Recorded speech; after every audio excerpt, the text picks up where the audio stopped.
Chapter 18. Zhou Xiaoyan and Mu Yanyan stood side by side in the office. They had the same outfit and the same coldness, like two blooming snow lotuses.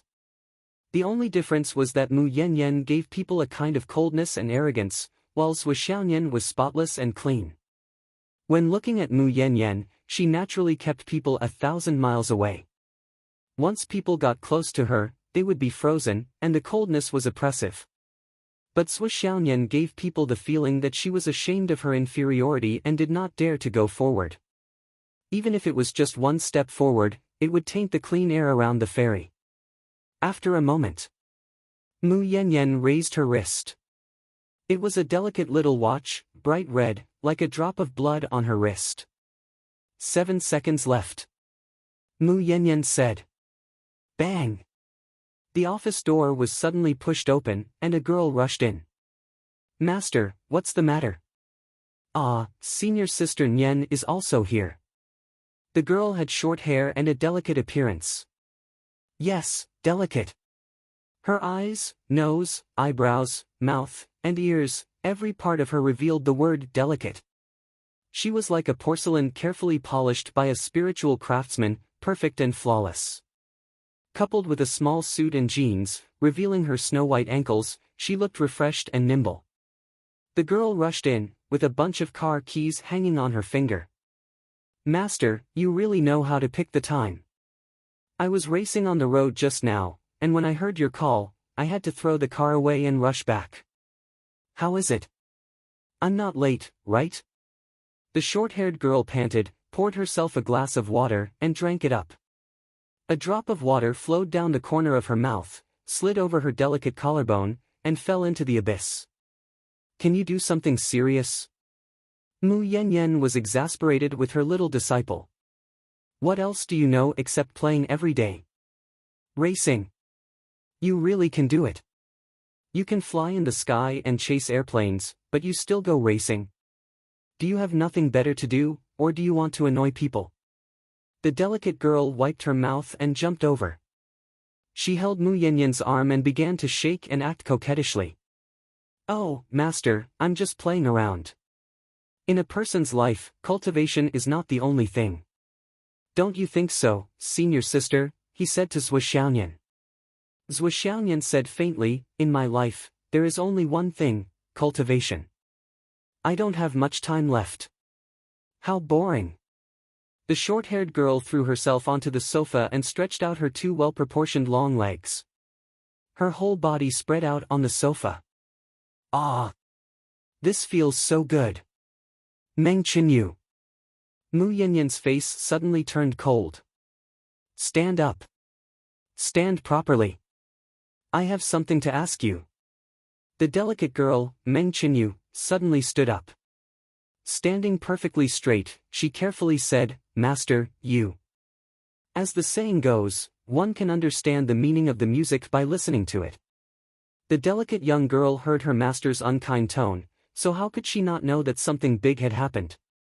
She no longer dared to laugh. Mu Yanyan's face was as calm as water.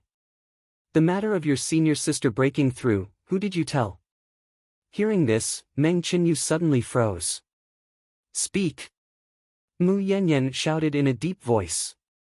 I did not tell anyone. Meng Qinyu anxiously said, such an important matter, how could I casually speak of it? Mu Yanyan's face was calm, and her eyes shone with a sharp cold light. Are you sure? Her voice suddenly became much lower.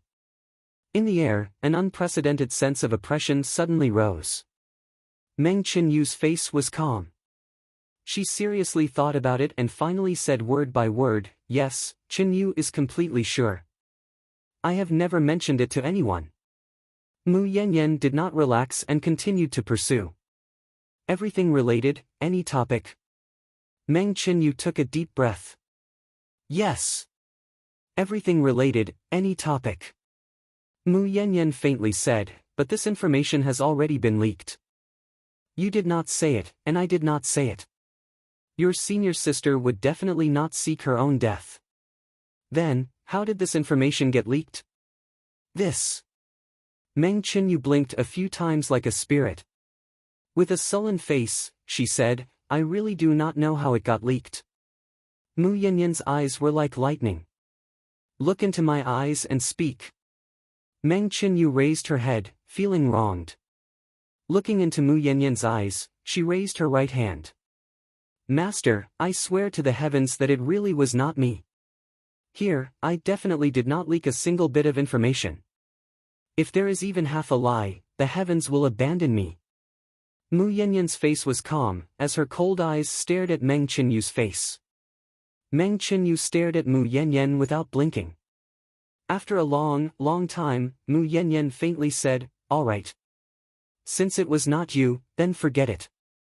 There is no need for such a heavy oath.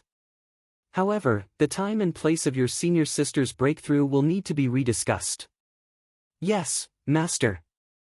Meng Qinyu immediately recovered her initial liveliness. Like a deer, she jumped over and hugged Sui Xiaoyan's shoulder. Laughing, she said, Elder sister Xiaoyan and I are like sisters. We are so close that we are almost one person. How could such an important matter be leaked? Master, if this was the ancient era, I would have planned to share a husband with her. Sui Xiaoyan's cold expression did not change. With some disgust, she removed Meng Qinyu's hand from her shoulder. Snorting, she said, If the two of us share a husband, I fear that when you grow old, you will still be a virgin. Meng Qinyu became furious. What about me? Where am I not good? Why am I being looked down upon? Even a training maniac like you can be married off. How am I lacking compared to you? Sui Xiaoyan faintly said, You are small. Meng Qinyu, Sui Xiaoyan looked up and said, You are flat. Meng Qinyu, Sui Xiaoyan smirked and said, You are dark. Meng Qinyu. Sui Xiaoyan, also, you are uglier than me. Meng Qinyu. Sui Xiaoyan, look at yourself. Your entire body is like a stick. Up and down, you are perfectly straight.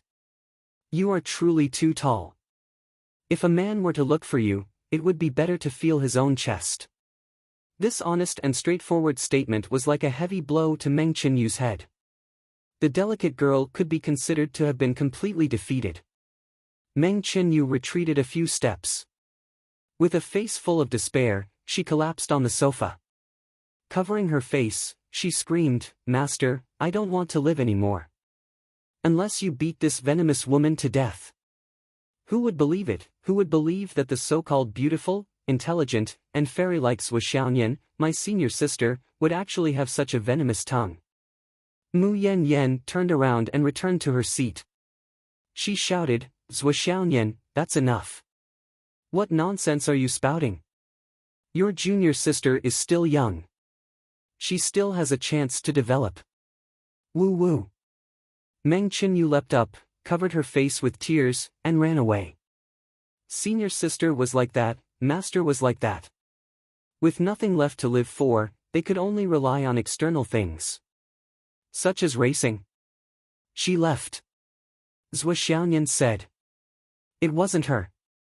Mu Yanyan said in a low voice, I just used the cold moon mirror heart technique to observe.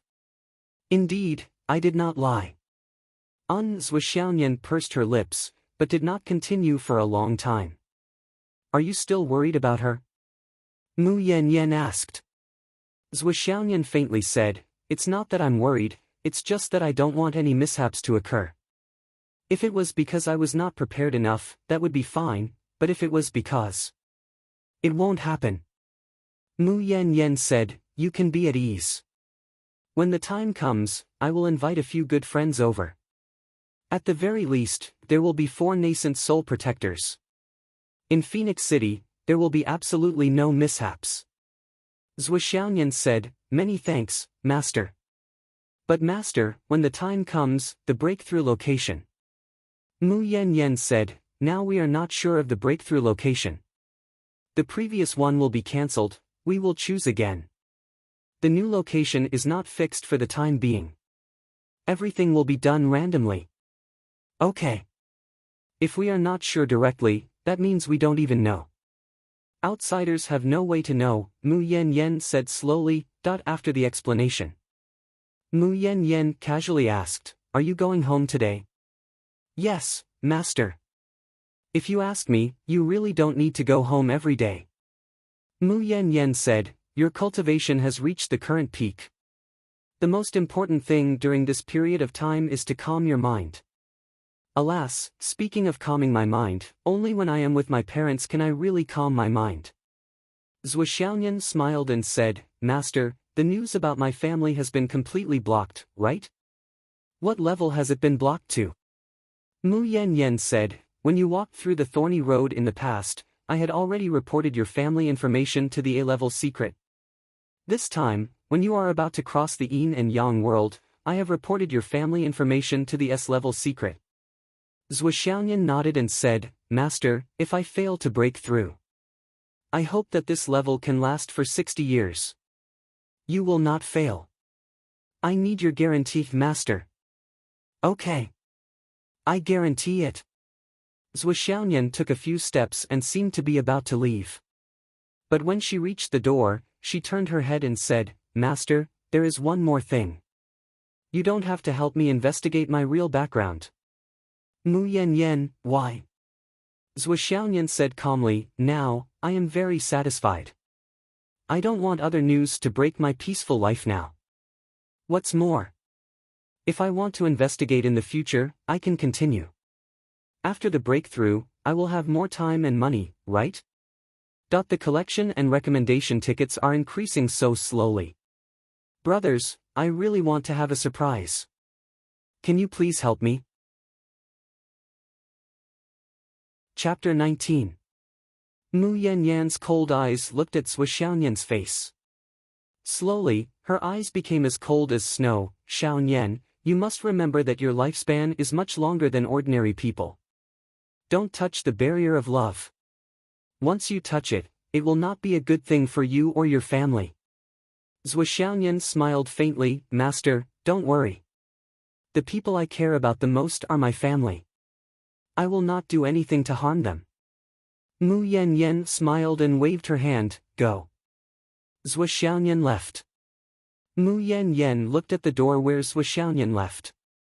After a long time, her eyes changed and she was in a daze. If back then I cared about my family like Xiaoyan did, what would it be? In life, only when you lose something will you know regret. Only then will you know what you should care about. Only then will you know that back then, I didn't care at all. Mu Yan sighed softly, "I hope Xiaoyan can always protect her family." When Mu Yan accepted Zhuo Xiaoyan as a disciple, she saw this point. At that time, several sects wanted to accept Zhuo Xiaoyan as a disciple. They gave her countless benefits, and the only condition was to abandon her family and enter the Tao. But Zhuo Xiaoyan refused. She was not willing to leave her parents no matter what. And Mu Yan was grateful for this point. For her disciple, she gave up her secluded cultivation and came to Phoenix City to teach Zhuo Xiaoyan. What I lost back then, my disciple can't lose it again. There are too few girls who can be so persistent. So I will accept this disciple. I will do everything I can to make sure my disciple does not repeat my mistakes." Zhuo Xiaoyan walked out of the door. She saw a sports car parked on the side of the road. In the driver's seat, if it was not Meng Qinyu then it was that person, senior sister, Xiaoyan. Come, I will give you a ride. Go your way." Meng Qinyu jumped out of the car, "Senior sister, I have a bottle of top-quality marrow cleansing pills. Look. Get in." Zhuo Xiaoyan got in. "Okay." Meng Qinyu jumped back into the driver's seat. With a bang, the sports car began to move. Like a cannonball, it shot forward with a whoosh. "Stop!" Qin Fengyang called out. There were not many people left in the martial arts gym. Now, it was Zhuo Xiaoduo who was challenging the 29th place. Of the 6 people in front of him, Zhuo Xiaoduo fought his way up like a madman. He was covered in cuts and bruises, but he still continued to challenge. He was no longer fighting for a ranking. Instead, he was fighting for his life, fighting for his life to advance. After every battle, he would show signs of exhaustion and no longer have the strength to fight. However, after a short rest, he would propose the next challenge. Since I've won, since I'm qualified, of course I'll challenge the position in front of me. Now, Zhou Xiaoduo was up against Xie Kuangwen. This was not the first time they had fought. They had fought 3 times, and every time, Zhou Xiaoduo was beaten to the ground. His body was so swollen that it was unbearable to look at. But he still wanted to fight. He still wanted to fight. Even Qin Fangyang did not expect this result. This guy who looked like a slick person actually had guts. It was a trend of as long as there's a breath left, the battle will not stop. But if he continued to fight like this, it was inevitable that his foundation would be damaged. Originally, he wanted to see how far Zhou Xiaoduo could go, so he deliberately observed 2 more rounds. According to the rules, when Zhou Xiaoduo was beaten for the first time, he should have called for a stop. In fact, it was not only Qin Fangyang. None of the students present had expected this guy who called himself a fraud to be so daring. He was simply a man who risked his life. On the other side, Zhou Xiaoduo was secretly feeling good. Just when Long Yusheng finished the bet and paid the $20, and the $20 fell into Zhou Xiaoduo's hand, a cool feeling arose spontaneously. It was as if it fell from the sky, but also as if it came out of nowhere. Zhou Xiaoduo only felt that the mysterious area between his eyebrows was suddenly filled with this cool feeling. A part of the cool feeling was emitted from the mysterious area bit by bit and entered his meridians. The carefree feeling was indescribable. Not only did he instantly feel 100 times more energetic, but it also made Zhou Xiaoduo's cultivation level improve by a lot. The other part was directly stored in the mysterious area. It was at the bottom. Half a drop. Zhou Xiaoduo could clearly feel that as long as he collected a drop, this drop of spiritual liquid would enter his eye with just a thought. He could use it to see the life and death of a person for the next 3 months. But he clearly saw the faces of 10 people and earned 10 sets of fortune. Why did he only get half a drop of spiritual liquid? Shouldn't he give a drop for each person he saw? Zhou Xiaoduo was pleasantly surprised and depressed at the same time. He was pleasantly surprised that he seemed to have found a way to quickly improve himself. He also vaguely understood how to use this ability. He was depressed because he clearly saw the faces of 10 people. Why did he only get half a drop? What could he do with it? How stingy! However, Zhou Xiaoduo's attitude was very quickly corrected. His so-called fortune-telling this time was really like what Mr. Qin said. He used his own experience and eyesight as a reference. Moreover, it was mostly a joke. It really couldn't be considered fortune-telling. It was already good enough to get half a drop. Since the cool feeling entered his body and spread, Zhou Xiaoduo also clearly felt the changes in his meridians. Therefore, he chose to fight endlessly. This was an opportunity, a chance, a miracle given by God. However, to completely turn this opportunity into strength, he still needed to fight and completely integrate it into himself. Only then could it be considered a complete opportunity. No matter how amazing a treasure was, if he didn't think of a way to digest and absorb it as much as possible after it entered his meridians, it would only be consumed by the body's metabolism and the benefits would be greatly reduced. If he wanted to completely absorb it, fighting, practicing, and moving around was the only way. Everyone saw Zhou Xiaoduo's desperate attitude and thought that it was because he was overly obsessed with winning or losing. They didn't think that this guy was actually digesting the food Zhou Xiaoduo was fighting. He was knocked down again and again, got up again and again, fought again and again, charged again and again. Even if he was drenched in blood, even if his nose was bruised and his face was swollen, he was still full of fighting spirit. The more he fought, the braver he became. Gradually, even the 4 instructors on the high platform noticed this student who had been defeated time and time again. All 4 of them were moved by this. This kid is not bad. He's full of guts. At the side of the martial arts field, Hu Ruoyan quietly stood under a tree and quietly watched Zhou Xiaoduo fight again and again, getting injured again and again, getting knocked down again and again, but getting up again and again. Her lips were tightly pursed and her eyes were red. It was as if he was watching his stupid child wake up from his stupor one day, and desperately chase after his lost youth in order to catch up with him. That kind of urgency, that kind of burning passion. Xiao Duo, you can do it. Hu Ruoyan muttered to herself. Behind her, behind the school building's window, Li Changjiang stood with his hands behind his back, looking at the field, his wife, and a certain kid further away. It was finally over. The way the whole class looked at Sui Xiao Duo had already undergone a complete change. Everyone, including Qin Fangyang, felt the same way. This kind of effort, this kind of attitude, this kind of fearlessness of death. It made everyone respect him from the bottom of their hearts. Even Long Yusheng and Wan Lixiu, who wanted to teach Sui Xiao Duo a lesson at the beginning, quietly dispelled the idea. Such a person was destined to become a strong person. On the first day of class transfer, he jumped 6 seats. It wasn't just shocking, it was simply terrifying. Rest and recuperate for an hour. While you're at it. Qin Fangyang called out, Li Chenglong, tell everyone about the history of the continent. Yes. Sui Xiao Duo was puzzled. He didn't know why Mr. Qin asked this guy to talk about history. Even if Mr. Qin didn't do it himself, he should have asked an outstanding student who ranked higher in the class. Why did he ask someone who ranked last? Well, after an afternoon of hard work, Sui Xiao Duo had officially left the last place in the class, and Li Chenglong had returned to the bottom. At this time, Long Yusheng quietly came over and explained in a low voice, although Li Chenglong's cultivation is the weakest, his encyclopedic memory is second to none even in the entire second middle school. He also has a photographic memory. He only needs to read once to memorize all the books in the book. If we don't understand something, we will ask him first. It's more convenient to ask him than to ask the teacher. He knows a lot of things that the teacher doesn't know. He's really good.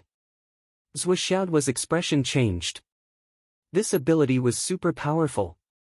Even if his cultivation was not enough, it was a great blessing to have such an ability to know everything. Back in the classroom, Qin Fangyang pressed a switch. In an instant, transparent glass hung down from the doors and windows, sealing the entire classroom. The next moment, a thick milky white mist began to flow out from the 4 walls, enveloping all the students. This was a type of energy that could be used to replenish the energy used in the previous sparring sessions. It could also be used to effectively heal the students' injuries. Sui Xiao Duo only felt a comfortable energy surging into his body from the countless pores all over his body. It was really comfortable and delightful. The swelling all over his body quietly disappeared under the cover of this mysterious white mist.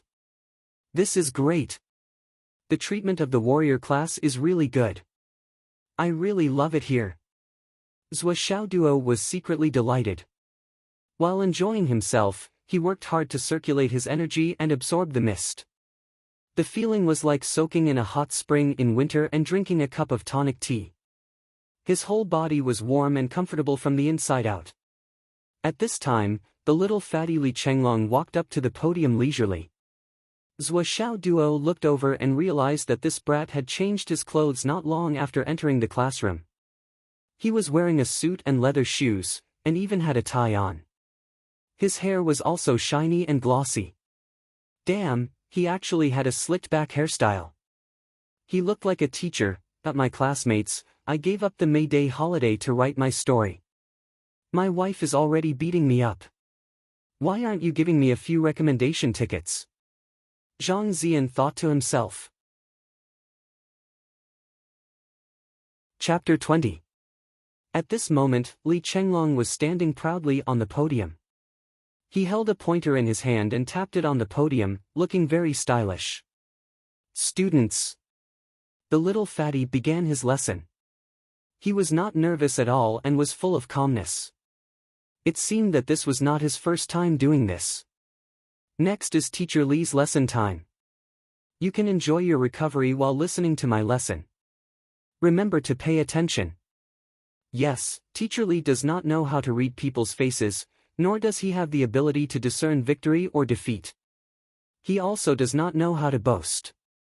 I am just an ordinary student who knows a little more than everyone else. As soon as the little fatty finished speaking, a burst of low laughter sounded from the audience. It lasted for a long time.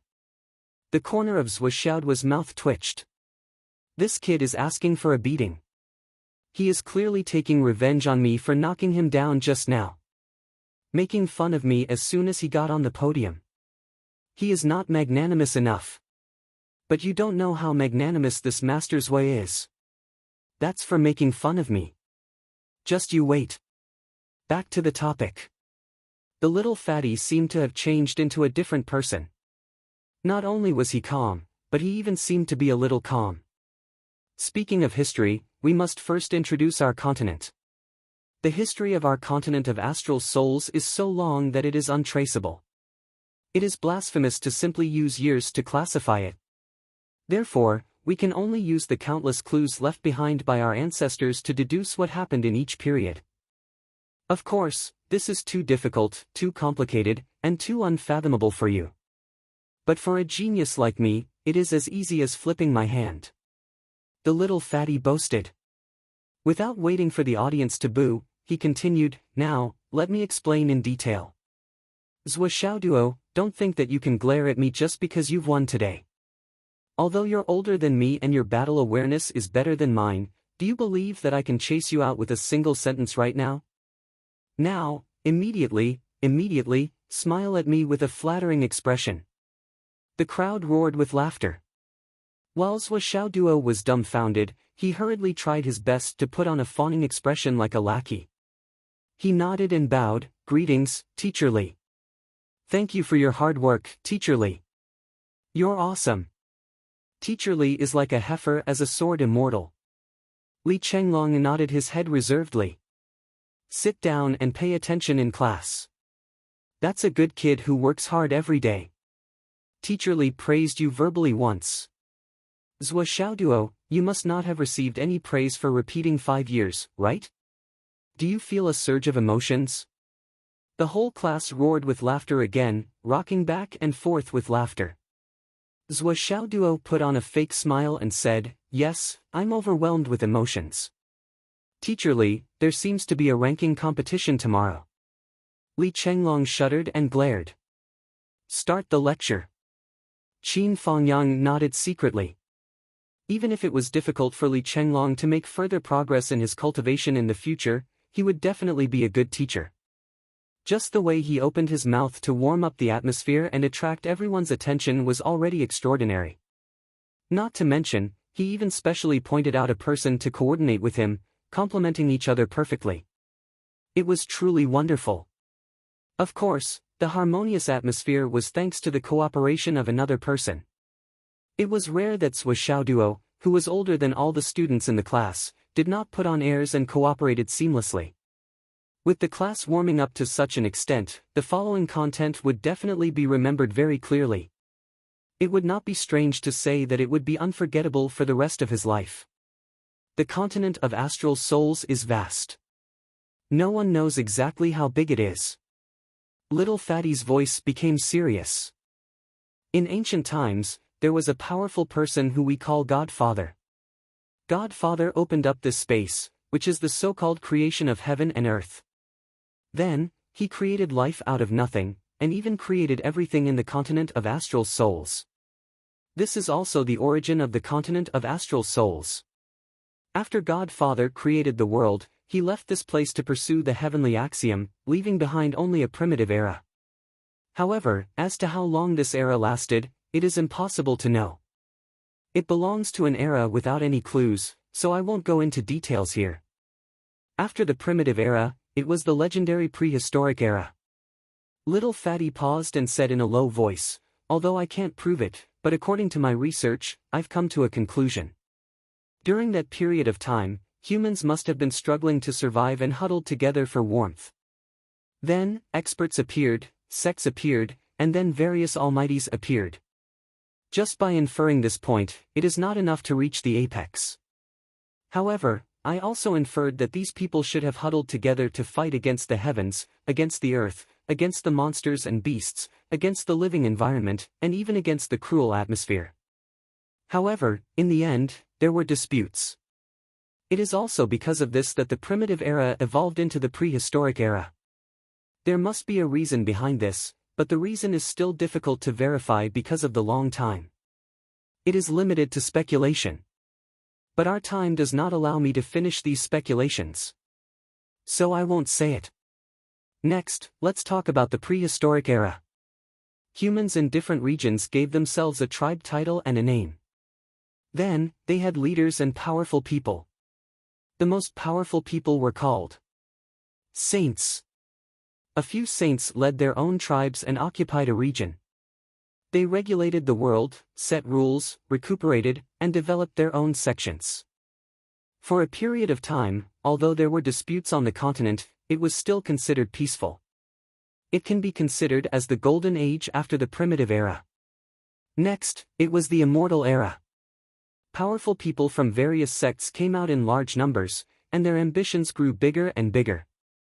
They intended to encroach on other territories and other tribes. Thus, they began to fight. One established the heavenly court, the other established the underworld, one managed the people of heaven, the other managed the reincarnation of souls. Yes, there were other organizations that also appeared and fought. After a great war of the century, both sides suffered losses. They licked their wounds and recuperated. Because of this, the immortal era finally came to an end. Li Chenglong said, "Let's be brief here. There must be a lot of gratitude and grudges, as well as power struggles, and so on. Only that battle was truly too tragic, and it caused the vitality of both sides to be greatly damaged, causing them to be unable to continue." According to ancient records, one of the more reliable theories.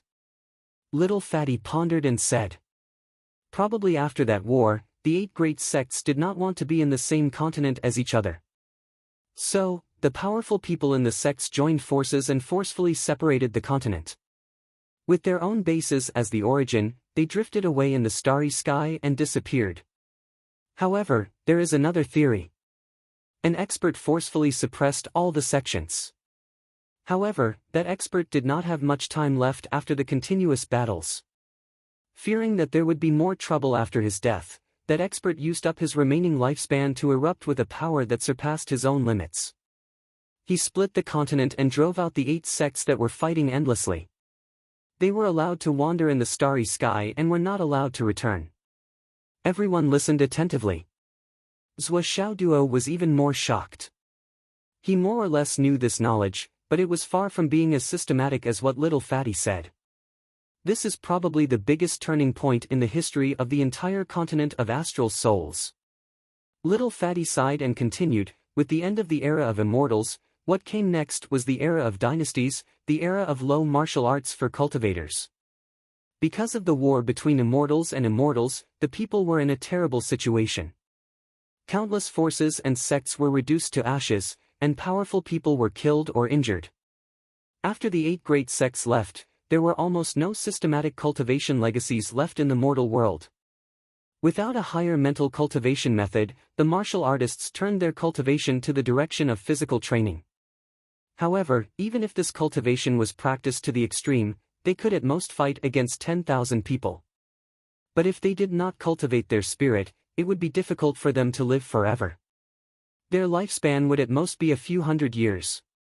During this period, some immortals and immortals' legacies appeared from time to time. These people often boasted of being immortals and left many traces in history. But in the eyes of today's people, it was just a joke. During this period of feudal dynasties, the strength of cultivators was unprecedentedly low. But as the dynasties changed, illusions rose and disappeared, and those that were separated for a long time must be united, and those that were united for a long time must be divided. This provided a stage for countless heroes to show themselves. Little Fatty Li Chenglong's eyes were a little distant, and he said softly, "After the era of dynasties, it was the era of technology that was closer to ours. I think everyone is familiar with the so-called technology.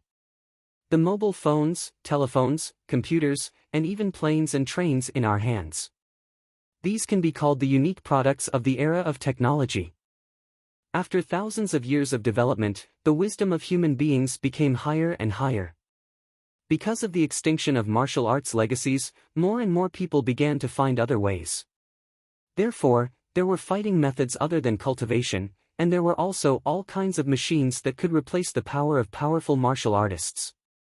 The so-called moving mountains and filling seas, and transmitting sound from 1,000 miles away, were all trivial matters. However, this is an era that is harmful to human beings. We call the era of technology an era of abandonment, an era of decadence. Why? Naturally, there are great reasons for this. Looking at the history of human civilization, the era of technology can be said to be the era with the most lazy people. Countless talented people did not cultivate, and wasted their time. They were dull, and they were like the dust of the sky. They abandoned the most fundamental things. The countless skills of the era of technology came into being, causing the majority of human beings to abandon martial arts and turn to study the power of technology. But this kind of behavior was neglecting the essentials, and it caused the human body to become weaker and weaker, and their lifespan gradually shortened. But with the continuous development of technology, there were airplanes, cannons, and even more powerful weapons. The average martial artist could not block a shot from a gun held by an ordinary person, and they could not dodge the absolute speed of the gun. This caused the number of martial artists to wither. Occasionally, there were cultivators, but they were only used to strengthen the body, and martial arts withered day by day. Later on in the era of technology, it gradually evolved into a situation where martial arts were eliminated, and martial arts gradually became a legend. It was also in the era of technology, but for the earlier era of immortals and gods, and the prehistoric era, it turned from a legend to a myth, and it became more and more unverifiable, untrustworthy, and untraceable. No one would believe that a man could soar in the sky with his own strength, no one would believe that a man could move mountains and fill seas, and even more so, no one would believe that a man could live forever. Everything about the high-level cultivators has been overturned. The power of technology allowed a man to travel around the world without expending any effort. He could also take down a martial artist with a single shot, and he would not have to worry about being attacked. Then what was the use of cultivation? In that era, humans had long forgotten that the enemy of mankind was never human beings, but the heavens, the earth, the firmament, the universe, and the laws of all things. So now, we call the era of technology the era of martial arts destruction. At this point, little Fatty took a few deep breaths, and then said dejectedly, "Then, the continuous development of the era of technology caused the ecological resources of the continent to be depleted bit by bit, until they were finally exhausted. Because of the countless technological wastes that destroyed the environment, the continent could not bear the burden. In the end, it finally reached the era of martial arts destruction. When technology was at its peak, the entire continent was filled with skyscrapers and cities. At that time, there was no such thing as the so-called suburbs, and the spiritual energy in the continent of astral souls became thinner and thinner. Cultivation was like a fantasy. But at that time, meteors suddenly appeared one day, and countless planets in the universe exploded. Countless meteors crashed into the continent of astral souls day and night. A fragment of a meteor the size of a fist, falling from the boundless sky, could instantly destroy a village. Not to mention a meteor the size of a small mountain, falling from the sky like a mountain. That meteor shower continued for 300 years, a whole 300 years. If it was an ordinary meteor, with the development of technology at that time, it would not have been difficult to stop it. But with the power of the heavens and earth, which encompassed the entire continent, it was completely useless. And the ordinary people of the continent did not have the strength or physique to resist. A tremor was enough to kill millions of people in an instant.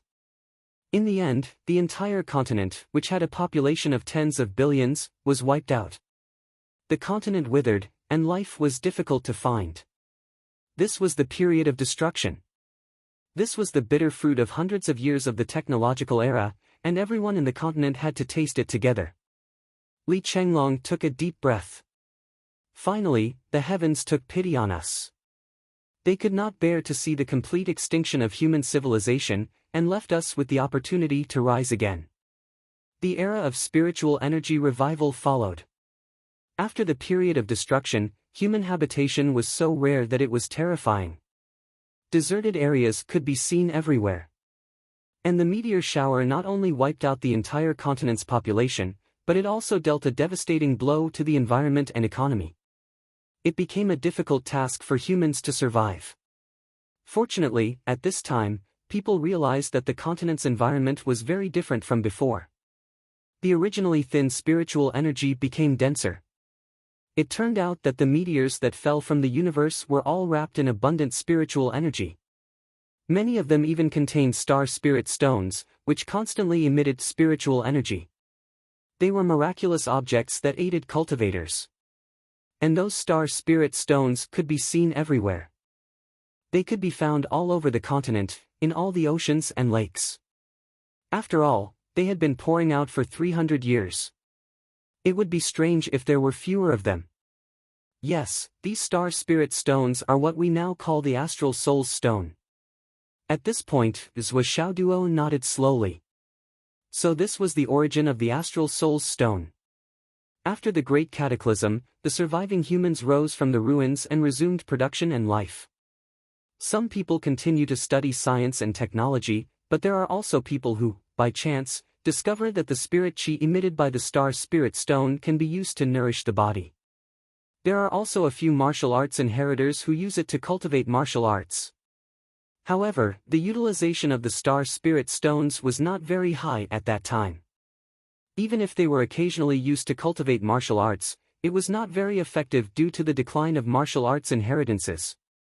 After hundreds of years, human society has once again returned to the trajectory of the era of science and technology. The newly developed technology can already resist the bombardment of meteorites that have yet to stop. Another earth-shattering change is imminent.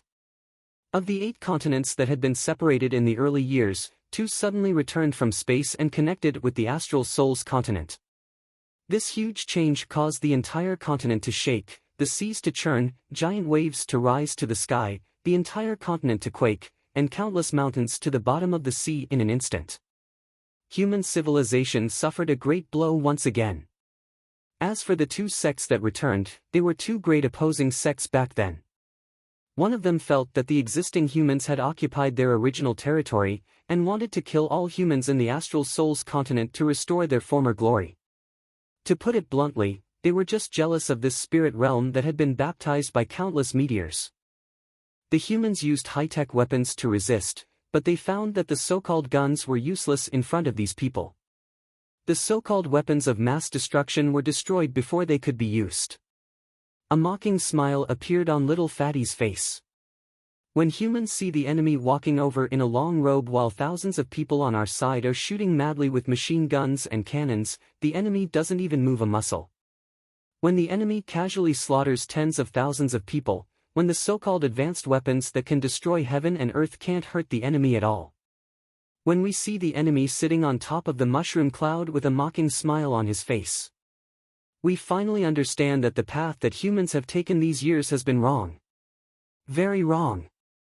It was also at that time that the humans finally realized that there was no power more reliable than the supreme power that they themselves possessed. No matter how advanced technology is, when the person involved is just a weak ant, there is no chance of luck against the strong.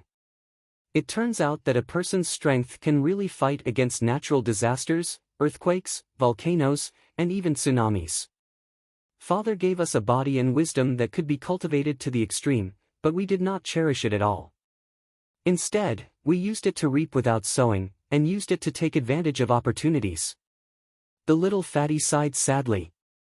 This mistake has been wrong for so many years. Fortunately, there were 2 factions that returned together. One faction showed the ambition to completely destroy the native humans as soon as they descended, and the other faction may not have had the same intention at first. However, the other faction's overall strength was not as good as the previous faction, so they chose to join forces with the humans, pass down the martial art seed, and started a long battle of life and death with the other faction.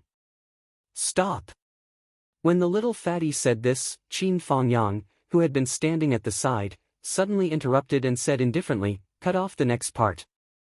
With your current cultivation, you are not qualified to know more. The little fatty nodded. Yes, this is the budding period of our current era. Yes, or rather, the second budding period. Next is the period we are in now, the period of high martial arts. We received the cultivation inheritance from one of the factions that returned, and after many years of development, human experts emerged one after another, and gradually began to walk the path of the strong. Martial arts and technology are equal, or rather, the path of cultivation is supported by technology. For example, the white mist that was cast on your body just now to heal your injuries and recover your strength is based on the energy of the astral soul's stone, supplemented by mechanical adjustments and controlled to suit everyone's current state. Li Chenglong's face was serious. Partners, do you know now that we are still on the edge of survival? The strength of the enemy is not something we can understand at our current level. Countless strong people are now guarding the border day and night, or on the peak of the snow mountain, or on the island, or in the waves, or... The little fatty pointed above his head. Above the ninth heaven. Perhaps, one day, we will wake up and this city we are in will no longer exist. Or, one day, we will sleep, and in our dreams, everything will be over. This is our current era of high martial arts. There are incomparably strong enemies outside, unimaginably strong forces, or they have already infiltrated our side. Or, they are in our homes. Furthermore, the meteors in the starry sky universe are still falling. Of the 8 continents that were exiled, only 2 have returned. The others may not have perished in the universe, and they may still return at any time. When that time comes, it will still be a world-ending catastrophe. Our city is only protected by strong people, which diverts the falling meteors and causes them to fall into the wasteland. That is why we are safe and sound. As the little fatty said this, he glanced at Qin Fangyang. Qin Fangyang nodded slightly. Li Chenglong stood up straight.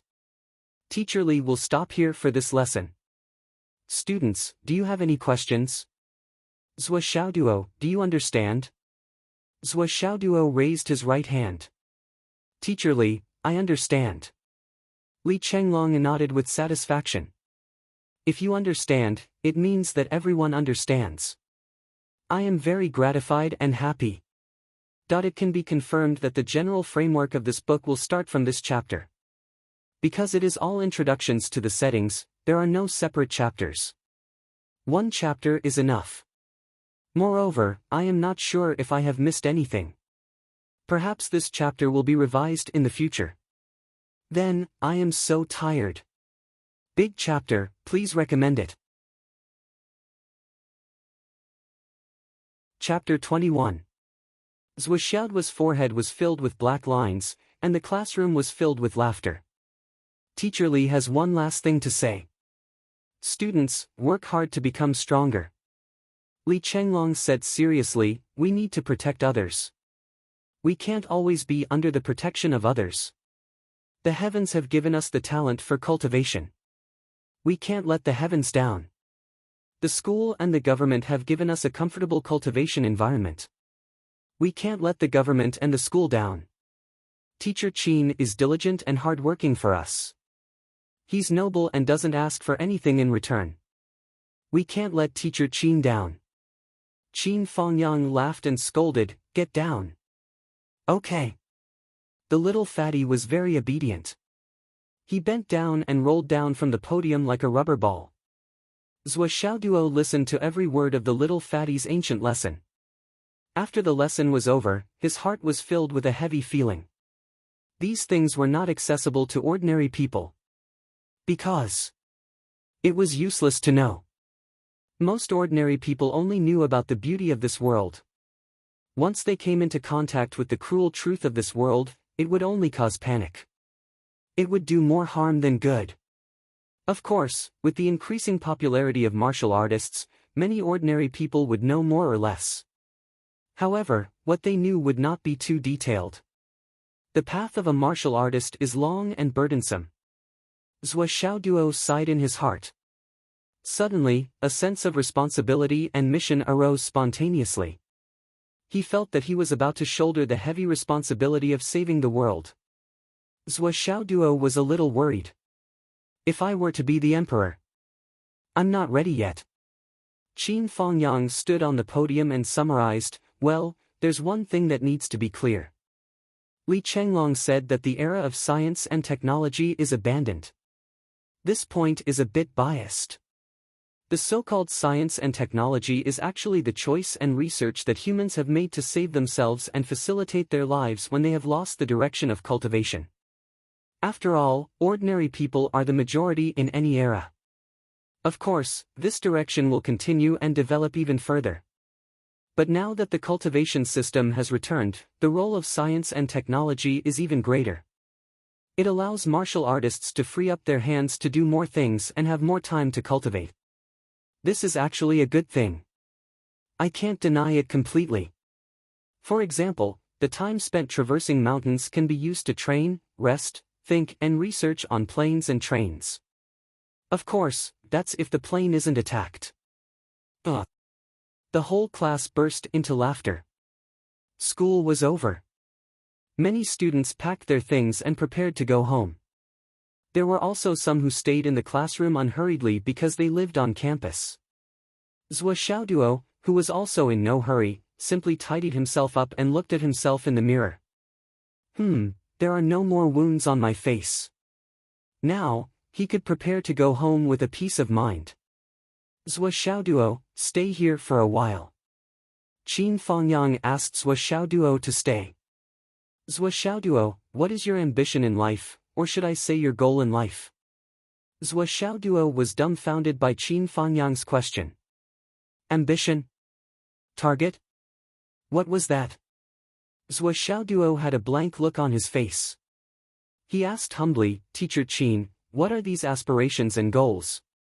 Or should I say? What? Qin Fangyang had been teaching for many years. This was a rare chance for him to have a heart-to-heart talk with a student in recent years. The main reason was that he saw Zhou Xiaoduo's outstanding performance today. It was rare for him to have a sudden impulse to give a few words of advice. He didn't expect to get such a result. He was inexplicably surprised. Don't tell me. You don't have any long-term plans? Zhou Xiaoduo smiled proudly. Teacher Qin, what are you saying? I've always been a person who takes one step at a time. I never look at things that are 2 steps away from me. After hearing this, Qin Fangyang immediately had black lines on his forehead. You short-sighted thing, what are you so proud of? Who gave you the courage to be proud? You don't even have a target, yet you act like you're a wise man. Can you be any more shameless? Qin Fangyang felt that there was no way for him to understand how strange Zhou Xiaoduo's brain circuit was. You fought so hard in the ranking in the afternoon. Qin Fangyang felt that Zhou Xiaoduo could still be saved, so he asked, there must be a reason, right? Zhou Xiaoduo had no intention of hiding this. He confided in Qin Fangyang sincerely, Teacher Qin, you see, I'm the oldest in our class, right? Qin Fangyang nodded blankly. And I'm also the tallest, right? And I'm also the most handsome, right? So how can I endure such humiliation? Zhou Xiaoduo was filled with righteous indignation. He stood with his hands behind his back. How can I let a bunch of brats ride on my head? It's only reasonable that I ride on their heads. It's only reasonable that I ride on their heads. Zhou Xiaoduo's ambition was higher than the sky. He said energetically, since I'm the boss, then I'll be the boss. The boss should have the status and grandeur of a boss. One day, I'll let everyone in this class. Stop. After listening to Zhou Xiaoduo's honesty, Qin Fangyang had a splitting headache. He couldn't communicate with him at all. What the hell was this? Mr. Qin felt a little stifled by the fact that he had winked at a blind man, so he pinched his brows and decided to end the heart-to-heart chat. He waved his hand impatiently, go on. School's over. Don't forget to pay the school fees tomorrow. Or rather, you can have your parents pay the school fees. Tuition fees? Zhou Xiaoduo was shocked. What tuition fees? Isn't it compulsory education? Qin Fangyang slammed the table and finally couldn't hold back his anger. Bullshit. The energy you use for cultivation and recovery. Did it fall from the sky? Isn't that the school's teaching resources? Why would they need money? Can't the school buy it? Why would they give it to you for free? Who do you think you are? Qin Fangyang's calm state of mind was shattered by Zhou Xiaoduo. For the first time in his life, he had the urge to hit a student. Oh. Zhou Xiaoduo was unhappy. Thinking that he had to take out a large sum of money again, he suddenly felt pain all over his body. For a moment, it was difficult to breathe. He swallowed his saliva and said, "Teacher Qin. How much is the tuition fee?" Qin Fangyang lowered his head and looked at the table. He said sullenly, 100,000 star dollars per semester. In addition, 50 low-grade astral souls stones will be added. Zhou Xiaoduo jumped up as if he had been pricked by a needle. He shrieked like a cat whose tail had been stepped on. 100,000. So much? Eat me. Is this an academy or a scam shop? Qin Fangyang was speechless. Zhou Xiaoduo was filled with righteous indignation. I've calculated carefully. According to the cultivation expenses of each samurai, even if it's 1 year. Bang! Qin Fangyang couldn't stand it anymore and sent Zhou Xiaoduo out with a kick. If you don't hand it over tomorrow, you're not allowed to go to class. The door slammed shut with a bang. I really don't want to be entangled with this brat anymore. I can see that this brat is someone who would rather die than be taken advantage of. It's fine if you ask him to take money, but asking him to hand it over is like asking for his life. His parents aren't businessmen, right? Qin Fangyang was indignant. How did they raise such a thing? Scam. It's too scam. On the way home, Zhou Xiaoduo was still indignant and muttering to himself. It's too scam. What kind of world is this? It's like eating people whole without spitting out their bones. Zhou Xiaoduo chattered non-stop. A year in the martial disciple class only costs 5,000 star dollars, but a semester in the warrior class costs 100,000. And he also wanted to collect 50 low-grade star soul stones. Why don't you go rob a bank? Is this still a school? Is this still a school that cultivates talents? Even robbers aren't as ruthless as you guys. Sigh, that's not right. Sister Nian, I've been going to school and cultivating since I was young. Why haven't I spent a single cent? And I often pick up good things. Why don't I get such treatment? Zhou Xiaoduo was indignant.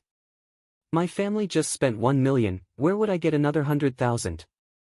Zhou Xiaoduo was distressed. My personal savings. Everything outside the house only adds up to 7,020. Where do I get money? After thinking for a while, Zhou Xiaoduo stomped his feet and gritted his teeth. He looked up at the sky and sighed. A genius like me actually has to pay tuition. Shouldn't I be given a scholarship? It's too dark, too dark. He turned into a street. There was already a big street in front of him. Although it was already dusk, there were still many people on the street. A girl with a pink bag was fiddling with her phone while leaning against a lamppost. She seemed to be lost in thought, and a smile appeared on her face from time to time. Among the hurried footsteps of the people, it seemed particularly quiet. She seemed to be chatting with someone. Zhou Xiaoduo instinctively commented, not tall enough. Too flat, too dark skin, and acne? Hair too short, not straight, and split. Neck not too slender. Legs too thick, and but average. I can't see clearly inside. But her boyfriend looks okay. He's tall and has a handsome face. He's quite considerate. He's so close to her, and I can tell he's a good man. Boyfriend? No. That's a fucking thief. It's slowly getting hot. I'm looking forward to it now, the hotter the better. Heat means summer is coming. Summer is something I've been looking forward to for a long time. Because the doctor said that if you want to drink, you'll need at least summer. So please recommend me. Chapter 22. Zhou Xiaoduo was shocked. The young man approached the girl quietly and skillfully took out a blade. He silently cut open the small pink bag and gently took it out. Wallet? Then, he turned around and walked towards Zhou Xiaoduo as if nothing had happened. He clearly saw Zhou Xiaoduo and knew that Zhou Xiaoduo had seen all his actions. However, he was fearless and unscrupulous as he walked over casually. Behind him, the girl with the phone continued to smile foolishly. She did not notice anything.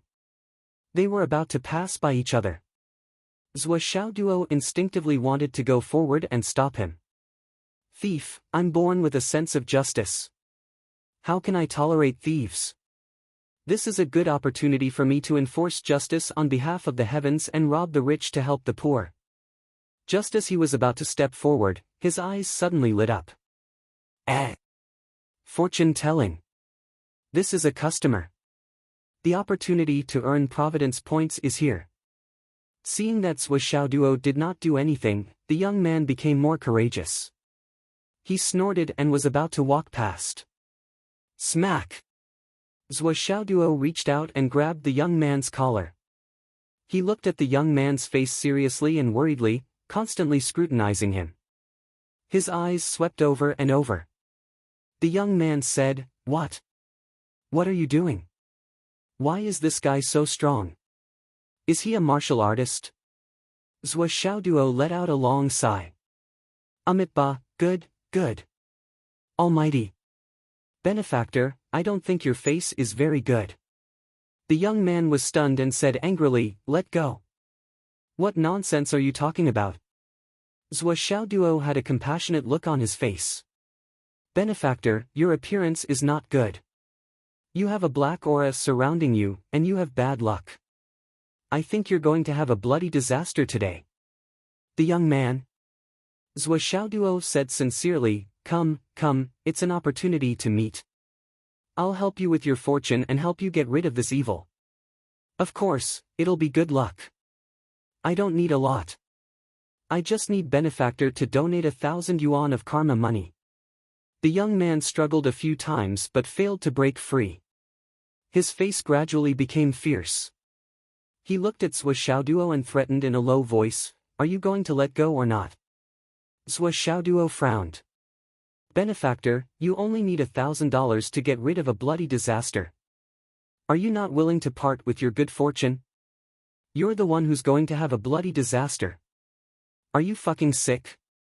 The young man was infuriated. He had just succeeded and was secretly delighted. This kind of little girl who was holding a phone in her hand was the easiest to steal. As long as she was looking at the phone and chatting, it was easy to steal anything. Unexpectedly, while he was happy with his success, he encountered such a hothead who was full of nonsense. Was he a lunatic? What are you trying to do? I read your fortune because of a fortuitous encounter, immeasurable deity. Zhou Xiaoduo bemoaned the state of the universe and pitied the fate of mankind. His eyes were merciful as he said, "You're going to have a bloody disaster. Evil spirits are approaching and urgently need to be resolved." The young man was so angry that he laughed. "I think you're the one who's going to have a bloody disaster, right?" Sigh, one thought of the spirited mountain, the other thought of the underworld. There's no door to fortune or disaster, only man can summon it. Zhou Xiaoduo slowly let go of his hand. "Since we're not fated to be together, benefactor, you're on your own. You, go." Then he recited slowly, "Life is full of divergent paths. Don't let down those who are fated to meet each other. This is the will of heaven, the sea of bitterness cannot be crossed. What a pity, what a pity. Immeasurable deity." The young man snorted angrily. In the end, he didn't want to be entangled and quickly left. The young man turned a corner and came to a remote path. He was about to pick up some loot when he felt a darkness in front of him. Someone was standing in front of him. He looked up and saw that it was the lunatic just now. The young man was shocked. "You! What are you trying to do?" Zhou Xiaoduo said seriously, my fortune-telling has never been wrong. You're really going to have a bloody disaster, and it's about to come true. The young man said, you fucking. Before he could curse, there was a loud bang. A fist the size of a bowl had smashed into his face like an iron hammer. The young man felt his vision go black and a sharp pain followed. With a crisp crack, the bridge of his nose was broken. He saw stars and staggered back. As he retreated, he felt his head being hit by a sledgehammer. Before he could struggle, his hair was grabbed by the other party. His body couldn't help but run forward. His face was raised and slammed into the wall. Puff, puff, puff, puff. It was a series of beatings. It was like a wedding night, banging against the wall for a long time. After a while, the young man was covered in blood. He was thrown on the ground like a broken gunny sack, twitching and dying. His eyes were so swollen that he could barely see anything, but he could still vaguely see a person squatting in front of him. The person said very sorrowfully, I told you that you would have a bloody calamity, and that a fiend was about to befall you. Now, do you believe me? The young man only felt that his courage had flown away. This guy was obviously a lunatic. This series of beatings was simply going to kill him. How was this a simple bloody disaster? Hearing this faint voice, he couldn't help but tremble. Do you believe me? Zhou Xiaoduo was a little impatient. Are you doubting my fortune-telling ability? Let me tell you, I'm a direct descendant of the Linen divination sect. Yes, yes, yes, yes. The young man tried to make himself speak clearly. He endured the dizziness and pain and nodded repeatedly. It's good that you believe me. Zhou Xiaoduo said kindly, it's fate that brings us together. How can I miss it? I beat you up just now, but the main purpose is to help you block the bloody disaster. Pay up. 1,000 yuan. If you don't want to give up money, the bloody disaster will be hard to end. The young man wanted to curse, but he didn't dare. He took out the pink wallet that he had just received with trembling hands and was about to zip it. Zhou Xiaoduo snatched it from him and said earnestly, benefactor. This good fortune will only count if you use your own money. If you encounter this kind of thing in the future, remember, don't use other people's money. That's bad karma. The young man was stunned for a moment.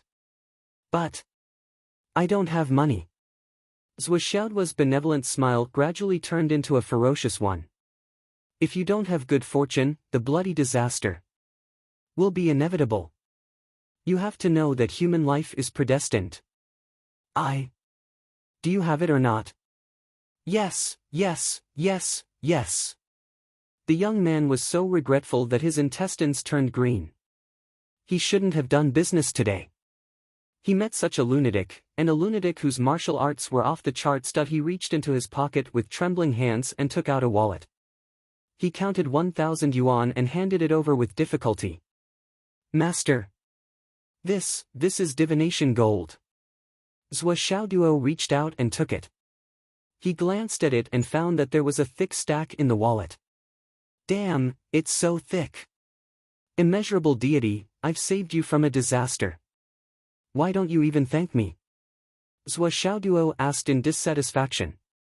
Thank you. The young man almost cried. He was beaten up, spent 1,000 yuan, and now he had to say thank you. Our fate has come to this. This is the karma of fate. It's a little unorthodox to say thank you. Zhou Xiaoduo spoke politely, but he frowned again. But this is such a big thing. You just want to say thank you and it's over. This. The young man blinked his swollen eyes and quickly came to his senses. He hurriedly took out another 1,000 yuan from his wallet. Thank you for your help, master. This is a small token of my appreciation. Zhou Xiaoduo took the money and said earnestly, I didn't want to reveal any more secrets, but seeing that you and I are fated, I have to remind you again. You're quite unlucky today. I've saved you from the bloody disaster, but the accumulated bad karma of the past is too much. I'm afraid your life will be in danger.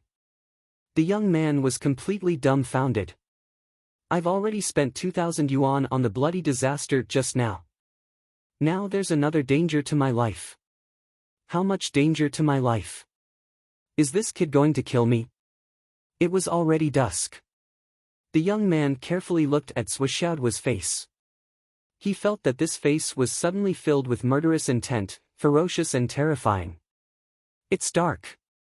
Zhuoxiaoduo sighed benevolently. You have to know, the immeasurable deity. The night is dark and the wind is strong.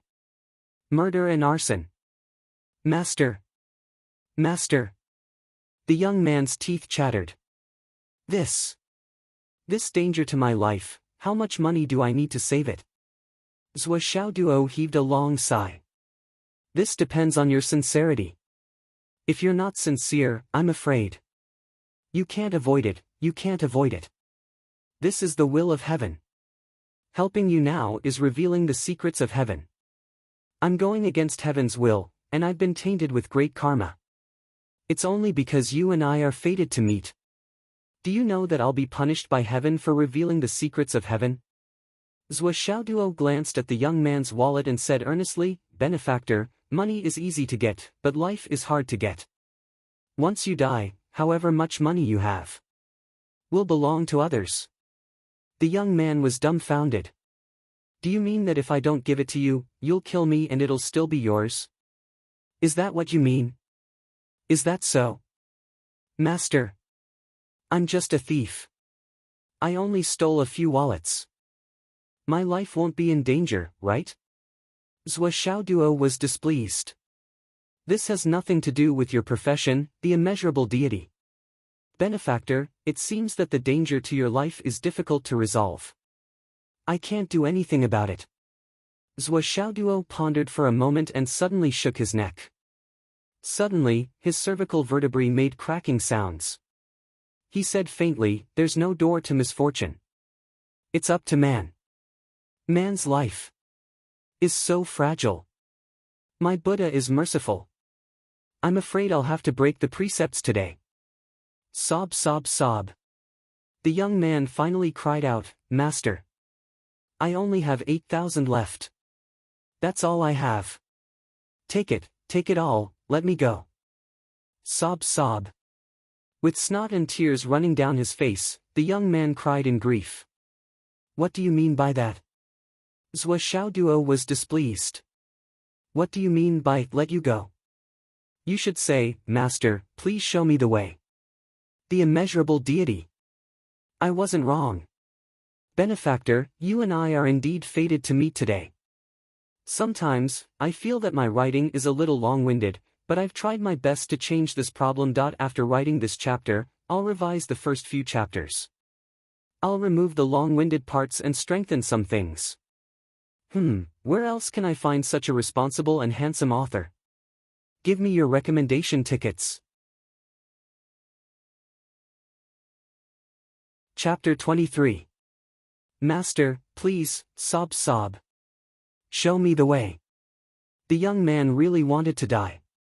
Alright, seeing how sincere you are and how you're willing to give up your wealth, and considering that we're fated, I'll go against the heavens and consume a lot of my cultivation. Forget it, forget it. Zhuoxiaoduo took the money sanctimoniously. You just need to keep going east. Keep going and don't look back. The danger to your life can be resolved. Thank you for your guidance, Master. Well, you can't look back tonight. You and I are fated today. I'll help you this time because it's fate. Tomorrow at this time, if you've survived the danger, you must come here and settle the karma with me. Yes, I'll follow Master's instructions. Zhuoxiaoduo took out a pen and paper and wrote something flamboyantly. Come, sign this. Then, he folded it and put it in the young man's pocket. Poor child, go. The young man was like a mangy dog with a broken spine, rolling and crawling all the way to the east. As for settling the karma tomorrow and so on, I won't come even if you beat me to death. If I were to meet this lunatic again, I might as well just bang my head against the wall and die. It's too scary. If you want to rob money, just say it's money. Why do you have to talk about fate and fortune-telling? That he touched his pocket and actually received an invoice, received 10,000 gold coins, and it was separated by case and case. Damn it. This is to prevent me from calling the police.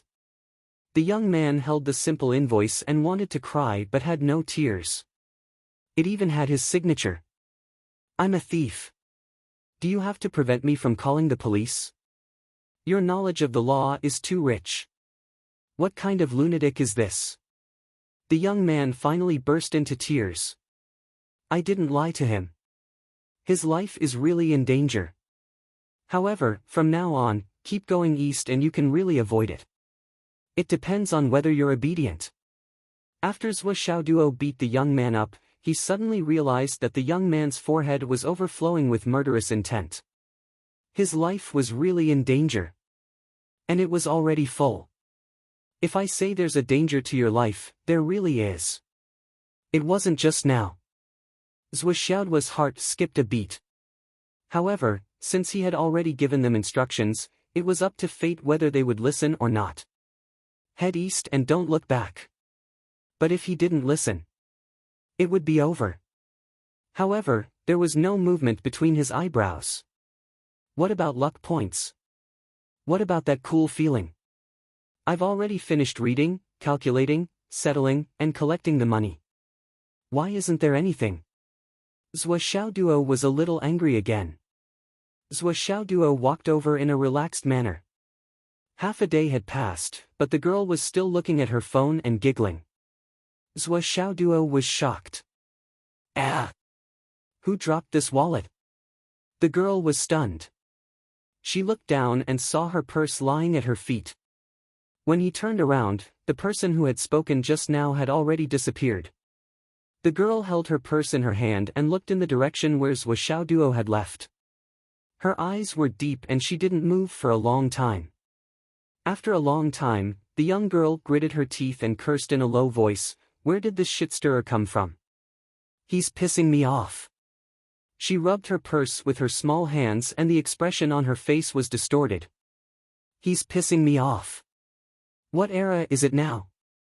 There are still such nosy idiots. I was just about to reach it. The girl's face turned green. She was extremely annoyed. There were only 50 meters left until he reached home. Zhou Xiaoduo lightened his footsteps and moved forward stealthily, sticking close to the corner of the wall. He had a lot of money on him now. He had to hide it as soon as possible. If Dad and Mom found out about it, confiscating it was just a small matter. They would definitely get to the bottom of it. Then, they would definitely beat him up. Then, they would have to write a letter of guarantee and swear that they would never offend him again. In short, it was terrifying just thinking about it. However, he had achieved a breakthrough this time. His parents would be very happy. When he went back and told them. Hee. Imagining his parents' surprised and disbelieving expressions, Zhou Xiaoduo felt an inexplicable sense of happiness overflowing in his heart. I, Zhou Xiaoduo, can also make my parents happy and proud for once. Zhou Xiaoduo walked as he fantasized. His face was full of joy. He walked stealthily for about 7 to 8 meters. Suddenly, he felt his vision turn black and the world spin.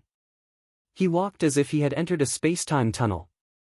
Zhou Xiaoduo immediately screamed, "Zhou Xiaonian, I hate you." After a moment, his vision turned bright again. He flew into the living room from his window as if he was riding the clouds. Zhou Xiaoduo landed on the ground again. He stood on the ground and swayed for a moment before regaining his senses. Then, he flew into a rage and said, "Zhou Xiaonian. Are you itching for a beating? How dare you make fun of the great Xiaoduo?" This sentence was earth-shattering and earth-shattering. Zhou Xiaoduo, who had always been the little bottom at home, spoke so loudly today. He even called himself Master Xiaoduo. Not only was this unprecedented, but it was also unbelievable. Zhou Changlu, who was drinking tea and reading the newspaper, suddenly raised his head and looked at his son as if he was looking at a revolutionary soldier. Wu Yuding, who was cooking in the kitchen, suddenly stuck her head out and asked in shock, "Who was the one who spoke loudly just now?" Why does he look like Xiao Duo? But Xiao Duo doesn't have the guts. Zhou Xiaonian was also stunned by this shout. She maintained her posture with one hand outstretched and her other hand in the air like an eagle's claw. She was stunned on the spot and did not move for a long time. After a moment, Zhou Xiaonian's neck slowly turned in an almost stiff posture. She stared at Zhou Xiaoduo with her beautiful eyes. With some doubts and disbelief, she muttered, "What happened to my dog today? Did he go crazy?" Zhou Xiaoduo continued to be aggressive and said arrogantly, "Zhou Xiaonian, I'm seriously warning you. If you dare to call me dog again, I'll definitely beat you up in the future. I'll beat you up so badly that you won't dare to show your face in front of people or on the streets." Ha! Zhou Xiaonian slowly circled Zhou Xiaoduo twice, looking from the top of his head to the bottom of his feet. Her face was full of sudden realization. She muttered, "The sun must have risen in the wrong direction today." Zhou Xiaoduo steadied himself on the table and slapped it arrogantly. "Dad! Mom! Nian Nian cat!" The family of three was completely shocked. What's wrong with this kid? This was too arrogant.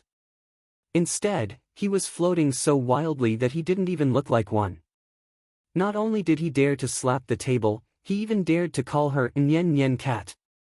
Duodu, Nian Nian cat, these two names were given by Zhou Changlu and Wu Yuding when Zhou Xiaoduo and Zhou Xiaonian were young. Their original intention was to call out the names for fun, but the two of them didn't know any better when they were young, so they agreed as soon as they were called. Zhou Zhanglu and his wife were convulsing with joy, so they stopped calling out the names. However, as Zhou Xiaonian slowly grew up and became a girl, the name Nian Nian cat had long been retired from the stage of history. Now, only Wu Yuding occasionally called it that. Zhou Changlu, the father, had almost forgotten this name. However, Zhou Xiaoduo's Duodu name was still used. Even though Zhou Xiaoduo protested many times, he was defeated by the absolute disadvantage of 3-1 votes. Not only was it used, but it was also used in many different ways. Now that Zhou Xiaoduo suddenly said the name Nian Nian cat, the three of them felt that the sun must have risen in the wrong direction today. Go Dan! Zhou Xiaonian, who was called Nian Nian cat, finally regained her senses and roared, "What did you say?" Zhou Xiaoduo's legs shamefully turned to jelly, and his momentum plummeted. He forcefully suppressed the panic and helplessness in his heart, and braced himself to ignore him. He tried his best to turn the tide and said loudly, "I have good news to announce. There's also bad news to announce. Dad! Mom! Sister! Nian Nian!" Facing Zhou Xiaonian's fierce gaze, Zhou Xiaoduo wisely changed the Nian Nian cat that he was about to blurt out to Sister Nian Nian.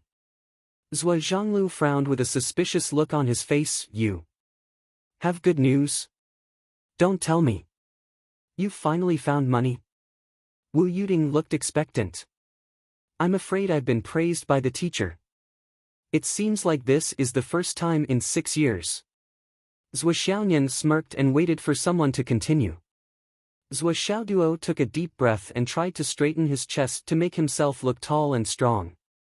He put his hands behind his back and said in a reserved manner, "The good news I want to announce is, I've broken through to martial warrior today. I've also completed the quenching of my right leg. My right leg is now as hard as iron. I've officially entered the martial warrior class.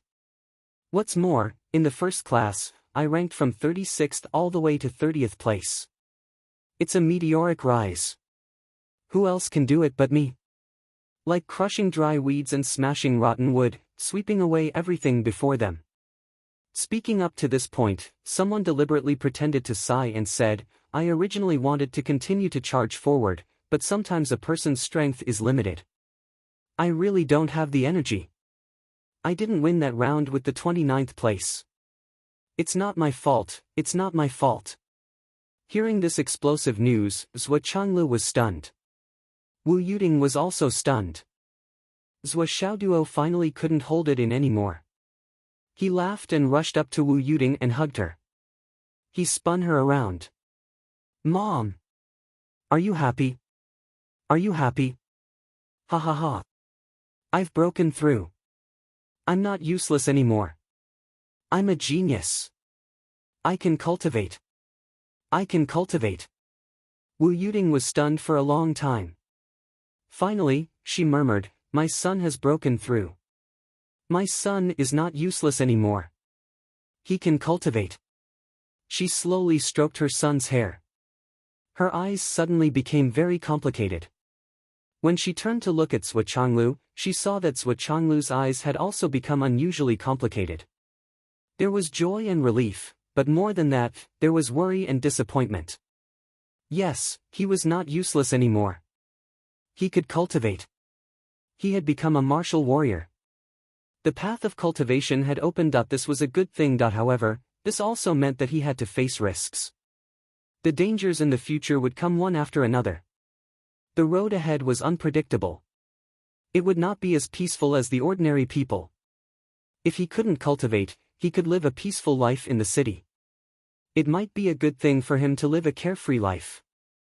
This was because once one became a martial artist with success in cultivation, they had to go out.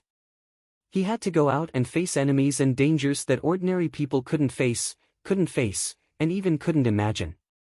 There was a saying in the astral souls, an ordinary person can easily live to 70 years old. However, out of 10 martial artists, at most 2 can live to the age of 80. Above the martial master level, before the Jinyuan level, was the most dangerous path for a martial warrior. Martial warriors and martial disciples were not dangerous because they didn't have to go out on missions. However, once they became martial masters, everything was different. The risks they faced were thousands of times more than ordinary people. This was an extremely cruel reality. Zhuo Changlu's eyes gradually became deep. When I was writing this chapter, I suddenly remembered the day when I left home as a soldier. There were many things I wanted to write. Some were written, but I deleted them. Everyone can experience it for themselves. Sigh. Parents in the world have a poor heart. Please recommend me and comfort me when I'm suddenly sad. Chapter 24. Zhuo Xiaoduo finally vented the excitement in his heart, but he found that his parents were not as happy as he thought they would be. His attitude should be described as thoughtful, troubled, and even a little fearful. Zhuo Xiaoduo knew something was wrong. He couldn't help but put away his smile and asked carefully, Dad, Mom, are you not happy? Ha ha ha. Zhuo Zhanglu let out a long laugh, beaming from ear to ear, happy, too happy. Dad was stunned by you just now. Ha ha ha, my son can finally cultivate. From now on, who dares to call my son a loser? Ha ha ha. Mr. Zhuo, who had a smug look on his face, secretly winked at Wu Yuding. Wu Yuding also put on a smile and quickly wiped her eyes, saying, yes, I'm so happy. Doggy's cultivation is a great thing for our family. Doggy's dad, oh, our Xiao Duo will be a cultivator from now on. Dad, go buy some good wine and food, let's celebrate tonight. Zhuo Zhanglu laughed heartily and said, that's right, that's right. We must celebrate this. He stood up and was about to open the door. Zhuo Xiaoduo suddenly felt a little sour in his heart. He couldn't help but think of the disappointment when Zhuo Xiaoyan suddenly changed the way she called him, even though she was very dissatisfied with the name cat in her mind. So that was it. He felt that his parents were being polite to him all of a sudden. He couldn't help murmuring, let's call him Doggy. I'm not used to the sudden change. Ha ha ha. The three of them laughed together. Zhuo Xiaoduo then added with a cheeky smile, if it's possible to slowly change it. Give me a period of time to adapt to it, that's the best. That's because you're dreaming. Wu Yuding and Zhuo Xiaoyan said at the same time. Zhuo Xiaoyan made threatening gestures, saying, you're Doggy, forever Doggy, always Doggy egg. Zhuo Xiaoduo assumed the appearance of a ferocious dog and growled. Zhuo Changlu laughed and opened the door to buy some food and wine. Wu Yuding pushed Zhuo Xiaoduo out of her embrace and said gently, go and play with your sister. I'll see what else is in the fridge and cook a few dishes. It's not good to just eat the food bought outside. How about I fry a salted fish for you later? Sure, sure. Zhou Xiaoduo was excited. Then, Zhou Xiaoyan pulled him over. Doggy, come here. Let me ask you, how did you break through? You really surprised me. As she was pulled away by Zhou Xiaoyan, her voice became softer and softer. Finally, with the sound of the door closing, she could no longer hear her voice. Zhou Xiaoyan's voice was filled with excitement. She could barely contain her excitement. Just by listening to her, one could feel that this girl was completely overjoyed. Wu Yuding stopped moving the kitchen knife in her hand and fell into a daze. After a long while, her nostrils were sore and her eyes were red. How could he be able to cultivate? The road ahead would be so difficult. The sky slowly darkened. She didn't know when Zhuo Zhanglu had returned. He carried a few vegetables into the kitchen and quietly stood behind his wife. He put his hand on his wife's weak shoulder and slowly held her in his arms. He said softly, "Don't worry. Don't forget that little Nianji is watching over you. Don't worry too much." He said softly, "Actually, little Nianji is more worried than we are." Wu Yuding nodded silently. She seemed to want to say something, but she didn't. Yes, it was good to have her sister watching over her. But it was better to see her safe and sound with her own eyes. "I regret it," Wu Yuding said softly. "It's okay," Zhuo Changlu said after a moment of silence. Then he said in a relaxed tone, "Hurry up and cook. They're going to want to eat later." "Okay." The sound of kitchen knife chopping could be heard.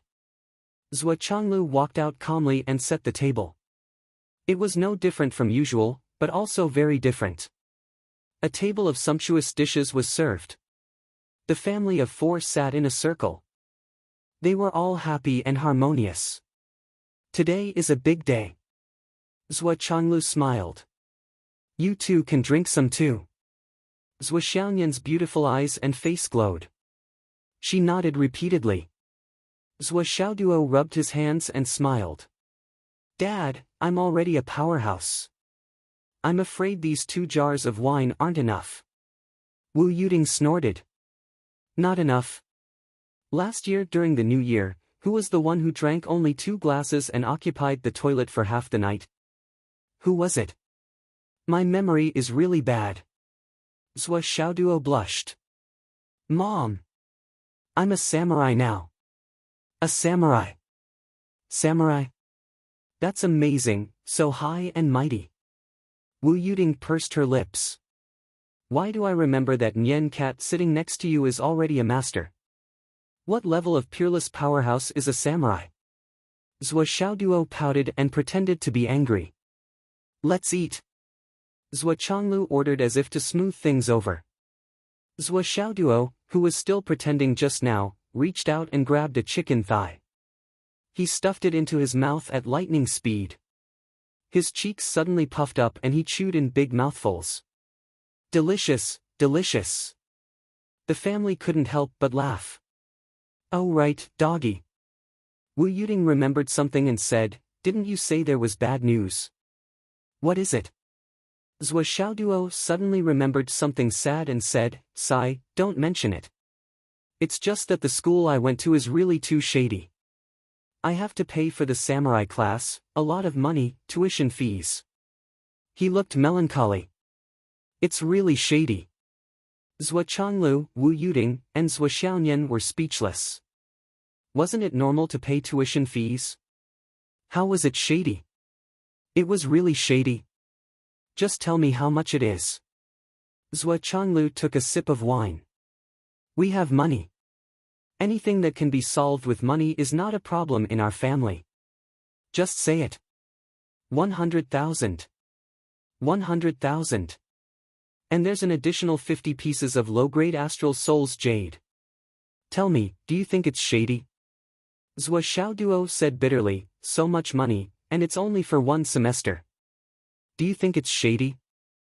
Zhuo Xiaoduo sighed. "Shady? It's quite normal. Zhou Changlu said nonchalantly. His understatement made Zhou Xiaoduo's jaw drop. It even felt unreal. He thought that his father would be shocked for a while, feel the pinch, and feel embarrassed for a while, but in the end, 100,000 for tuition fees isn't too much. A samurai training for a few months should be about this amount. Zhou Changlu casually took out a card and said lightly, "There's 80,000 in here." Then he reached into his pocket. "I'll give you another 20,000 in cash." "Dad!" Zhou Xiaoduo and Zhou Xiaoyan spoke at the same time. Zhou Changlu and Wu Yuding turned to look at them. "You first. You first." The siblings spoke at the same time. Finally, Zhou Xiaoyan bit her lip and said bravely, "I have some money here. I'll pay for the dog's tuition fees." Zhou Changlu narrowed his eyes. "You have money? How much money do you have?" It was obvious that Zhou Xiaoyan regretted her words. Now that she was being questioned, she suddenly became timid and said timidly, "About 200,000. I think. Wu Yuding immediately put down her chopsticks and turned to look at her. "Where did you get it?" Zhou Xiaoyan stammered, This. My master gave it to me." "Ahem, yes, my master gave it to me." Zhou Changlu and Wu Yuding stared at Zhou Xiaoyan without saying a word for a long time. "My master really gave it to me." Zhou Xiaoyan mustered up her courage. Both of them still stared at her quietly. After a long time, Zhou Xiaoyan was defeated and said dejectedly, I carried out a few tasks." Still, no one spoke. The atmosphere was unprecedentedly heavy. Zhou Xiaoyan spoke faster and faster. "I didn't mean to hide it from you. But I'm a grown-up now, right? I should do something for this family. Mom, you said just now that I'm a grandmaster. If I don't do anything, I'll just be a decoration. The tasks I took were very simple. Very simple and easy." She emphasized on the ease of the tasks. Zhou Changlu and Wu Yuding still did not speak. Zhou Xiaoyan's eyes were red. It's really simple." Zhou Changlu turned his head and looked at Zhou Xiaoduo expressionlessly. "What did you want to say just now?" Zhou Xiaoduo suddenly stammered, I.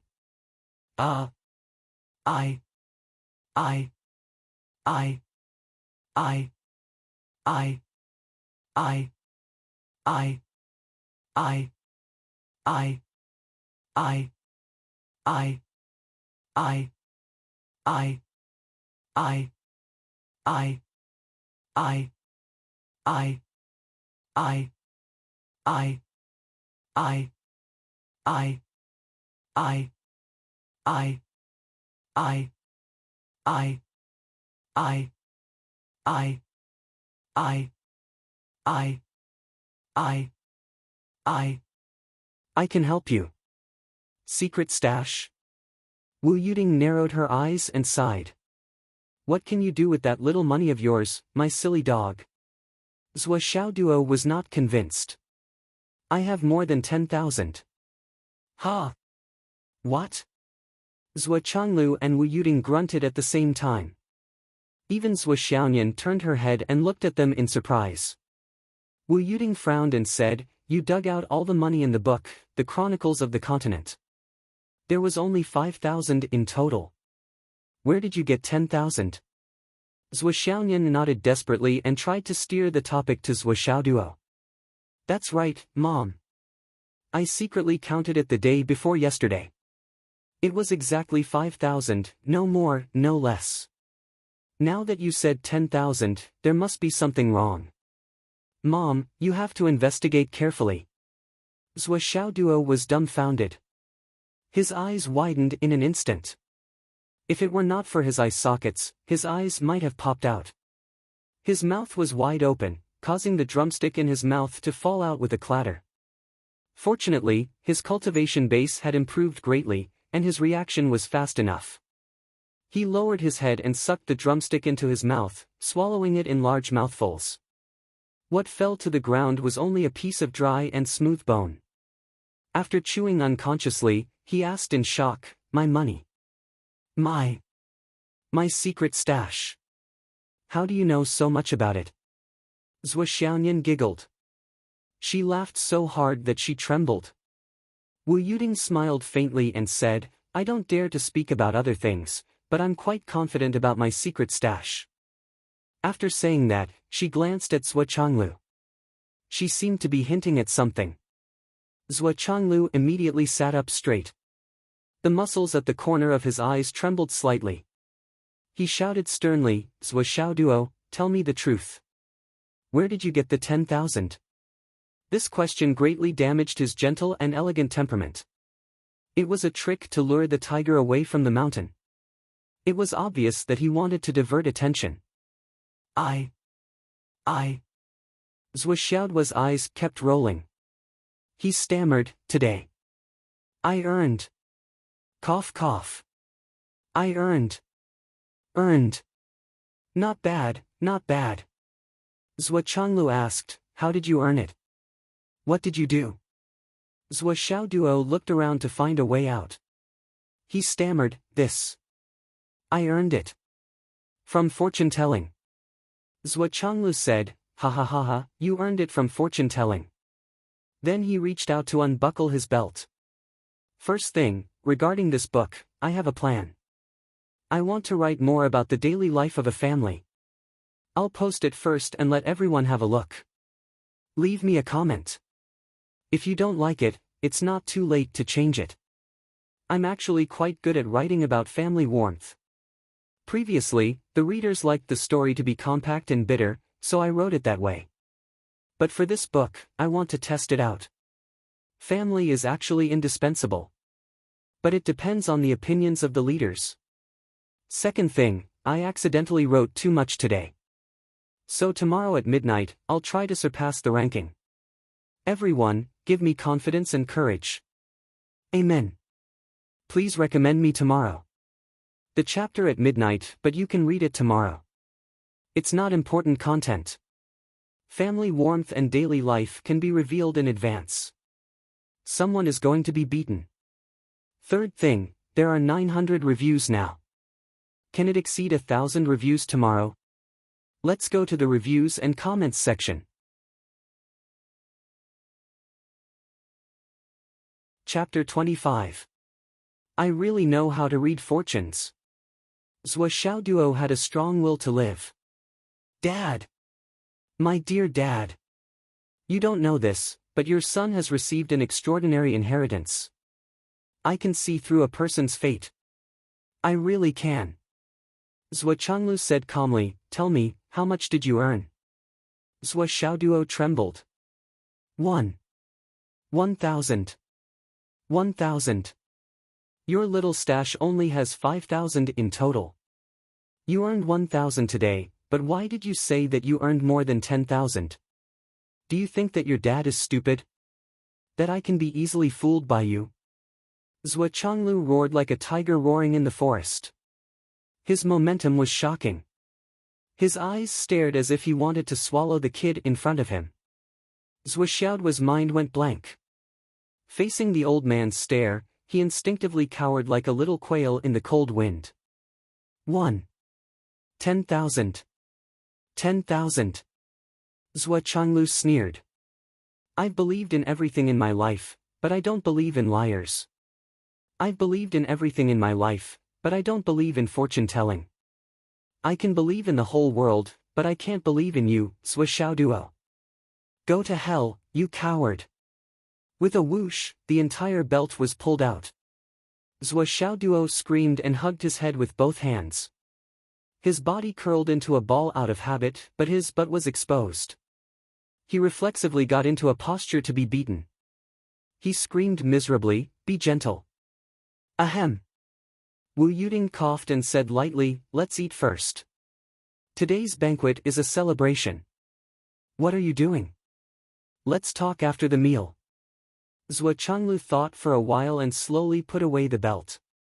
He nodded and said, "That's right. Let's eat first. We'll talk after the meal." The banquet resumed. Zhuo Xiaoduo and Zhuo Xiaonian sat side by side. However, the two of them looked unsatisfied. They looked at each other from time to time and saw the regret in each other's eyes. Sighed. She shouldn't have pitied her father for working so hard to support the family. She wanted to help, but in the end, she sold herself. For a moment, the siblings were both vexed and regretful.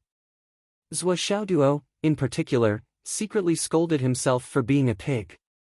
He clearly knew that the money he had earned should not be exposed. Once it was exposed, he would be in big trouble. Why didn't he keep his mouth shut? The nature of the meal had changed. It was no longer a celebratory feast, but a last meal. The only thing he didn't know was whether it would be a men's singles match or a mixed doubles match. It was more likely to be a mixed doubles match. He didn't dare to think any further. It was too terrifying. Wu Yuding poured a glass of wine for Zhuo Changlu and said, "Nian, you have 200,000 yuan now. The family is indeed quite tight during this period of time. It's good that you take some money out to supplement the family, but don't take it all out. Girls need to keep some money with them to deal with emergencies." Zhuo Xiaonian, who was flattered, immediately sat up straight and said flatteringly, "Mom, I have 360,000 yuan in total. I'll leave 350,000 for Dad, and I'll keep 10,000 for myself." "Oh, so it's not 200,000 yuan, it's 360,000. Wu Yuding nodded and said, "Then you can take out 300,000 yuan. You're an adult now. When girls go out, you have to treat yourself better. How can you not have money?" Zhuo Xiaonian nodded as if she had been granted amnesty. "Yes, Mom." "Okay, Mom. I'll take it out now, Mom." Then, she took out her card, tapped on her phone, and transferred the money to her father. Only then did she feel a little safer. Looking at Zhuo Xiaoduo's pitiful eyes for help, Zhuo Xiaonian gave him a look that said, "Good luck to you." Then, she focused on eating. Her heart gradually calmed down, and her face cleared up. Even if Dad and Mom were still angry, the dog was in front of them. They could beat him first. Xiao Duo's mistake seemed to be more serious. He. I spent 300,000 yuan. This beating, I should pay for it, right? And Xiao Duo. Wu Yuding picked up the wine pot and poured a glass of wine for her son. She said with a smile, "Xiao Duo is now a samurai. Congratulations. Mom won't limit you from drinking today. Drink with your dad." Zhuo Xiaoduo's hand that was holding the wine glass was trembling. His face was pale and he stammered, "Mom, I really earned it by looking at the face. I didn't steal or rob." "Well, Mom believes you. You're my son. Why wouldn't I believe you?" Wu Yuding immediately said, "Where's the money you earned? Take it out and let me see. I don't believe you earned more than 10,000 yuan. That's more than 10,000 yuan. Zhuo Xiaoduo hurriedly got up and ran into his room with his tail between his legs. He opened the hollowed-out journal and took it out as if he was presenting a treasure. He said, "Mom, look. This is 5,000 yuan. And this is 12,000 yuan. Wu Yuding, it's not more than 10,000 yuan. This is at least 20,000 yuan." Zhuo Xiaonian coughed repeatedly. She turned around and kept signaling Zhuo Xiaoduo with her eyes. Don't betray me, don't betray me." Zhuo Xiaoduo hesitated for a moment. Under his mother's gaze, he only hesitated for 2 seconds before betraying Zhuo Xiaonian. "Yes. I asked you for money one day and you didn't give it to me. Sister Nian Nian gave me 10,000 yuan. Then I bought a piece of jade and spent 8,000 yuan." Zhuo Xiaonian's expression darkened again. She bit her lower lip and looked at the traitor with resentment. Wu Yuding glanced at Zhuo Xiaonian meaningfully and said, "Oh, I see. It's fine." She picked up the money in her hand and counted it. 17,020 yuan. What's up with this 20 yuan? Zhuo Xiaoduo gulped. It's a small amount. Small change. He didn't dare to say that he earned it from fortune-telling anymore. Wu Yuding said, You don't need so much money for school. Your sister gave you 10,000 yuan and you actually spent 8,000 yuan. You are a little too extravagant. Zhou Xiaoduo looked at the money in his mother's hand in despair. The corners of his eyes twitched and his heart felt like it was being cut by a knife. So, I'll keep it for you. Wu Yuding naturally placed the money in her small purse. She thought for a moment and said, but you're also a warrior. It's not right for you to not have some pocket money when you go to school. Here, take this 20 yuan change. Spend it wisely. Zhou Xiaoduo took the 20 yuan in a daze. He felt a surge of emotion in his heart. She left 60,000 yuan for sister. She left 20 yuan for me. This ratio. But it's okay. Sister Nian's money is my money, isn't it? If I can escape a beating, it's worth it. He tried to comfort his heart that was about to bleed from the pain. He turned his grief into appetite and began to eat and drink again. Sure enough, Zhou Zhanglu and Wu Yuding didn't pursue the matter any further. The whole family was joyous and harmonious. They toasted each other and finished the meal in a harmonious atmosphere. Zhou Xiaonian and Zhou Xiaoduo's uneasy hearts slowly calmed down. Zhou Xiaoduo was even thinking about handing over the 12,000 yuan ill-gotten gains. He had planned to do so anyway. But was it possible for him to get back the 5,000 yuan he originally had? If it was possible, how should he tell his mother? Zhou Xiaoduo thought hard and considered the words carefully. The money was originally saved by him over the years. They had painstakingly saved up money and then turned it all into new banknotes with serial numbers. Everyone in the family knew how hard it had been to go through all of this. So, the possibility of him getting it back was not small. While thinking, he picked up the wine glass and drank. Before he knew it, he had drunk a lot. They had truly eaten and drunk to their heart's content. The 5,000. Wu Yuding said. It's going to be returned to me. Zhou Xiaoduo's spirit was shaken, his eyes sparkling. I'll keep it for you first. It depends on your performance. If you do well, I'll return it to you, Wu Yuding said. Okay. Mom really loves me. Zhou Xiaoduo flattered her without hesitation. His heart calmed down a lot. Yes, there was still hope. There was still a lot of hope. Well, isn't this salted fish your favorite? Wu Yuding said, don't just eat one side. Turn this salted fish over. Zhou Xiaoduo hurriedly did as he was told. But he felt that there was something wrong with this sentence. Zhou Xiaonian had already burst out laughing. At this moment, Zhou Changlu was already a little tipsy. He was smiling happily. Zhou Xiaonian wasn't as optimistic as Zhou Xiaoduo. The intuition of a high-level martial artist made Zhou Xiaonian vaguely feel that the crisis seemed to be still faintly existing, brewing, and rising. That meant that this place wasn't safe. Seeing that they had finally finished eating, Zhou Xiaonian put down her chopsticks and stood up. Her pretty face was serious. Dad, Mom, I still have to practice. I'll go first. Don't be in a hurry. Zhou Changlu raised his eyelids. You're a girl. You're already so old. Do you only know how to eat? Don't you know how to clean the table after eating? Zhou Xiaonian's face was gentle and pleasant. Yes, Dad. I'll clean it now. Mom, put it down. I'll wash it. Zhou Xiaoduo hurriedly helped. The two cleaned up the dishes together while exchanging glances. What should we do? Quickly think of a way to escape. Escape to where? Anywhere is fine, but the biggest problem now is whether or not we can slip away. I don't know what to do. Me too. Finally, the two siblings cleaned up the house. After a long while, they came to the living room and were about to say that they wanted to go back to their room. But before they could say anything, Zhou Changlu spoke first. I'll leave Zhou Xiaonian to you. You're a big girl now. You two can deal with it yourselves. Zhou Changlu said to Wu Yuding, I'll deal with Samurai Xiaoduo. Okay. Wu Yuding waved the thick ferrule in her hand. She reached out and pulled a bench over in the living room. With a cold face, she said to Zhou Xiaoyan, "Lie on it. Monday. Rank up. Looking for recommendation tickets to rank up." The next chapter was noon. So sleepy. Chapter 26. Zhou Xiaoyan's face was pale.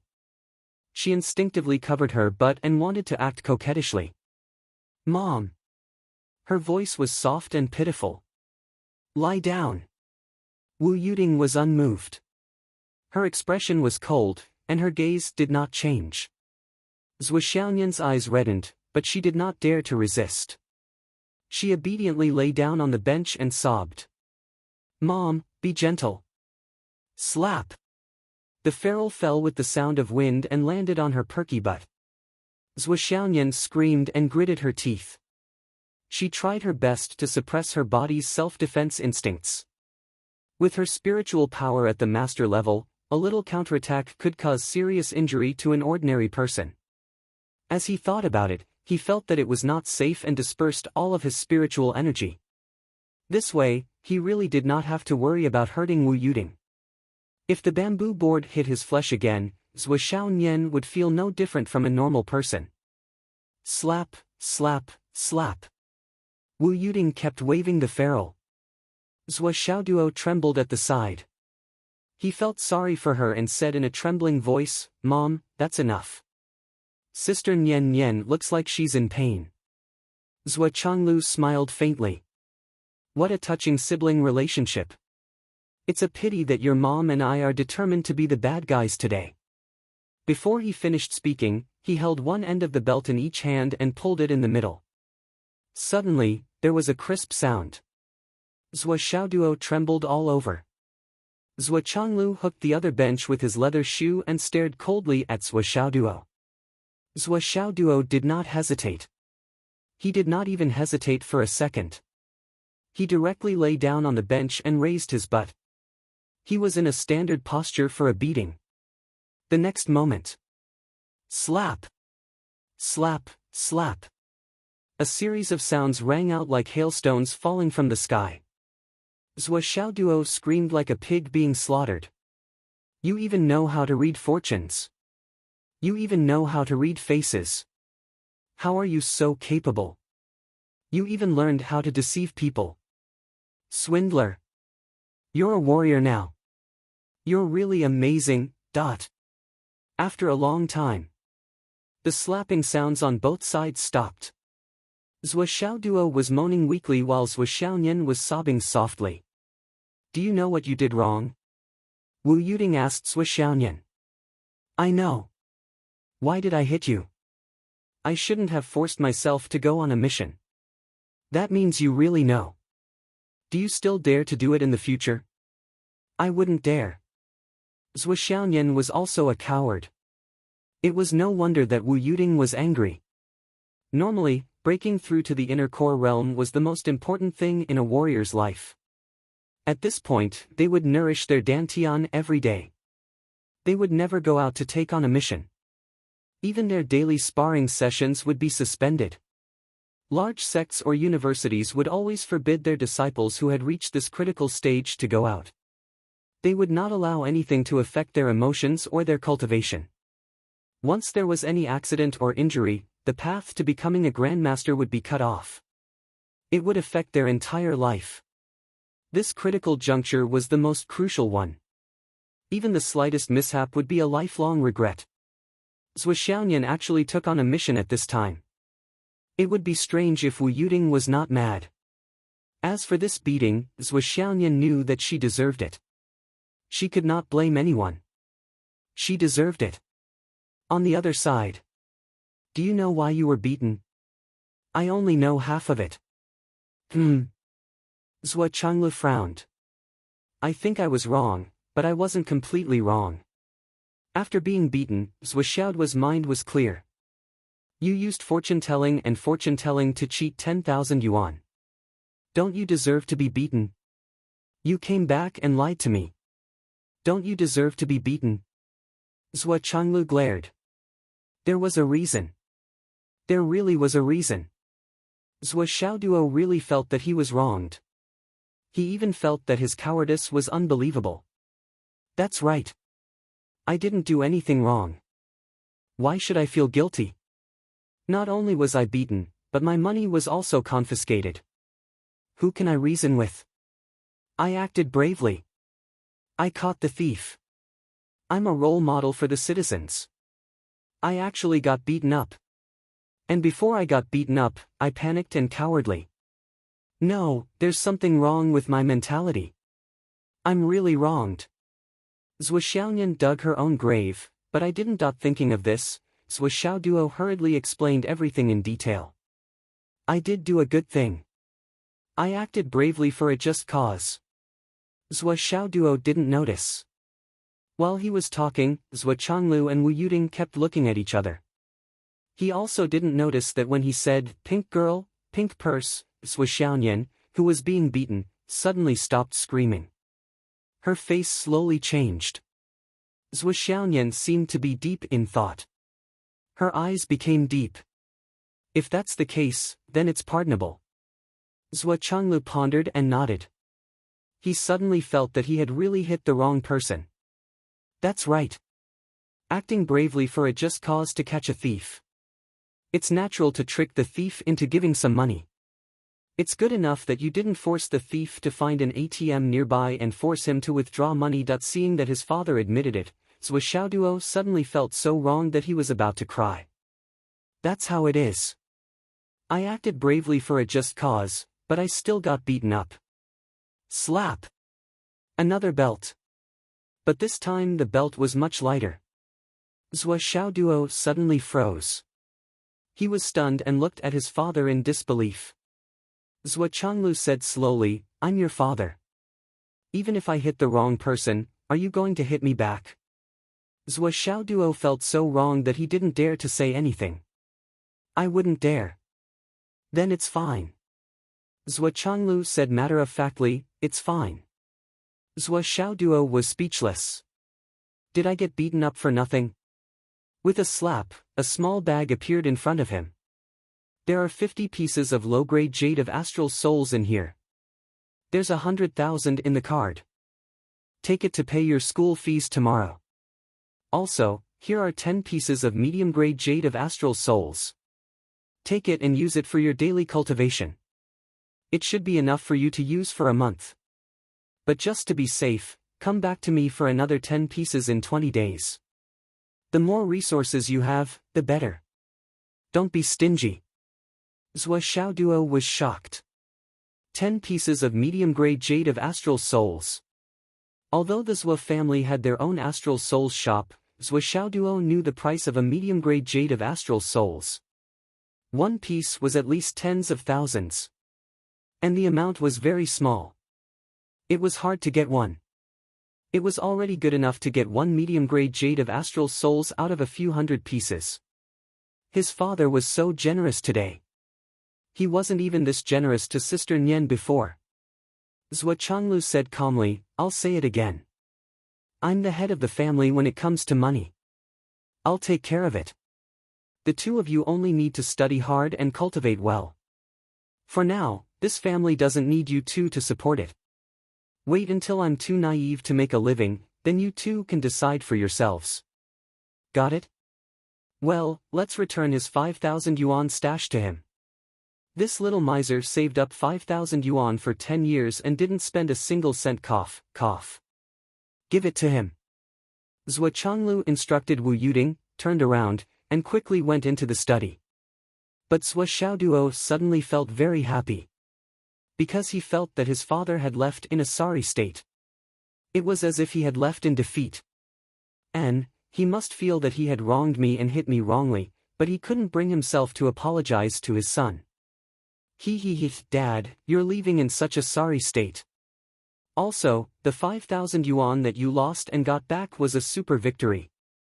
Although someone's butt was still burning with pain, his mentality was as if he had won a battle. It was the first time in his life that he saw his father show such an expression in front of him. Only one word could describe it. If it happened 10 or 100 times, it wouldn't be too much. It's awesome to become a martial warrior. Zhou Xiaoduo was complacent and beamed with joy. He actually felt that his butt didn't hurt as much. Both the brother and sister were beaten up, but now Zhou Xiaoduo looked at Zhou Xiaoyan and felt very superior. I was misunderstood, but sister, you really did it. The two of us are fundamentally different. Fundamentally different, you know. Ha! Ha! Ha! You deserve it. You deserve it. While Zhou Xiaoduo was secretly happy, he also felt a little gloating. After all, there were only a few times in his life that he could take advantage of his sister. Dad, you're biased. Zhou Xiaoyan ignored the pain in her butt and raised her head indignantly. When I was in school, you didn't even give me a stone of astral souls. That's not fair. Zhou Changlu's voice floated out from the study. You. Do you still need me to give you anything? Then he stopped talking. Zhou Xiaoyan pouted but didn't say anything. Zhou Changlu was right. Zhou Xiaoyan's outstanding talent was not only waived all the tuition fees, but the school also gave out a quota of jade of astral souls, and the quality was far beyond what ordinary people could afford. Under such circumstances, Zhou Changlu really didn't need to prepare anything. Besides, if he really wanted to prepare something, it seemed that he really couldn't afford it. Wu Yuding went into Zhou Changlu's study and the door was closed immediately. Zhou Xiaoyan stood up from the bench and covered her butt. She pouted and looked at Zhou Xiaoduo and said angrily, "Why are you still standing there? Hurry up and help me into the room. It hurts so much." Zhou Xiaoduo was exercising to relieve the pain. He said angrily, "Mom and Dad are already in the room. Why are you still pretending? You just need to exercise and you'll be fine. Don't you know that you're too fake? Besides, do you think Mom would bear to hit you so hard? Pretentious. Disgusting." Zhou Xiaoyan was ashamed and angry. She didn't care about pretending anymore and grabbed Zhou Xiaoduo. "How dare you talk dirty to me? Come with me." In a flash, they disappeared from the living room. In the study, Wu Yuding's face was filled with worry. Zhou Changlu also looked unprecedentedly serious. "Since you've already entered Dao, you have to make other plans. You have to prepare more resources." Zhou Zhanglu sighed and said, "Originally, I was lazy, undisciplined, and happy to be free and unfettered. Who would have thought that a dog would suddenly break through and become a cultivator? This is forcing me to work hard to earn money. It's so hard to be happy." Zhou Changlu was very melancholy. "There's something I need everyone's help with." On the first day we opened the book, we had more than 50,000 collections. Until now, we still have more than 50,000 collections. We don't have enough exposure. I can only rely on you guys to help me promote and recommend. 50,000 collections, less than 2,000 copies.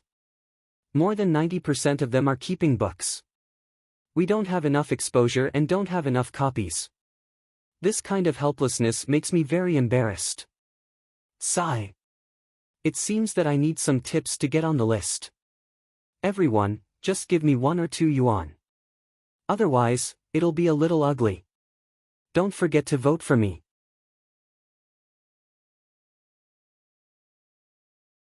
Chapter 27. Wu Yuding sighed. "You're the head of the family. If you don't work hard, who will? No matter what, you have to pave a smoother path for Doggy. Nian didn't need us to put in so much effort, but Doggy can't escape this time." Zhou Changlu nodded slowly. "Don't worry." Then, the husband and wife began to discuss in a low voice for a long time. "Spare me." Zhou Xiaoduo experienced the feeling of being a high-altitude person again 30 or 40 times. He shot up into the sky like a rocket and then fell like a meteorite. She free-fall like this for more than 30 times, her hair was blown straight by the wind. Finally, Zhou Xiaoyan was kind enough to catch her and stop throwing her. "Do you still dare to yell at me? Do you still have the guts to spit?" Zhou Xiaoyan said with a reserved expression. I won't. Zhuoxiaoduo's face was already blue from the cold. He shook his head and said flatteringly, Sister Nian Nian. Your cultivation is really at the level of immortals. I really envy you. When can I have such great magical powers like yours? Sigh, I'm afraid I won't be able to catch up with you even in 100 or 200 years. You're amazing. Zhuoxiaoduo gave a thumbs up in admiration and flattered Zhuoxiaonian. Zhuoxiaonian's face darkened again. She scolded angrily, Kid, can't you work harder? You won't be able to catch up with me in 100 or 200 years. How dare you say that? You're not a man at all. If you can't catch up with me again, I'll throw you another 100 times. Zhuoxiaonian was very angry. Zhuoxiaoduo's face was pale. He really didn't expect that his flattery would backfire. He really didn't know why. When I said I couldn't catch up with you, you got angry. When I said I could catch up with you and hit you, you got angry. It was too difficult. It was really too difficult. However, Zhuoxiaoduo looked at Zhuoxiaonian's face. Although the crisis still existed, it was gone. It was like dark clouds covering the sky. Zhuoxiaoduo was a little worried. The death tribulation still existed. However, his previous reminder had yielded results. Obviously, this situation had occurred because the Zhuoxiaonian had completely sealed off the information, or she had not determined the final location. However, these dangers were still around her. Zhuoxiaoduo was a little worried. If only I could tell the fortune of a certain big shot and ask him to protect Sister Nian. That would be great. But the problem is, where can we find such a big shot? Zhuoxiaonian snorted and rolled her eyes. She stretched out her white and tender hand and said proudly, Here, eat this bottle of marrow cleansing pills. This is a high-quality marrow cleansing pill with elixir veins. It is a peerless product and will definitely improve your aptitude. Upon hearing this, Zhuoxiaoduo was shocked. You can even pick up such high-grade goods now. Why? Is there a tall, rich, and handsome man among your pursuers? Which family are they from? What did he look like? His family was awesome. Or perhaps from a large sect? Is his background okay? When can I meet my brother-in-law? Zhuoxiaoduo's series of questions made the Zhuoxiaonian's face gradually darken at a speed visible to the naked eye. Her pretty eyes were round and her pitch-black eyeballs were fixed in the middle as she looked at Zhuoxiaoduo.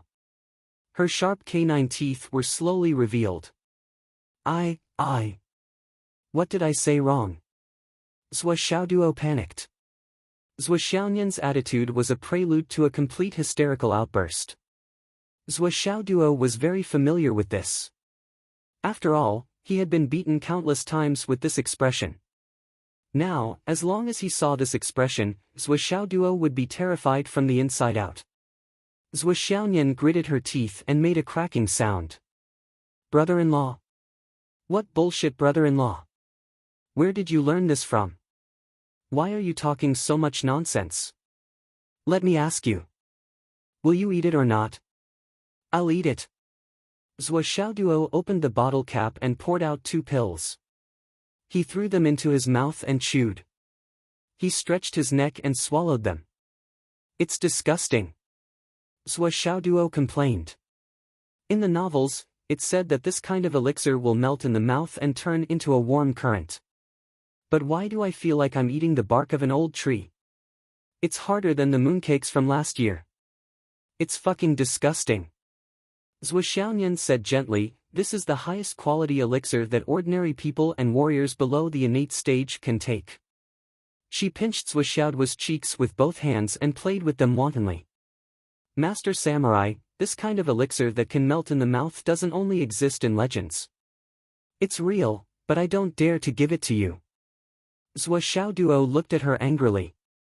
He felt that this guy was pulling his face into the shape of a dog and then into the shape of a cat. He was having a lot of fun, but he didn't dare to say anything or resist. He could only try to find something to say. Why can't Ha Beng give it to me? His cheeks were being pinched and he couldn't speak clearly. Zhuoxiaonian said gently, I'm afraid that it'll make Master Samurai Xiao Duo explode. It's such an obvious thing, but you still have to ask. Zhou Xiaoduo completely collapsed. He was speechless and stunned on the spot. Doggy, you've become a samurai. That's amazing. Zhou Xiaoyan said with some relief. In the future, I'll accompany you in your cultivation. Do you understand? Zhou Xiaoyan's voice was extremely gentle, but Zhou Xiaoduo's hair stood on end. He screamed, no. Well, it's settled then.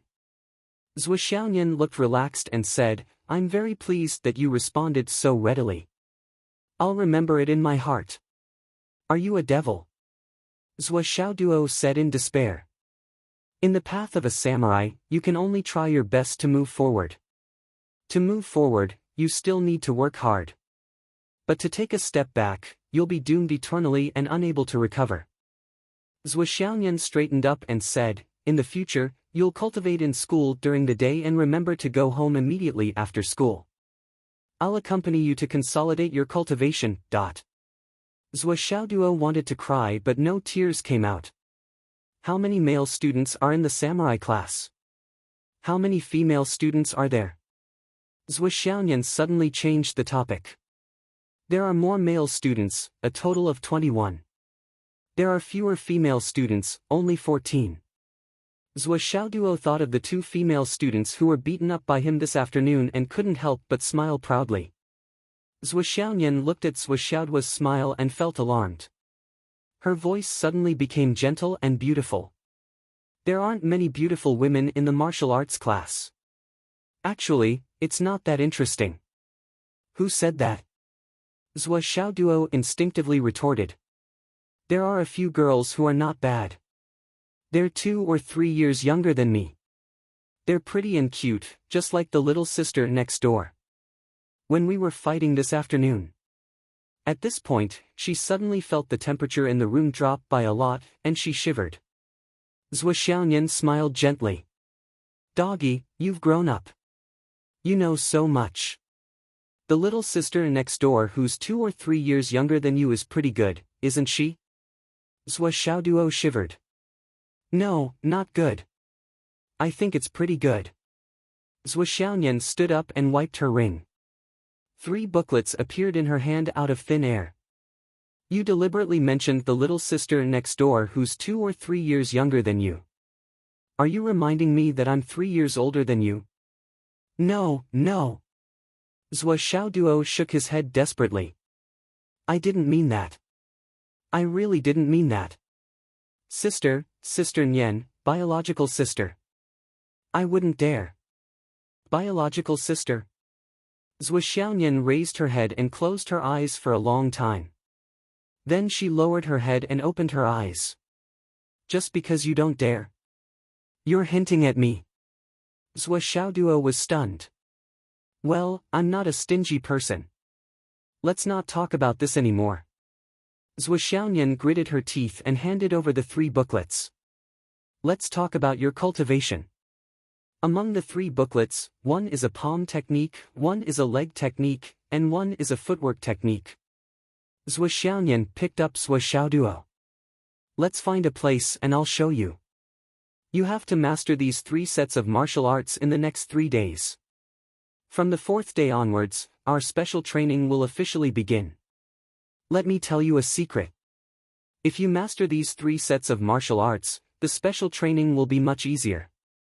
If you don't master them, it's not a big deal. It's just a little hard. Let's go now. No, no. No. Zhou Xiaoduo shouted, you don't have the right. You can't do this to me. I'll never say anything like, Mr. Perfect is chasing you.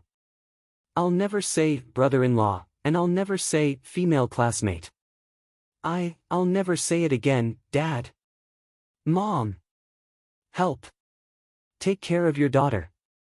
Woo. Before he could finish his lengthy plea, he was stopped by a gust of wind that blew in his mouth. Zhou Xiaoyan had already picked up Zhou Xiaoduo and flew out. They were flying over a high-rise building at a high speed. The oncoming wind came one after another, causing Zhou Xiaoduo's tears to flow. His 2 legs kicked in the air, and his eyes almost popped out. Zhou Xiaoyan held Zhou Xiaoduo by the back of his collar with one hand, as if he was a kitten. They flew over the city easily and happily, without any sense of tiredness. After a while, Zhou Xiaoyan felt that Zhou Xiaoduo seemed to be very uncomfortable. She felt sorry for him. She quietly sent out a trace of spiritual energy to block the wind. Zhou Xiaoduo immediately recovered and moaned, "Zhou Xiaoyan, dear sister. I'll listen to you in the future. Listen to me in the future." Zhou Xiaoyan snorted and rolled her eyes. She quietly sent out another trace of spiritual energy to Zhou Xiaoduo's feet. The anger that had been rising in her heart seemed to have almost dissipated. She looked down and couldn't help but smile with satisfaction. Why was I angry just now? I forgot. Sometimes I wonder why I don't have such an elder sister. My parents didn't pick one up for me back then. Sigh, please recommend me to comfort myself.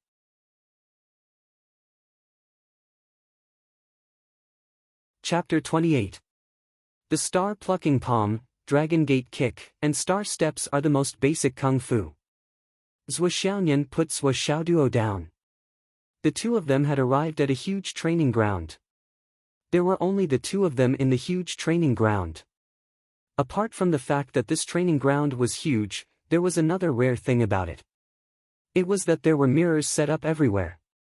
It allows you to see your every tiny movement.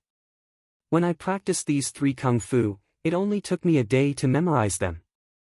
Zhou Xiaoyan said fiercely, "Now I'll give you 3 days. It's definitely enough.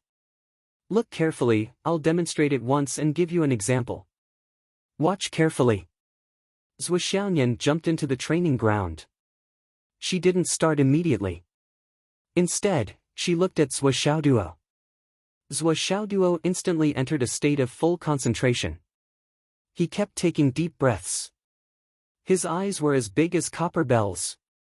Based on his understanding of Zhou Xiaoyan had already spoken. If he couldn't do it in 3 days, he would be miserable. It wouldn't just be a little hard work. I can tell from her expression just now that she's not teaching kung fu. This violent woman must have been holding back for many years. Zhou Xiaoduo was infuriated. Before, I couldn't cultivate, so even if she wanted to, she couldn't do it. Now that I can cultivate, she naturally has to take action. Just look at how excited she is compared to me, it's obvious. She probably wants to use the reason of cultivating and exchanging pointers to teach me a lesson. He squinted at Zhou Xiaoyan. Don't be fooled by her beauty. She's never softened her punches when she beat me up all these years. I can't let her use this as an excuse. Otherwise, I won't be able to live a good life. He gritted his teeth and concentrated. Let's start. Zhou Xiaoyan looked at him gritting his teeth and wanted to laugh. She glared at him and said, "Watch carefully." As he spoke, he began to move his feet. Star-plucking palm, first move. Zhou Xiaoduo nodded nervously, his eyes almost popping out of their sockets. Unexpectedly, in this moment of nervousness, he felt a trace of coolness between his eyebrows enter his eyes again. At the same time, he suddenly had a strange experience. Zhou Xiaoyan intended to practice, so her movements were slower than normal practice. At this moment, with the coolness in his eyes, every movement was 10 times slower in Zhou Xiaoduo's eyes.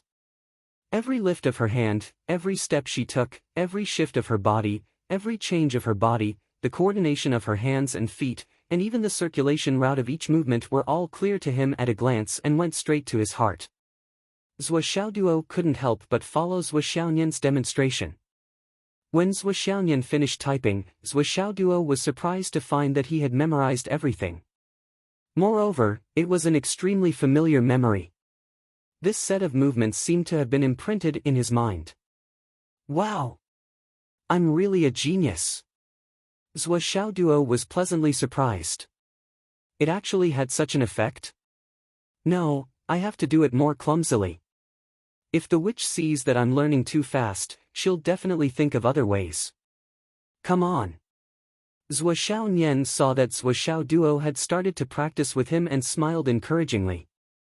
But in his heart, he said, "Go, Z, these movements can't be learned just by practicing once. You're so impatient that you want to eat hot tofu.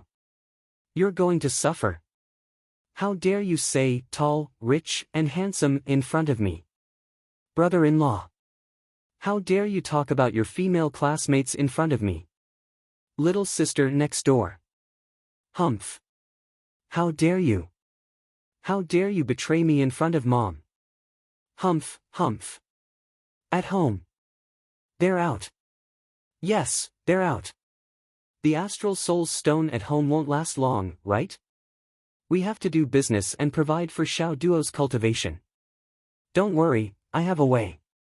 Zhuo Changlu took out his cell phone and hesitated. Wu Yuding's beautiful eyes looked at Zhuo Changlu's cell phone and felt her throat dry. She said, make a call. Zhuo Changlu nodded. Make a call. Okay. Wu Yuding seemed to be quite relaxed. Zhuo Changlu sighed. I really want to. I just want to be a salted fish. Wu Yuding frowned. What do you mean? Zhuo Changlu was a little dispirited. He said, how did you get pregnant back then? Wu Yuding said angrily, why are you asking me about this? You should be asking yourself. Zhuo Zhanglu retorted, it takes more than one hand to clap, right? Wu Yuding gritted her teeth and pinched Zhuo Changlu's waist. What? What did you say? You're strange. Me. You. No, no, no. Of course it's my fault. It's definitely my fault. Zhuo Changlu said righteously, actually, I was careless back then. Honey. They're not at home. They probably won't be back for 3 to 5 hours. Wu Yuding blushed and glared at him. What are you trying to do? I want to. Zhuo Changlu's face was drooling as he reached out his hand. I was wondering if it was that time. When you were the most unruly. Can't you do something serious? Go and make a call first. Wu Yuding blushed and slapped Zhuo Changlu's hand aside. She turned around and locked the door of the study. When Zhuo Xiaoyan and Zhuo Xiaoduo left home, it was about 8:00 in the evening. When they returned home, it was almost dawn. Zhuo Xiaoduo was almost exhausted when Zhuo Xiaoyan carried him through the door. He saw Zhuo Changlu coming out of the bathroom after taking a shower. His hair was still dripping with water. Dad, you're still awake? Zhuo Xiaoyan was a little shocked. Usually, their parents would have gone to bed by this time. But today, it was so late. What was going on? Yes, I was studying something just now. I was so engrossed that I didn't realize it was so late. Zhuo Changlu's expression did not change, but he was a little short of breath. He replied calmly while drying his hair, where did you two go? Why did you come back so late? I took Xiao Duo to the martial arts center and taught him some fist techniques. Now that Xiao Duo has entered the path of Tao, he needs to strengthen his foundation. This kind of training will be indispensable in the future. Zhuo Xiaoyan paused and said worriedly, Dad, it's so late. You should go to bed. I see that you don't look so good. Are you tired from working today? You must take care of your body. Don't be too tired. Zhuo Changlu seemed to almost stumble. He laughed dryly, I'm really old. It's okay, you two go to bed. Zhuo Xiaoyan was very concerned and said, Dad, you don't have to work so hard in the future. Doggy and I have grown up. You and my mom don't have to be too tired. Let go of us appropriately and let us do something for this family. Where's my mom? Zhuo Changlu's face darkened and said, why are you so talkative today? I'm not old enough to be unable to move. Who are you to tell me what to do? Go to bed. He shooed the siblings away as if they were chicks. Zhuo Xiaoyan helped Zhuo Xiaoduo into the room. She saw that the guy fell asleep like a dead pig as soon as he got on the bed. His whole body was like mud lying on the bed with his arms and legs spread out. She couldn't help but smile and said, it seems that this guy is really tired. But it doesn't matter. Zhou Xiaoyan went to the bed and sat down. She slightly channeled her energy and the power of the stars around her immediately surged like a tide. In a moment, it condensed into something like a transparent crystal ball in her white and tender palm. Zhou Xiaoyan waved her hand and the spiritual energy ball began to quietly rotate above Zhou Xiaoduo's body. It constantly moved along the meridians of Zhou Xiaoduo's body. With every circle it made, the spiritual energy ball became smaller. Zhou Xiaoyan muttered as she channeled her energy, "Dad is so fierce today. He actually yelled at me. Humph. Doggy is still the best. I can bully him however I want. That's great." After Zhou Xiaoyan and Zhou Xiaoduo entered the room, they watched the door close. Zhou Changlu coughed. Wu Yuding sneaked out of the bathroom like a thief with a bath towel draped over her body. She glared fiercely at Zhou Changlu with a red face and quietly entered the room. Zhou Changlu coughed and shouted majestically, "Go to bed early." Only then did he leisurely return to his room. That night, Zhou Xiaoduo, who was exhausted from the training, slept very soundly. He even had a beautiful dream. He dreamed that he had succeeded in his cultivation and surpassed Zhou Xiaoyan. He was grabbing Zhou Xiaoyan, pressing her on his knees and spanking her. He was laughing heartily as he spanked her. He was relaxed and happy. Awesome! It's really awesome! In the wee hours of the morning, a meteor shower came as scheduled, causing the earth to shake once again.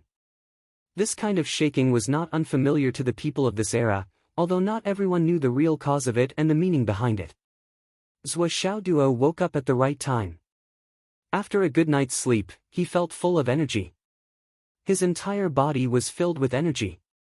He slightly circulated his spirit energy and unexpectedly discovered that his cultivation seemed to have improved a lot.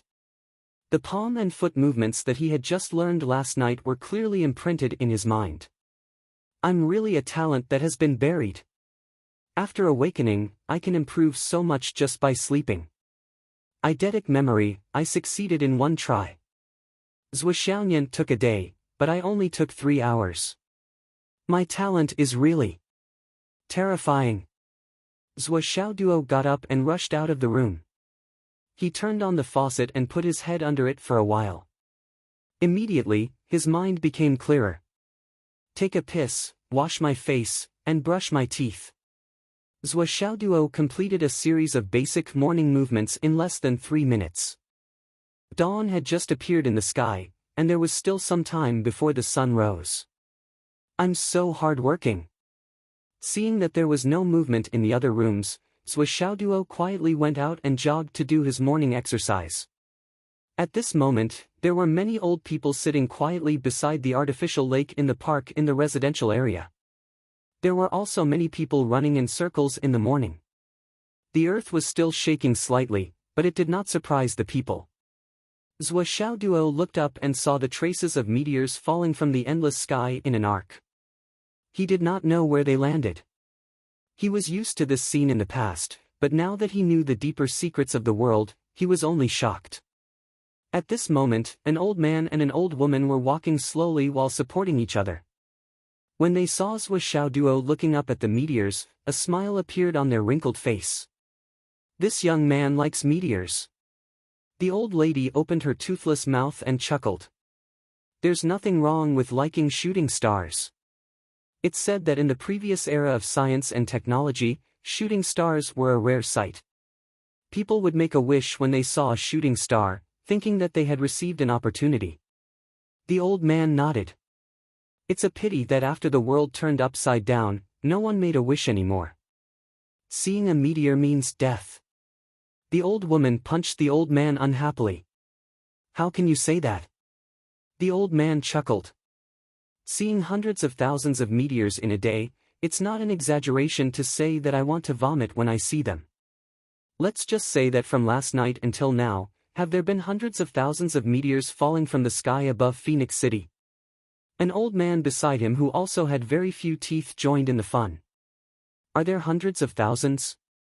I'm afraid there's not even a tenth of that number. Zhou Xiaoduo pondered for a moment. He found a high place and looked at the sky. However, he could not see anything even though he tried to look at it. At this moment, a sentence that little Fatty said during his lesson yesterday flashed through his mind. Our city is only protected by strong people who guide the meteors out of the sky and cause them to fall into the wasteland. That's why we're safe and sound. At this moment, through the misty layer of fog above the city, he could not see anything at all. However, Zhuo seemed to see a person standing in the void. The meteors that were falling from the sky and were about to hit the city changed their trajectories one by one and guided them to a desolate area that he was moving around, swinging and sweeping, not letting go of a single meteor. He did not miss a single one. His wide sleeves fluttered in the wind. He was like a deep pool of water and a mountain peak, strict and strict. How many strong people have sacrificed their lives for the peace of the common people? Zhuo suddenly had a deeper understanding of this sentence. He stood there in a daze and looked at the sky in a daze for a long time. On the way to school, Zhuo's footsteps were very fast. At the level of a martial warrior, his movement speed was much, much faster than that of an ordinary person. He turned the corner and was about to walk to the place where he caught the thief yesterday afternoon. Zhuo glanced over casually and was stunned. As far as his eyes could see, a young girl was holding a mobile phone in her hand. She leaned against a lamp post and looked at it in a daze. The corners of her mouth curled up into a smile from time to time. A small pink bag was slung over her shoulder. A comrade made a phone call. "Let's go for a drink." Damn it, this bunch of bastards, they weren't so enthusiastic before. Ever since they found out that I can't drink after the operation, they've been asking me out 3 times a day. Are they human? When I can drink, they'll all die young. So please recommend me, hee hee hee.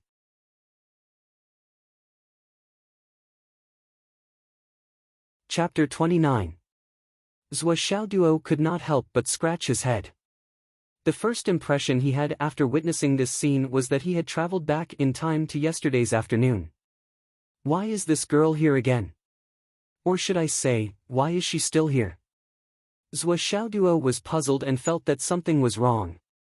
However, he was not interested and did not have the time to meddle in other people's business. He walked past the girl and continued to walk forward. I, Zhuo, have never been late for school. However, after taking a few steps, he suddenly froze. Because there was a pink wallet lying 3 or 4 meters in front of him. This scene was all too familiar. Yesterday, this wallet had been in Zhuo's hands. Although he did not see it for 10,000 years, there was no way he would mistake it.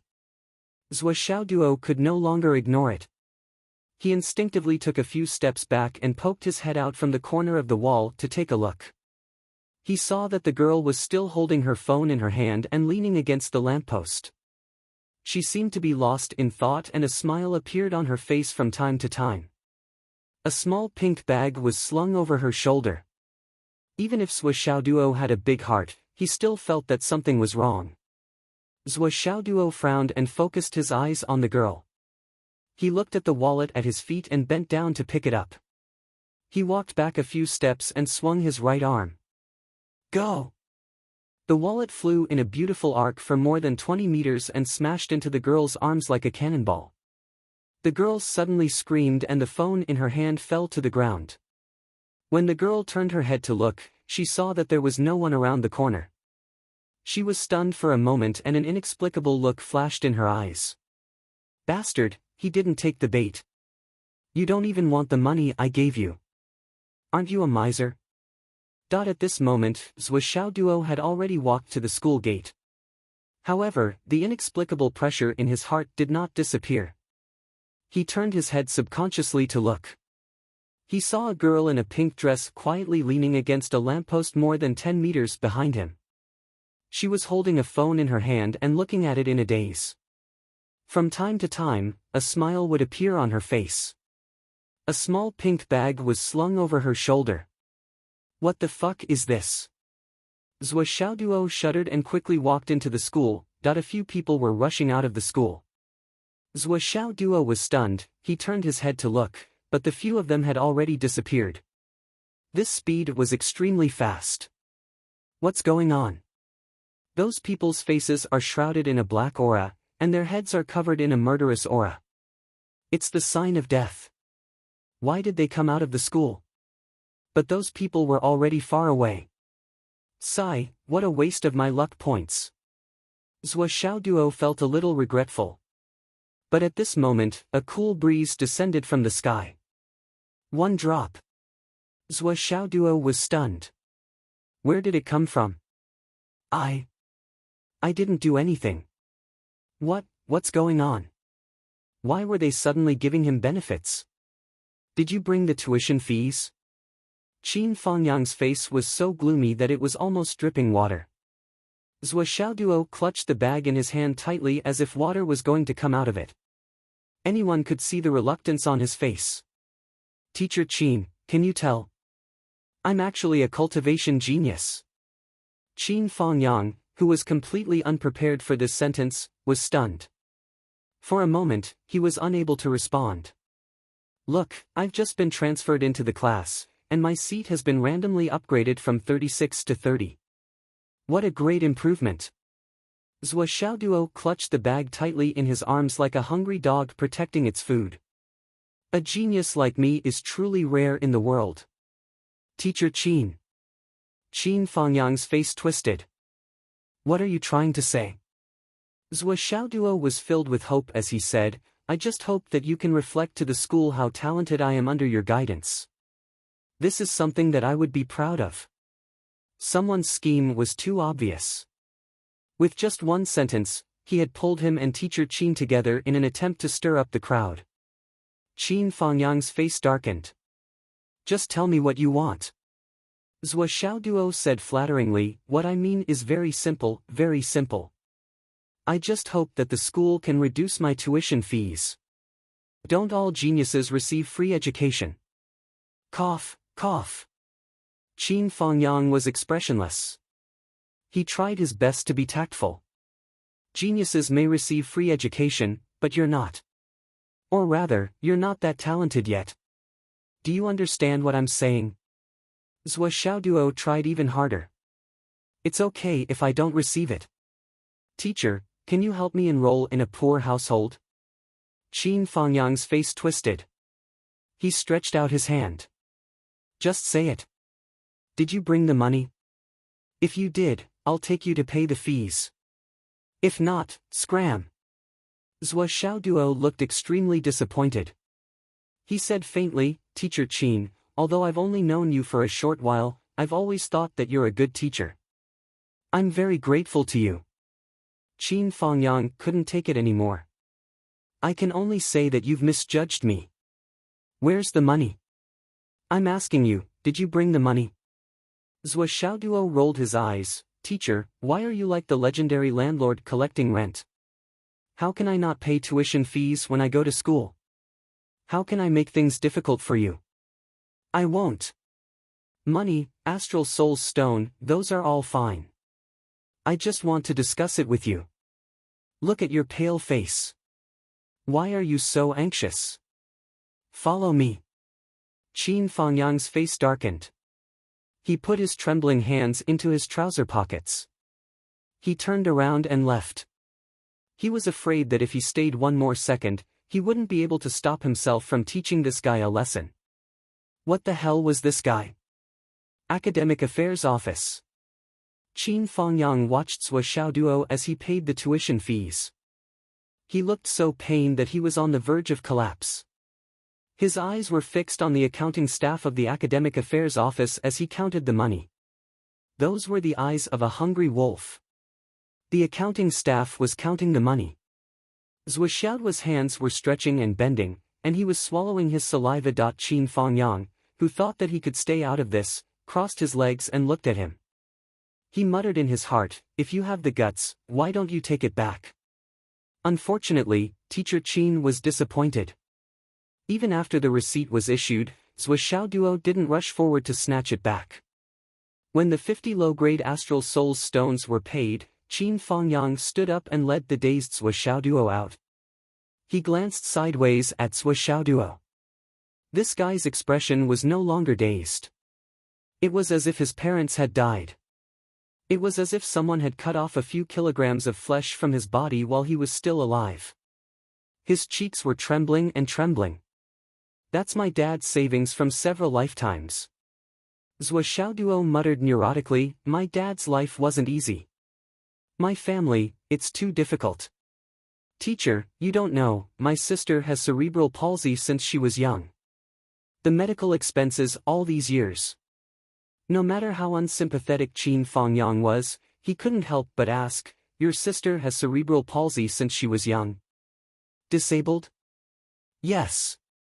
Zhou Xiaoduo sighed, my family can only buy 10 kilograms of rice a month. The rest is subsidized by wild vegetables. All the money has to be saved. In order to raise the tuition fees this time, my dad sold his blood for me, and my mom worked as a sack carrier for me. My heart aches. Qin Fangyang suddenly felt pity for him. It turned out that this student's family situation was so difficult. No wonder he was so reluctant to part with him. Qin Fangyang sighed in his heart. It was said that the children of the poor matured early. This sentence was not false at all. But why was it his dad who sold his blood, and his mom who worked as a sack carrier? Shouldn't she be transferred over? Well, there was no need to care about those details. It was definitely difficult. It's not easy for you either. Qin Fangyang sighed, but the school isn't a charity. Since you've shouldered such great expectations from your family, you mustn't let them down. Zhou Xiaoduo let out a long sigh, his eyes turning red, I will. Don't worry, Teacher Qin. Even if I have to risk my life, I'll do my best to learn. Qin Fangyang was unexpectedly reminded of Zhou Xiaoduo's desperate efforts yesterday. No wonder. What a sensible child. No wonder he was a little stingy. But being born in such a poor family in an era where a single penny could stump a hero, how could he not know the importance of money? Qin Fangyang couldn't help but sigh, it's good to study hard and cultivate diligently, but you have to take care of your body. It's okay, teacher. Zhou Xiaoduo said with a strong expression, I know that my family background and aptitude can't compare to others. I can only rely on myself for everything. I can only work harder than others, be more frugal, work harder, and... His gaze was firm and clear, I understand. Qin Fangyang patted Zhou Xiaoduo's shoulder comfortingly. At this moment, he thought of his parents who had worked hard all their lives. He also thought of the year when he paid his tuition fees. His father also took out his life savings and checked them against the son one by one, afraid that they would be fake and delay his son's future. He borrowed from one family after another, begged them one by one. How similar was it to Zhou Xiaoduo's family? Thinking of this, he couldn't help but feel sour in his heart. He pressed Zhou Xiaoduo's shoulder and said, after paying these, do you still have the usual cultivation resources? Important point to explain, Zhou Xiaoduo didn't transmigrate, nor was he reborn. He was just an ordinary teenager who had a strange dream. Well, that's the current setting, so there's no such thing as living two lives about him. So, there's no need to argue about this. When I was in class, I often saw some students saying mysteriously, hey, I had a strange dream last night. Then they discussed it for the whole day. So, please recommend me.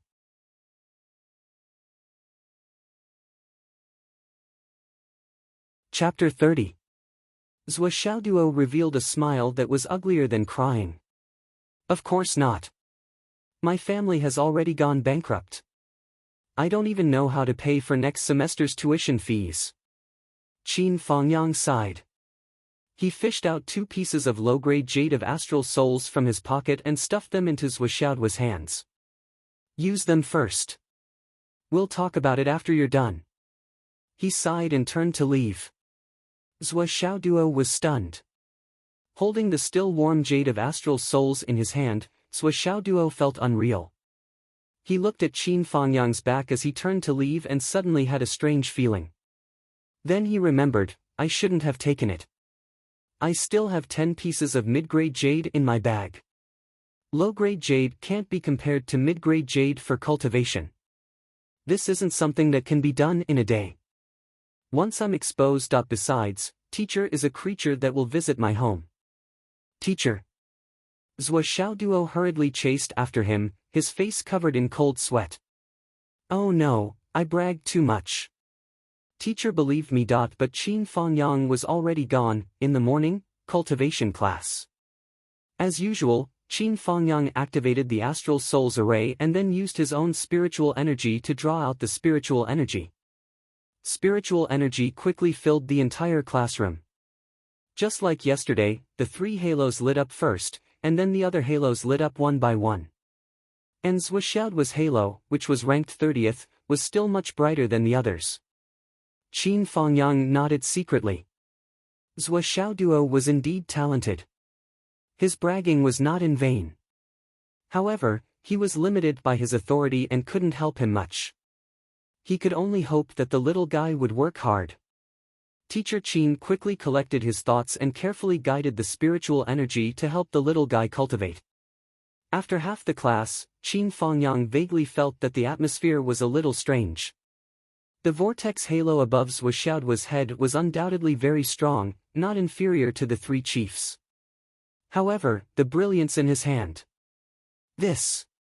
This didn't seem like something that could be emitted by a low-grade jade of astral souls. This rate of progress was simply too excessive. Qin Fangyang released his soul sense and arrived above Zhou Xiaoduo. With a soft buzz, the spirit qi in the entire classroom suddenly fluctuated. This sudden change caused everyone who was cultivating to feel an abnormality. Many people were even startled awake as their blood and qi surged. The source of this change was Qin Fangyang. At this moment, Qin Fangyang's eyeballs were about to pop out of their sockets because he saw Zhou Xiaoduo wasn't holding a low-tier jade of astral souls. That was clearly a mid-tier jade of astral souls. Middle grade? Looking at this Zhou Xiaoduo, who was now seriously cultivating and claimed that his family was extremely poor, his sister was cerebral palsy, his father sold blood, and his mother carried gunny sacks, Qin Fangyang suddenly felt like he was seeing stars. Damn it! He had been tricked. This guy clearly didn't speak the truth. I already knew that this guy was a swindler, but I still fell for his trick. I was fooled. After one period of class, it was time to relax. Qin Fangyang didn't leave. He held a roll of news in his hand and looked down with a complicated gaze. Everyone felt the strange atmosphere. Why was Teacher Qin so quiet today? Didn't he usually announce the news and major events at this time every morning? What was going on today? Zhou Xiaoduo. Qin Fangyang thought for a long time and decided that he couldn't bear it anymore. Zhou Xiaoduo stood up obediently and said, "Hello, Teacher Qin." Before Teacher Qin could react, he took the initiative and said to the students passionately, "Students, there's something I have to say. If I don't say it, I feel guilty." The 35 students looked at him in confusion. What was wrong with this guy?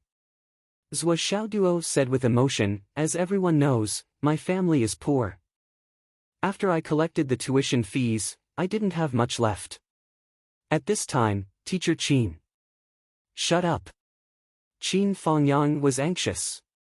What nonsense was this little bastard talking about? If you say this, everyone in the class who can't afford to use the jade of astral souls will come to me. Not to mention going bankrupt. Even if I bet all my money on it, I don't have that many star soul jades. Even if I expose Zhou Xiaoduo's lie and deceive me, it doesn't change the fact that I spontaneously sponsored his jade of astral souls. I even sponsored a swindler. How can I not sponsor those who really need it? No. Zhou Xiaoduo, if your family is poor, then work hard in your cultivation.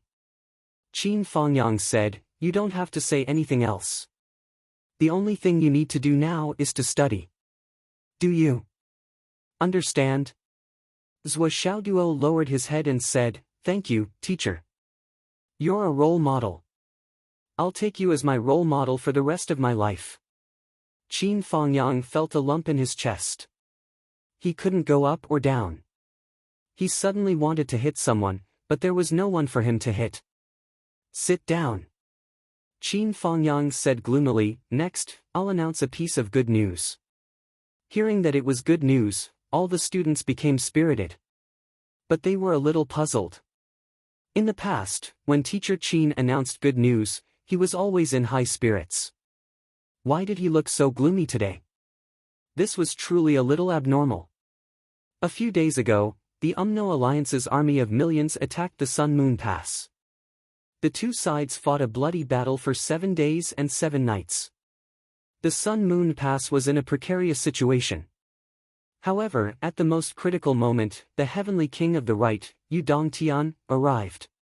After a bloody battle, Yu defeated one of the 12 Heavenly Kings of the UMNO Alliance, Ho Yunhai, and saved the Sun Moon Pass from danger. Yu even pursued the enemy for 3,000 miles. Qin Fangyang's voice became more and more excited as he said, "Currently, the Sun Moon Pass's defense line has advanced 2,500 miles. A new fortress is being built. And this new fortress will be named Heavenly King Pass. This is a great victory for us, the astral souls. Hooray!"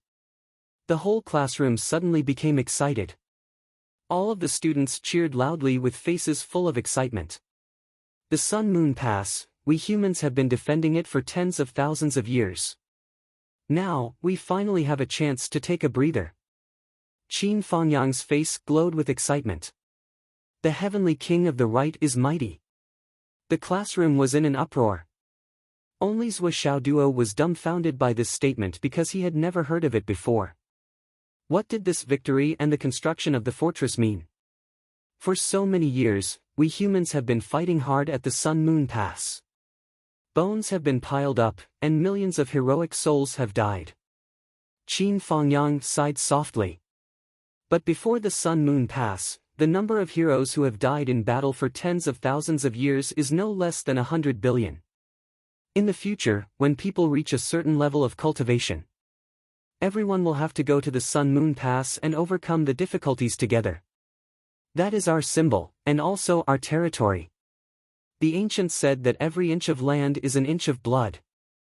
Qin Fangyang was full of emotions. But every inch of land of the Sun Moon Pass is more than an inch of blood. Every inch of land is filled with millions of heroic souls. For a moment, the whole classroom was silent. Even Zhou Xiaoduo, who had a mischievous personality, felt inexplicably heavy at this moment. At this moment, a mischievous voice suddenly asked lazily, "Actually, what I am most concerned about is, who is the Moon Pass? Why do so many people have to go there? And why do we have to go there? In the future, who is the Moon Pass?" Qin Fangyang suddenly exploded. Even Zhou Xiaoduo felt that this guy who spoke was really fearless of death. He looked over. However, he saw that it was a little fatty who was ranked 4th. He had an indifferent look on his face and even looked a little sleepy. At this moment, his eyes were wide open as if he had not woken up. At this moment, he suddenly felt the solemn atmosphere in the class. His sleepy eyes opened wider and wider, and gradually revealed a look of shock. Li Chongming. Qin Fangyang was so angry that his face turned purple. "You are practicing your family's great dream divine art. Of course, this is the right thing to do. But can you not talk nonsense? Can you clear your head?" Li Chongming seemed to have woken up completely. His little fat face was full of panic. "Teacher, I was wrong. I didn't do it on purpose. I'm sorry. I really didn't do it on purpose. Usually, it's fine. But today's mistake is not something that can be dealt with by saying sorry and not on purpose. The person you just blasphemed is the hero who protects us, the hero who protects all the people." Qin Fangyang was furious. For the whole day, listen to the class and practice with one hand upside down. If you are even a little bit crooked, get the hell out of here.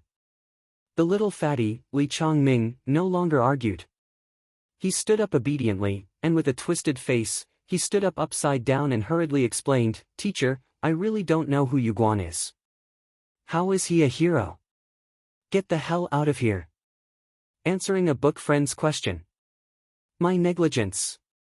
Stone of Astral Souls and Jade of Astral Souls. If you open the Stone of Astral Souls, there might be Jade of Astral Souls. It depends on your luck. But what I wrote before was a little messy. I took the time to correct it. Also, the weight of the Stone of Astral Souls. I wrote it very seriously before, but I wrote it carelessly. Thank you for bringing it up, brother. This is a big problem.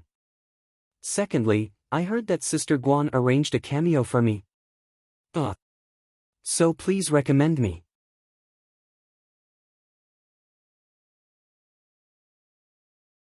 Chapter 31. An Angry Roar. The little fatty really rolled out of the room and stood at the door as punishment, completely out of Teacher Qin's sight. However, Qin Fangyang's chest was still heaving up and down. He was obviously furious.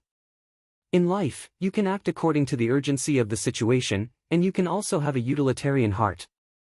However, you must remember that there is a kind of person in this world that you must never insult. This kind of person, no matter when and where they are mentioned, your heart must be filled with respect. This kind of person is the heroes who shed their blood for us humans. Never joke about the heroes' names. Never insult the heroes. This is the bottom line of all humans in the Astral Souls continent. Qin Fangyang said heavily, I don't care about others, but my students must remember this bottom line in their lives. Anyone who dares to violate it must pay the price. I, Qin Fangyang, am not some big shot. In fact, I'm just a humble person. It won't cause any serious consequences, but I still want to say something here. I don't admit that I have ever taught a student who insults the heroes. Li Zhongming. Qin Fangyang's cold voice was mixed with undisguised disgust. You can discuss with your family and change your class. Outside the door, the little fatty's aggrieved voice could be heard. Teacher, it's not wrong for you to respect the heroes. We should all respect the heroes. However, you have to be reasonable. I really didn't know. I was sleeping all this time. I just woke up and casually spoke. I really didn't mean to insult the heroes. Teacher, please forgive me this time. I really didn't know that there was a person called Yu Guan among the heroes. Qin Fangyang's face became more and more ashen. His veins were bulging and he simply stopped talking. Seeing that Teacher Qin didn't relent, the little fatty was stunned for a moment. Then, he burst into tears outside the door. Long Yusheng pondered for a moment. Then, he stood up and said, Teacher Qin, I think that what Li Chongming said is most likely true. We don't know much about his family's martial arts, but we do know that he likes to sleep. Basically, he goes to sleep as soon as he comes here. Then, he starts to practice his martial arts. This is especially the case since he improves the foundation of his cultivation in his sleep. He doesn't care about the outside world at all. Wanli Xiao also stood up and pleaded, Teacher, although I've always looked down on Li Zhongming, this time, the lesson you gave him was too much. Even if he really offended the hero's reputation, it was an unintentional mistake. There's a reason for this. I've watched this guy sleep for an entire semester, talking in his sleep. How can I take responsibility for this? The heart-wrenching cries outside the door became even more intense. Little Fatty choked on his sobs and said, Teacher Qin. It's really just my mouth. I didn't mean it. I really didn't know. Teacher, please spare me. Umo Yen hesitated for a moment. Then, he said, Teacher Qin, Li Chongming has been sleeping since he was a martial disciple. He has never been awake. Why lower yourself to his level? The meaning behind his words was obviously that he was pleading for Li Chongming. There are some things that a martial artist must know, and must be practiced by oneself. Whether it's the Great Dream Divine Art or any other secret martial arts, it's not a reason. After Long Yusheng and the other two's persuasion, Qin Fangyang's anger finally subsided a little. These 2 days, let him stand outside as punishment. If he makes any mistakes, I'll transfer him to another class immediately. After that, he picked up a piece of chalk and wrote 3 big words on the blackboard. Sun Moon Pass. Teacher Chin looked at these 3 words. Then, he made the words bigger and bolder. Then, he pointed at the blackboard and said, "This is the sacred place of martial artists. This is the place that martial artists fight for their entire lives. Everyone must remember this. This is a sacred place. It's not to be humiliated." Zhou Xiaoduo looked at the 3 words on the blackboard. Somehow, he felt that these 3 words were filled with a murderous aura. He also saw the students pleading for leniency for Li Zhongming. After all, the students are united. Teacher Chin might know that the little fatty didn't do it on purpose, but he still made a big fuss out of it. Is it to let the students plead for mercy? Using this method to strengthen the relationship between the students? Although this kind of unity doesn't seem to be important, it will accumulate. In the future, when we go to the battlefield or go on a mission, this will be of great use. One person's life is equivalent to having countless people protecting it. Teacher Chin, do you think that far ahead? Zhou Xiaoduo thought in his heart. He stole a glance at Qin Fangyang's face, but he couldn't see anything. For the entire day, Qin Fangyang's face was cold. All the students kept quiet out of fear. Every one of them was trembling with fear and worked hard to cultivate. Qin Fangyang came to Zhou Xiaoduo's side and glared at him. His gaze was so eerie that it made people tremble with fear. Zhou Xiaoduo respectfully took out 2 pieces of low-grade jade of astral souls from his pocket. I wanted to tell you that you don't need it, but you turned around and left. I couldn't chase after you and couldn't return it in time. However, I still remember your kindness and will never forget it. It's just that. You really don't need it. You should take it and take care of the needier students. Qin Fangyang didn't hesitate. With a flick of his sleeve, the 2 pieces of jade of astral souls in Zhou Xiaoduo's hand disappeared. He then asked, Zhou Xiaoduo, is your family really poor? Zhou Xiaoduo sighed. Just as he was about to speak, Qin Fangyang cut him off. Think carefully before you speak. Zhou Xiaoduo's spirit was lifted.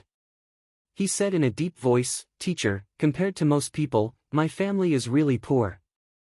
However, compared to most people, my family is still able to get by. Qin Fangyang snorted. Looking at Zhou Xiaoduo's respectful manner, he suddenly had an inexplicable urge to beat him up. That was equivalent to not saying anything. He stretched out his finger and curled it up. Then, he knocked on Zhou Xiaoduo's head and warned him, behave. This knock was loud and clear. Not only was it crisp, but it was also mixed with a sense of echoing emptiness. It sounded a little like the evening drum and morning bell of an ancient temple deep in the mountains. This sudden change caused the entire class to roar with laughter, and the tense atmosphere from before immediately dissipated by a lot. Zhou Xiaoduo had been looking for Li Chenglong since morning because he realized that he couldn't find him in the classroom. In fact, he had disappeared for the whole morning. Where did Li Chenglong go? Did he play truant? Zhou Xiaoduo asked during the lunch break. This kid made fun of me yesterday, but he's nowhere to be seen today. Long Yusheng, who was sitting in front of him, rolled his eyes. Play truant? That kid went to give a lecture to another class. Give a lecture? Zhou Xiaoduo was shocked. He was so shocked that he was dumbfounded. He didn't know what to say for a moment. Little fatty giving a lecture to his own class and teaching history was nothing serious. But to be able to give a lecture to another class, and from Long Yusheng's tone, this wasn't the first time this had happened. It had happened many times. This was a super high treatment. Wan Li Xiu sighed with some regret. Li Chenglong's talent in reading and history is unparalleled, and he has a photographic memory. He can memorize any information once he sees it, and he knows everything you ask him. If it weren't for his mediocre cultivation talent, he would have been the focus of the school long ago. But it's also because of this that the school has the intention to let him directly serve as a lecturer and consultant on history after he graduates. The treatment he will receive will be better than that of a senior like Mr. Qin. Yu Moyan said regretfully, better? With Li Chenglong's insight, experience, and knowledge, if he joins my team in the future, or any other team, he will be able to play a huge role. He will only get more. Staying in the school is just a dead wage. He will just eat and wait for death. Long Yusheng also expressed his regret. It's really a pity to stay in the school. Zhou Xiaoduo. That afternoon, the ranking battle went on as scheduled. The final result once again shocked Qin Fangyang. There was no other reason. Zhou Xiaoduo's progress had greatly exceeded his expectations and even his expectations. It had only been a day and a night, but Zhou Xiaoduo had once again improved by leaps and bounds, as if he had been reborn. Yesterday, he had clearly just finished tempering his right leg. Moreover, the tempering was still incomplete. But today, not only had his right leg been completely tempered, his left leg had also been tempered by more than half. More importantly, the footwork, palm techniques, and leg techniques he had used during the battle. Next. In the field, Zhou Xiaoduo's arrogant tone and smug voice rang out again. This kid had won 3 consecutive battles, all the way to the 27th place. And he was still rushing up. And from the looks of it, he still had some strength left to rely on. In the past 2 days, he had broken through the ranks as easily as crushing dry weeds and smashing rotten wood. Moreover, his cultivation speed had also improved by leaps and bounds. All the students in the 9th class who were ranked in front of him had a deep sense of crisis. This guy, was he on drugs? After Long Yusheng finished his battle, his eyes were dark. He dragged Wanli Xiu, who was beaten black and blue by him and couldn't get up, over to Zhou Xiaoduo's battle. The more he watched, the more astonished he was. This guy's fist technique today is not right. It's not the honing fist at all. Wanli Xiu, who had been paralyzed on the ground like a puddle of mud, struggled to sit up. He glanced at the battle with his swollen eyes and said, "It's the honing fist. It's the honing fist, but it's a more advanced honing fist. I've seen it before. It can't be wrong." The two of them were panting and resting while watching Zhou Xiaoduo's battle.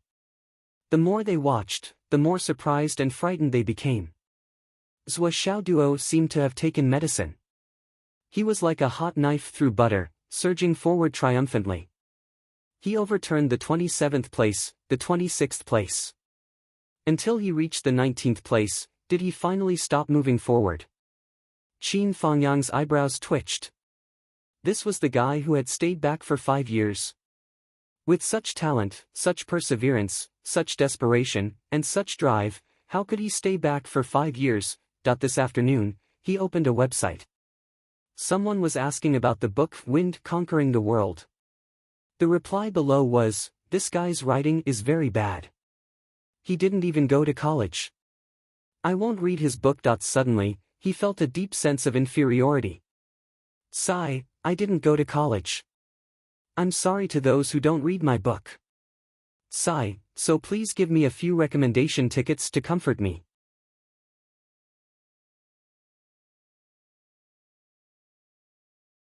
Chapter 32. Moreover, he stopped at 19 not because he couldn't win, but because he had no energy left. He was exhausted and had no choice but to stop. Something's wrong. Something's really wrong. Long Yusheng muttered, "Tomorrow or the day after, I'll have to fight with Zhou Xiaoduo.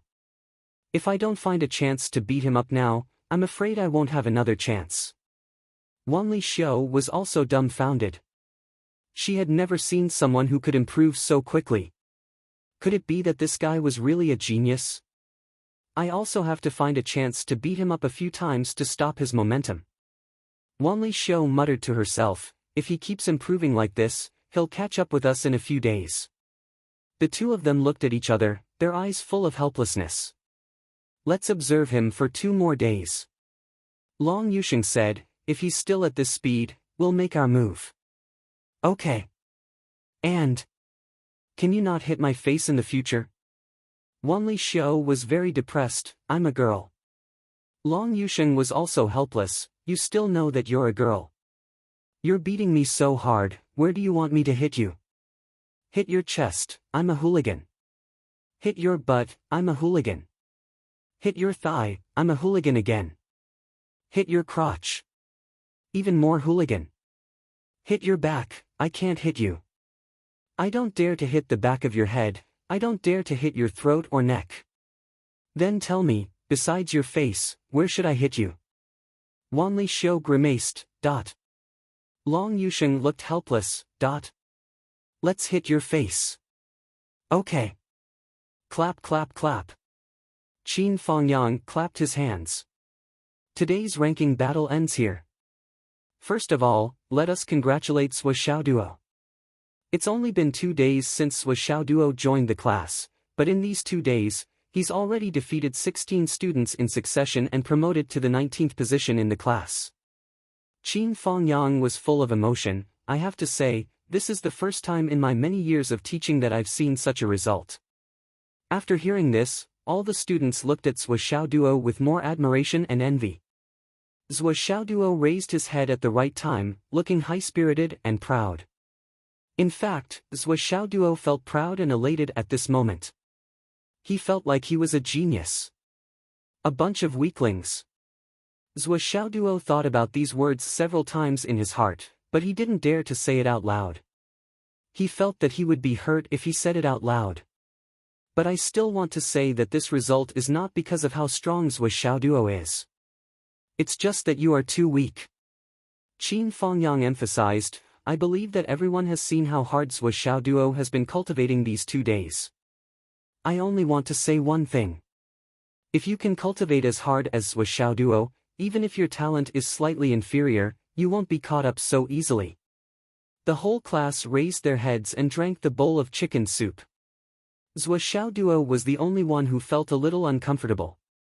She couldn't help but squint at Qin Yi. What does Mr. Qin mean? Are you saying that I'm not a genius? Even if I put in all my effort to cultivate, would others be able to catch up with me just by putting in some effort? That's not right. I suspect that you're discriminating against me. Many of the students I taught back then, your seniors, have already made meritorious contributions at Sun Moon Pass. As for you, except for a few people, the rest. Qin Fangyang chuckled and stopped talking. However, the 35 people present all had the same feeling, you're the worst batch I've ever taught. Words like, you're the worst batch I've ever taught. The last one. Along with Qin Fangyang's announcement, the 11 people who were defeated by Sui Xiaoduo stood up at the same time. They all rubbed their fists and rubbed their palms together. They twisted their necks, twisted their wrists, and cracked their fingers. The cracking sounds of their joints were continuous, and the crackling sounds were like firecrackers. Then, the 11 people focused their eyes on Sui Xiaoduo with hideous smiles on their faces. You! What are you going to do? Sui Xiaoduo panicked. How could he not know what was going to happen when he saw this? What are we going to do? We're going to kill you. There were men and women among the 11 people, but the only response was ferocious.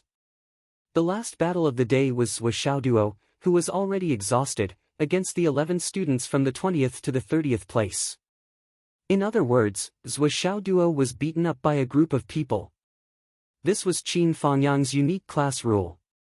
If someone overtook more than 2 positions in a day, the people who were overtaken by him could gang up on him and beat him up. Under this system, this opportunity to vent their anger would basically make the person who overtook them suffer terribly. It had to be said that this method was very effective. After the beating, there would still be resentment and unwillingness to admit that they were overtaken, but it would be difficult to form hatred and resentment. Among the students, there was still harmony. Right now, Sui Xiaoduo was facing this special mechanism. What was different was that the number of opponents he had to face was slightly more, 11. Following Qin Fangyang's order, the 11 people rushed up like hungry wolves and tigers. Sui Xiaoduo only had enough time to let out a hoarse scream, help. Ah! He was already drowned in a sea of punches and kicks.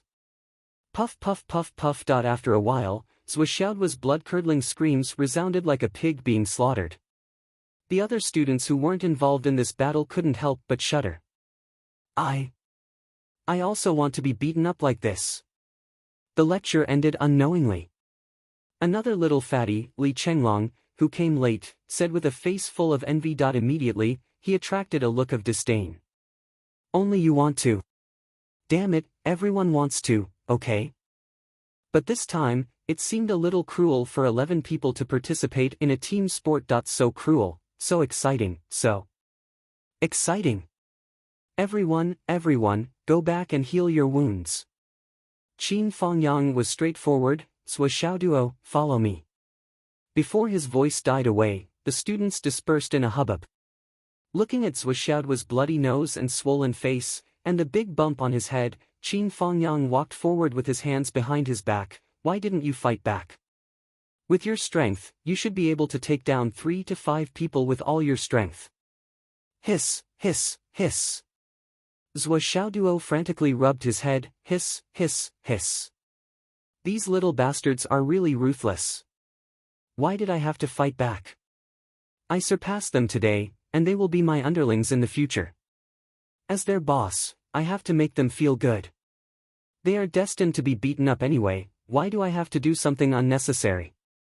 Qin Fengyang could not help but clench his fists behind his back. This was the complete opposite of the answer that he had expected. This little bastard is not deliberately making me uncomfortable, right? I have taught for so many years, and this is the first time I have met a student who wants to beat him up as long as he opens his mouth. Who taught you the star-plucking palm, dragon gate kick and star steps? Qin Fengyang asked faintly. Zhuo Xiaoduo answered instinctively, my sister taught me. Qin Fengyang's eyes were full of interest. That's not right, isn't your sister cerebral palsy? How can she teach you martial arts? I really don't know how many of your sentences are true. Just based on what you have said to me in the past 2 days, how many of them are true? Zhuo Xiaoduo covered his mouth and did not dare to make a sound for a long time.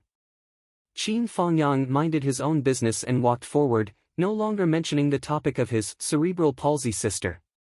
You are not allowed to use these kinds of martial arts in the future, but you are not allowed to practice them in private. However, you are not allowed to use them in school. Do you understand? Why? These are the basic martial arts used by high-level cultivators to kill enemies in battle. The murderous aura in them is not something a martial warrior can bear. At least, it is not suitable to use them in a spar.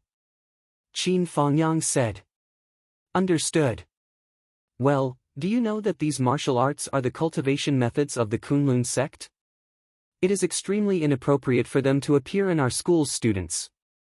If someone sees them, I am afraid it will be disadvantageous to you. Qin Fengyang said, fortunately, it is your first time using them today.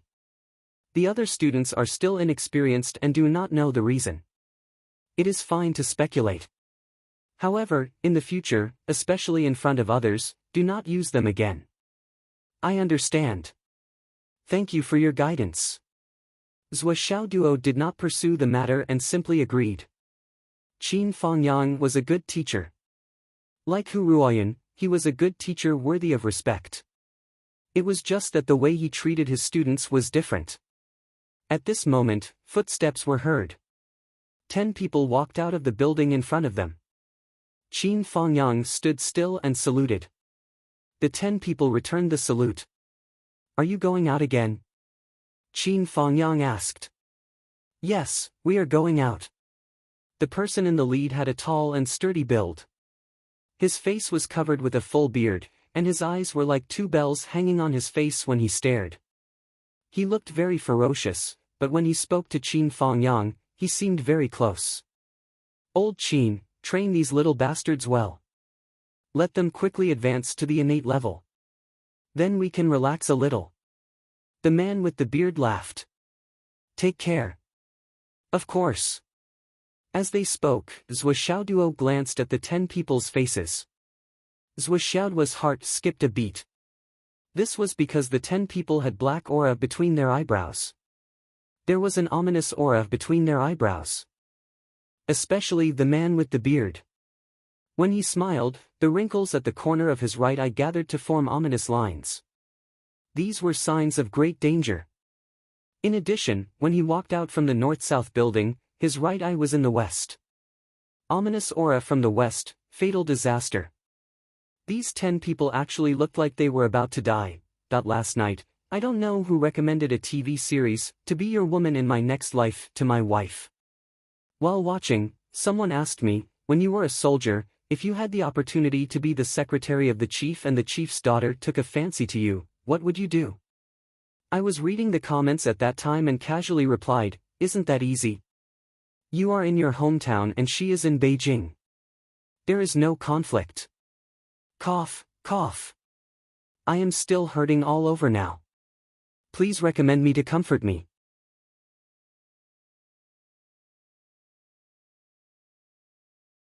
Chapter 33. Zhou Xiaoduo couldn't help but feel a chill in his heart. Just as these people were about to brush past each other, Qin Fangyang had no intention of stopping them at all. Zhou Xiaoduo made up his mind and put on an innocent look. He tilted his head and asked curiously, may I ask what you are going to do? You look like you're going to do something big. I'm so curious. Can you tell me about it? The bearded man laughed and didn't look down on him. He said casually, why can't I tell you? Last night, the meteors flashed and fell into the wilderness. Many of them have not disappeared and the spiritual energy hasn't been completely burned out. There must be good stuff among them. Let's go and get some good stuff for you guys to add to the atmosphere of Second High. Qin Fangyang said worriedly, don't be so sure. People are the key. You must be careful. The bearded man looked annoyed and complained, I wanted to go out when I saw it in the early morning, but the principal didn't let me. He said that if there were too many people competing for it, it would be easy to argue. He dragged it out until the afternoon before letting us go out.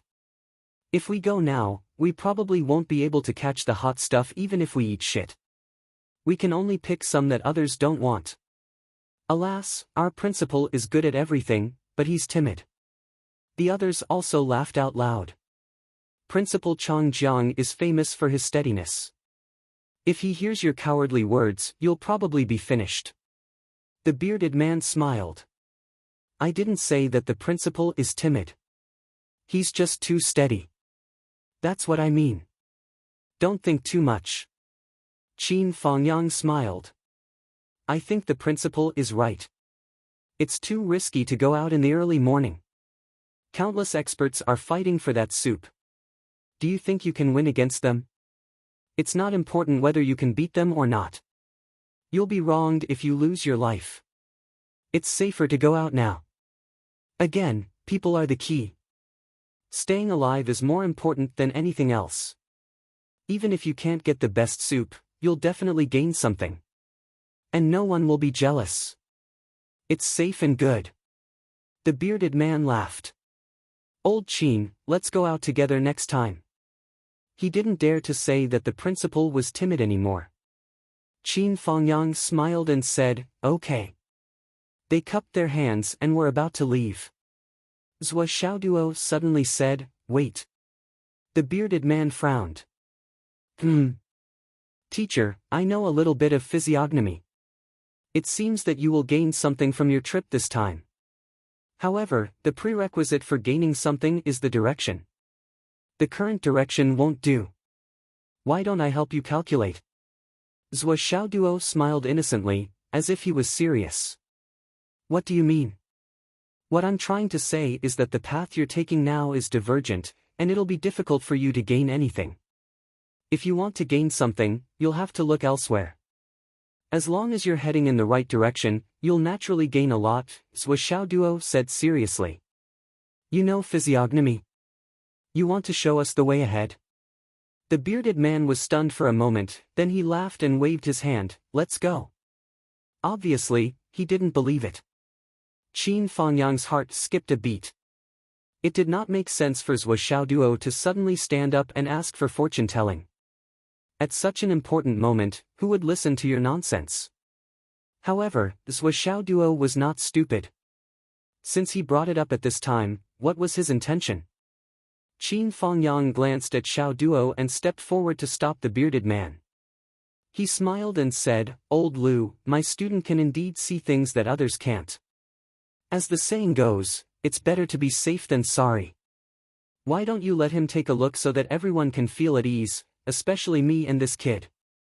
It's all so good." The bearded brother Lu frowned, his face full of impatience. But since Teacher Qin had already said this, he could only suppress his temper and said, "All right, little fellow, come and help me take a look. Where should we go in order to gain something?" His tone was very teasing. Zhou Xiaoduo frowned and thought for a moment. The evil spirit came from the west and went east. Naturally, it was not safe in the east and west. However, his knowledge was not persuasive, and he did not have a reputation. It was no different from empty talk. How could he win people's trust? Then how could he help him avoid death? Just by looking at the way this person talked and even his relationship with Qin Fangyang, he was definitely not a bad person. In particular, the person in front of him was considered his first prime minister. He could not fail. "How about this, please give me a word." Zhou Xiaoduo pondered for 2 seconds and said. The bearded man became more and more impatient. He drew in front of himself with his foot and said, "Just this word. Take a look." Zhou Xiaoduo looked down and saw the word "one." From the east to the west, he casually used his foot to draw a line. It actually gave off a sense of strict discipline. The other 9 people also laughed and gathered in a circle, looking at the word written by the bearded man. Boss drew with his foot, and it was just one word. It's actually written well. This word is written like a shoulder pole. Let's see what this little guy is saying. Zhou Xiaoduo sighed deeply. Qin Fangyang's eyes were fixed on Zhou Xiaoduo's face and Zhou Xiaoduo's eyes. When Zhou Xiaoduo first judged the outcome of the 10 people, Qin Fangyang already knew that this guy was not simple. This was because his judgment at that time was different from Zhou Xiaoduo's judgment.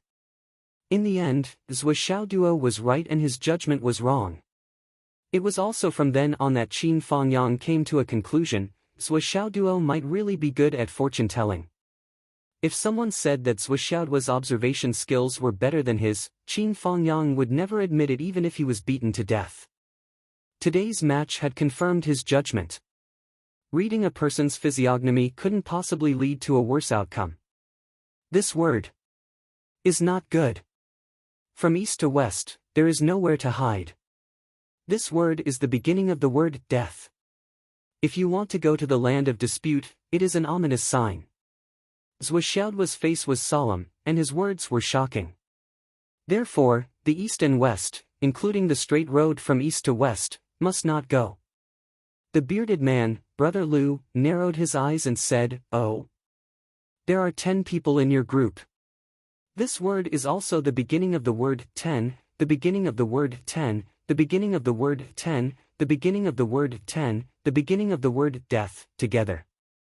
Zhou Xiaoduo's face was solemn, and his voice became heavy. "Death. Fuck." The bearded man raised his hand and was about to hit him. Qin Fangyang raised his hand and stopped the bearded man's right hand in the air. It's not good to get angry by fortune-telling. Then, he looked at Zhou Xiaoduo. "Xiaoduo, are you serious? This is a serious matter, don't joke around." "Joke? Why would I joke around with people's lives? From east to west, there is indeed a lot of danger, and there is no chance of survival. Then how do we solve it?" Zhou Xiaoduo took a deep breath and said, "The 10 of you go together. You can't go to east or west, and it's best not to even touch the straight road from east to west.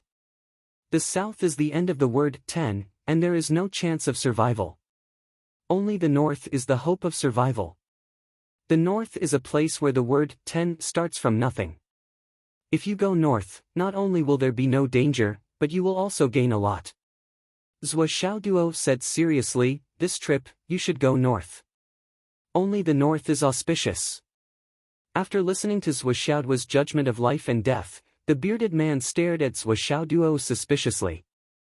"Although you said it as if it's true, this stroke is obviously just a casual stroke of my foot. You actually said that you could see so much? Isn't that a bit too much?" Zhou Xiaoduo said with a solemn expression, "A human's life is the most wonderful thing in this world. Every movement and stillness has unfathomable mysteries. In life, every time there is a big event, even if there is no news in advance, it is inevitable that there will be a little bit of feeling. For example, some people completely don't know that there will be a disaster, and they will do something that they have decided not to do before. For example, some healthy people suddenly write a will on a whim, or inexplicably talk about some things after death.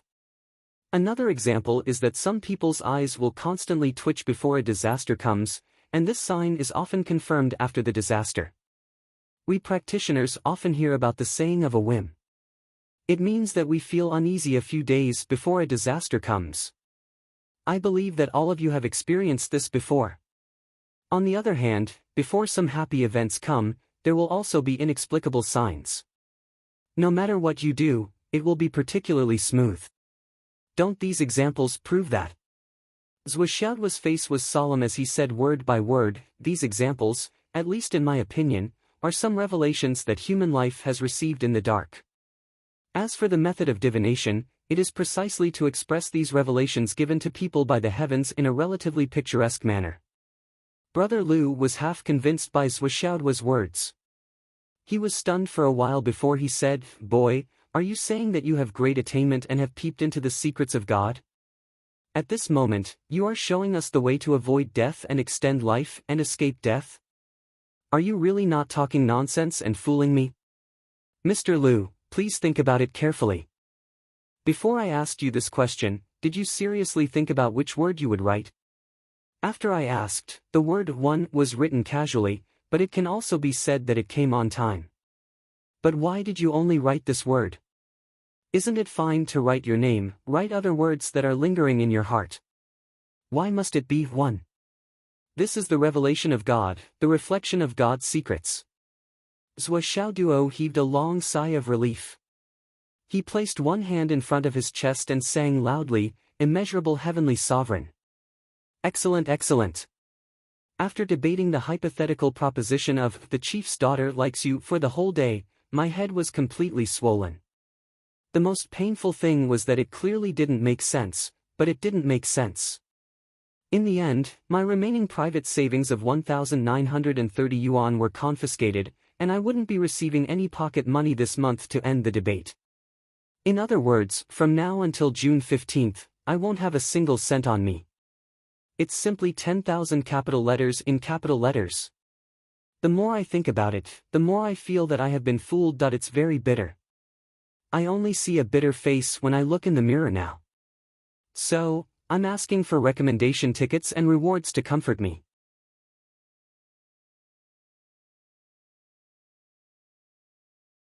Chapter 34.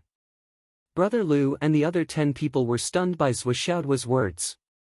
They were all a little surprised and doubtful. Especially the bearded teacher Lu, who somehow felt that the young man in front of him was very mysterious. His mysterious aura was not to be underestimated and could not be neglected. Brother Lu paused and turned to ask, "Teacher Qin, what does your student's family do?" Brother Lu knew Qin Fangyang very well.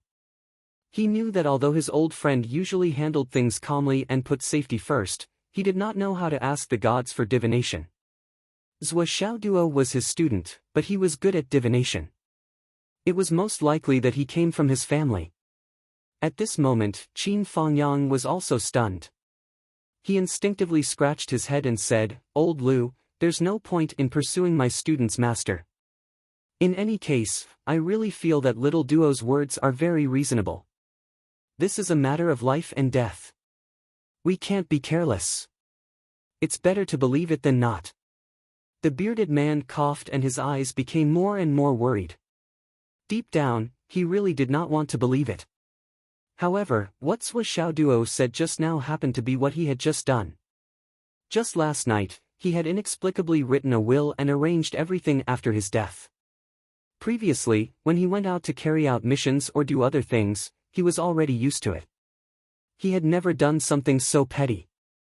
However, last night, he did not know why, but he felt that his job was actually quite dangerous.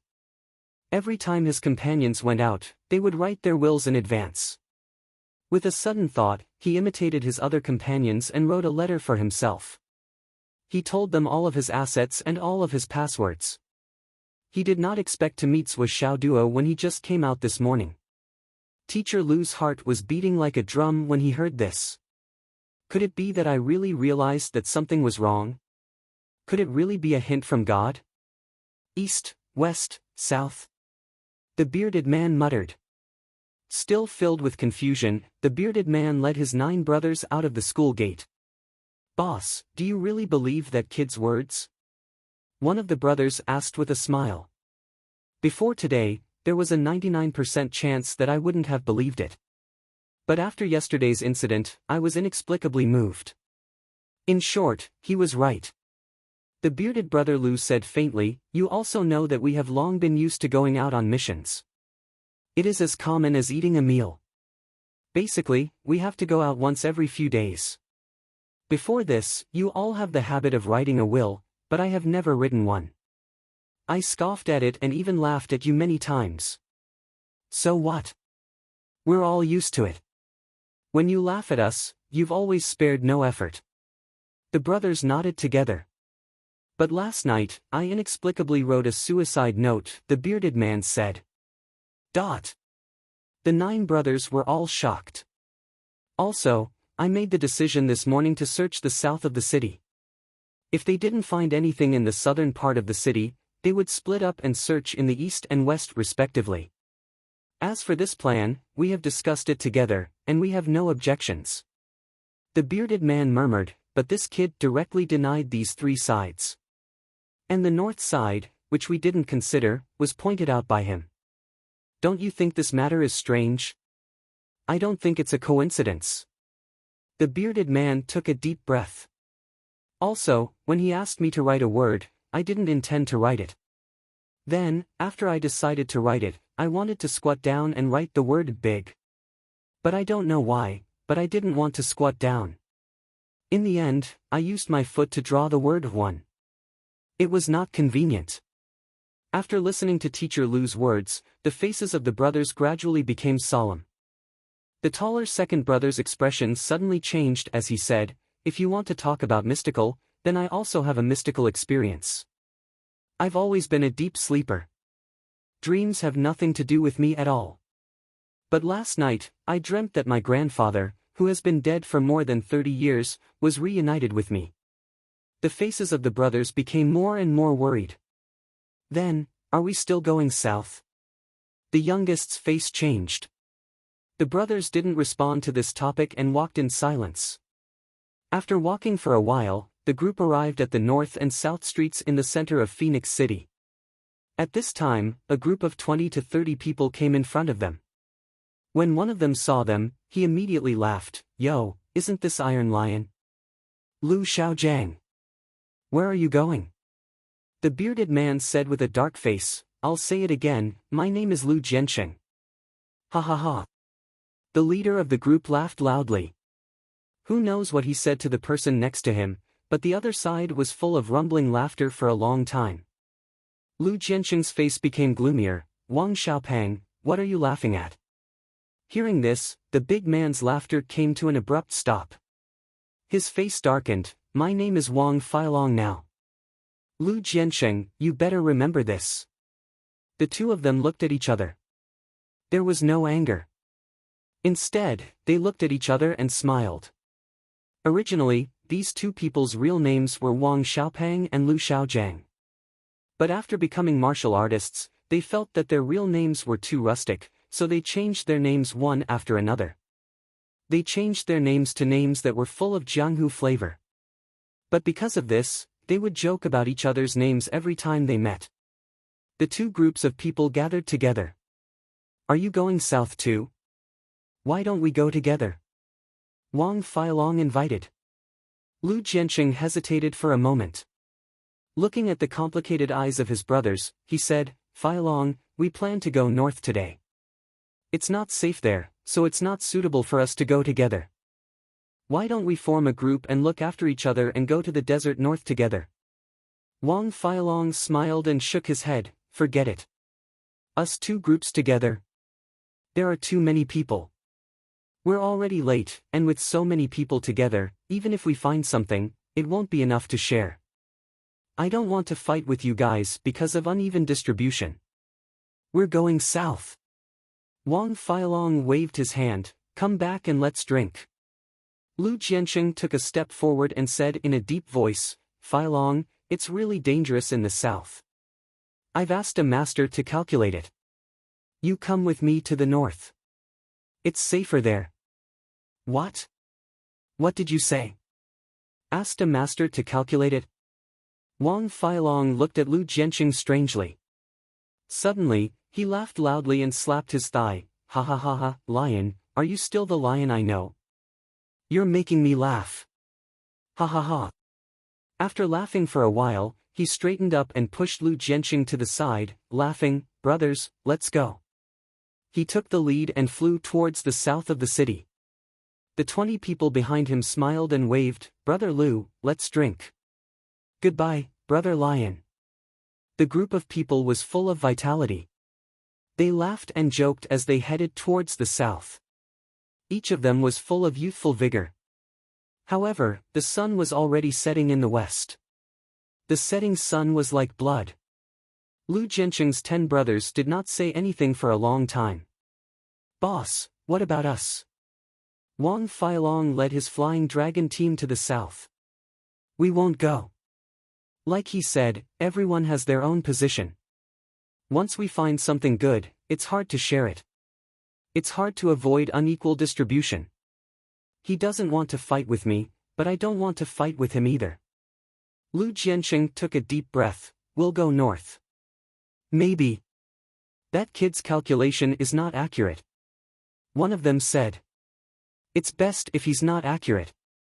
Lu Jiansheng raised his head and looked towards the south. The last person in Wang Feilong's team had also turned a corner and could no longer be seen. On the other side of the tall buildings, in a small square, there was a boiling cauldron of voices. Shocking music boomed and hundreds of people were dancing in the square. The boundless horizon is mine. Laughter, children's cries, and the figures of young men and women chasing each other. On the other side, there was a huge billboard, Meng Group, let your dreams come true. Colorful neon lights swayed in the sky above the city. Under the street lights, there was an endless stream of people. On the road, vehicles were rushing back and forth like a surging river. Lu Jiansheng was stunned for a moment. Let's go. Let's go. He watched Lu Jiansheng and the others go out. Qin Fangyang looked worried, is it really dangerous? Zhou Xiaoduo's face was also heavy, yes, it seems so to me. At this moment, Qin Fangyang really didn't doubt his ominous words. He asked, how confident are you? Zhou Xiaoduo thought for a moment and said, 80 to 90%. The fact that they met me here is the beginning of their luck. As long as they listen to me, they will naturally be able to turn misfortune into luck. Qin Fangyang sighed softly and looked at the school gate again. He murmured, I hope they're safe. That afternoon, school was over. The moment Zhou Xiaoduo walked out of the school gate with the crowd, he instinctively turned his head to look. After a glance, he suddenly felt that something was wrong.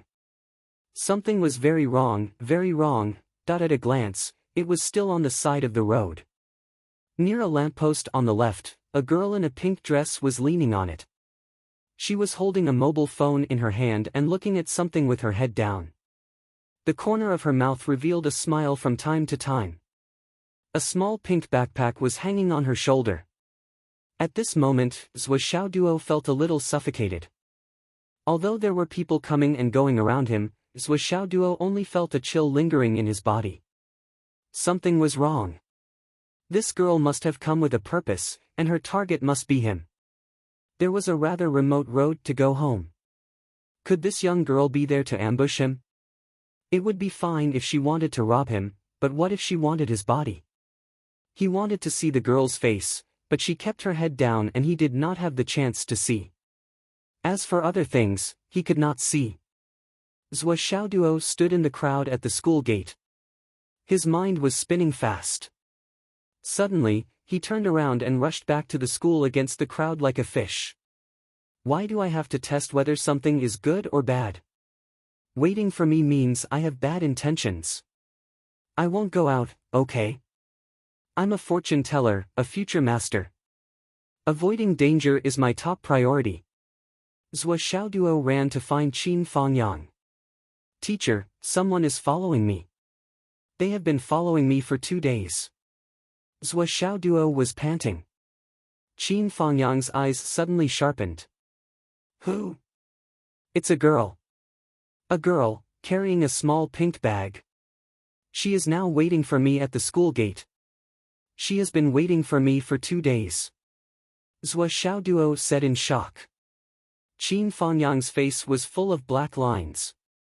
Did you do something to her? Zhou Xiaoduo was also speechless. Teacher, am I that kind of person?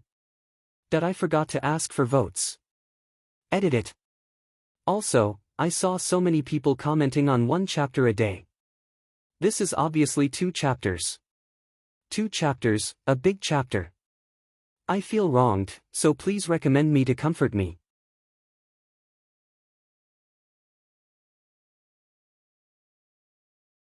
Chapter 35. Qin Fangyang looked at Zhou Xiaoduo carefully. Zhou Xiaoduo cooperated and put on a stern and righteous look. Although we haven't been together for more than 2 days, I can responsibly say that you are. Qin Fangyang came to this conclusion after looking at him for a long time. Zhou Xiaoduo was speechless. Under Zhou Xiaoduo's repeated assurances, Qin Fangyang was still skeptical. He followed Zhou Xiaoduo to the school gate. At this time, there were not many people and the road seemed empty. It's over there. Zhou Xiaoduo pointed. Suddenly, he was stunned. Damn! Where is he? There was nothing there. Qin Fangyang looked at Zhou Xiaoduo with more and more black lines on his forehead. Great God Zhou, I've been teaching students for a day and I'm very tired. Especially with students like you, I'm not only physically tired, but even more mentally tired. Can you not trouble me with this kind of game between young boys and girls? No. That's not what I meant. Zhou Xiaoduo was a little flustered. Finally, I'll give you one last warning. Qin Fangyang sighed and turned around. Love between a man and a woman is very attractive and it's also the most difficult thing for someone of your age to resist. But you must remember that you are a warrior.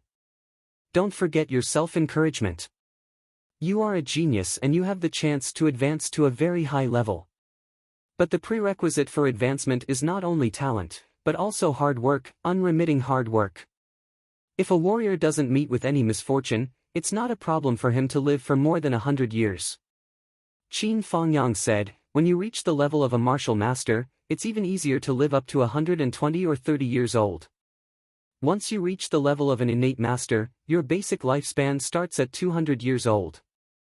If you can go one step further and reach the level of inner core, you can live up to 1,000 years old. After that level is too far away for you. But it's not impossible for you to live for thousands of years, or even tens of thousands of years. It's really unwise for you to involve yourself in trivial matters of love and relationships when you're building your foundation. A normal woman can only live for 70 to 80 years at most. Moreover, her best days can only last for 20 to 30 years at most. Qin Fangyang smiled faintly. Can you imagine, 100 years later, you'll still be a handsome man. At most, you'll look like a middle-aged man, while your wife will be old and clumsy, with all her teeth gone. What kind of feeling would that be? Qin Fangyang's smile was filled with the vicissitudes of life. Zhou Xiaoduo, when it comes to love, you have to be careful. You can't be too careful. Zhou Xiaoduo stammered, It's really not about that. I suspect. Qin Fangyang waved his hand. Hurry up and go home. After saying that, he turned around and walked back to the school. Looking at his back, it was actually filled with an indescribable sense of desolation. It's really not about that. Zhou Xiaoduo felt that he was at a loss for words. He turned around and saw that the girl had appeared under the street lamp pole again, that she was wearing a pink dress, leaning against the pole, looking at her phone, smiling occasionally, and carrying a pink backpack. Zhou Xiaoduo turned around frantically and shouted, "Teacher! Teacher Qin! She's here! She's here again, she's really here!" Ah! Qin Fangyang heard his miserable cries and sighed.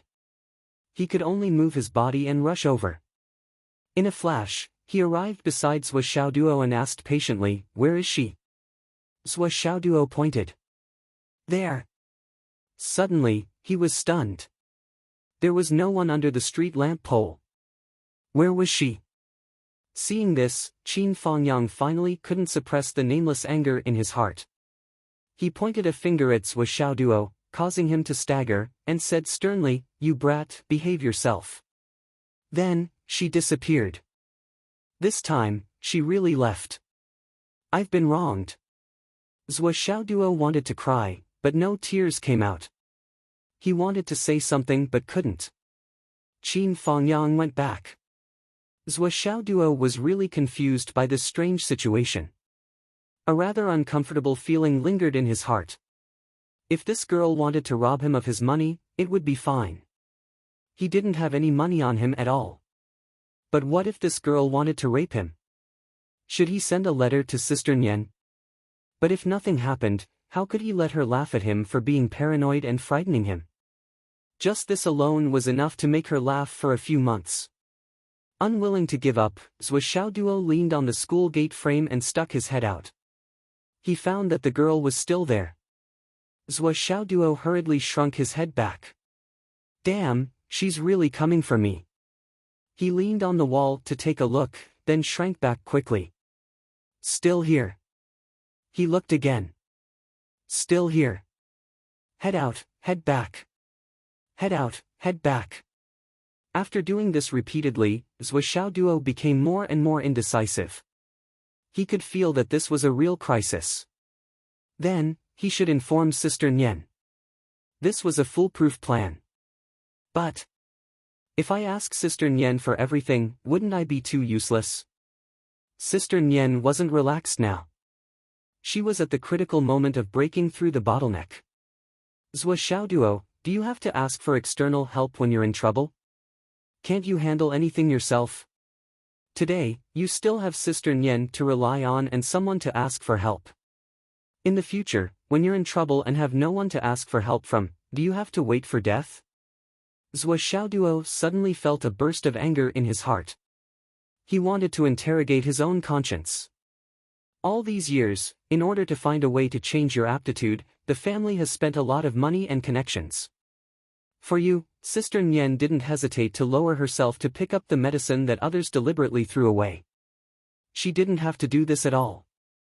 She could have been as arrogant as a phoenix from the beginning to the end and didn't need to accept anyone's charity. It's because of you that she had to put down her pride. This family has become a burden because of you. How long are you going to be a burden?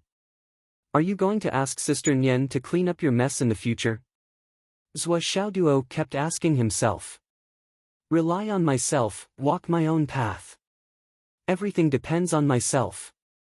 It was also on this day that Zhou Xiaoduo, who had always been under the protection of his parents and elder sister, suddenly encountered danger and began his first transformation as a youth. A change in his state of mind. What if there's danger? I can't rely on others for the rest of my life. Face it, or get rid of it. Zhou Xiaoduo made up his mind and walked out. However, one hand was still holding the phone hidden in his trouser pocket.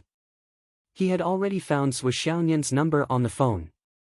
His finger pressed the send button. If there was any danger, he would immediately call her. It was one thing to face the problem bravely and solve it, but when there was an irresistible danger, it was necessary to call for help as soon as possible. Protecting one's own safety was not only for oneself, but also for one's family, parents, and sister. This was not pretentious, this was wisdom. Zhou Xiaoduo strode out of the school gate and found that the girl in pink was still leaning against the lamppost. She was still fiddling with her phone, as though all her attention was on her phone. It was as though she didn't see Zhou Xiaoduo coming out, as though nothing was bothering her.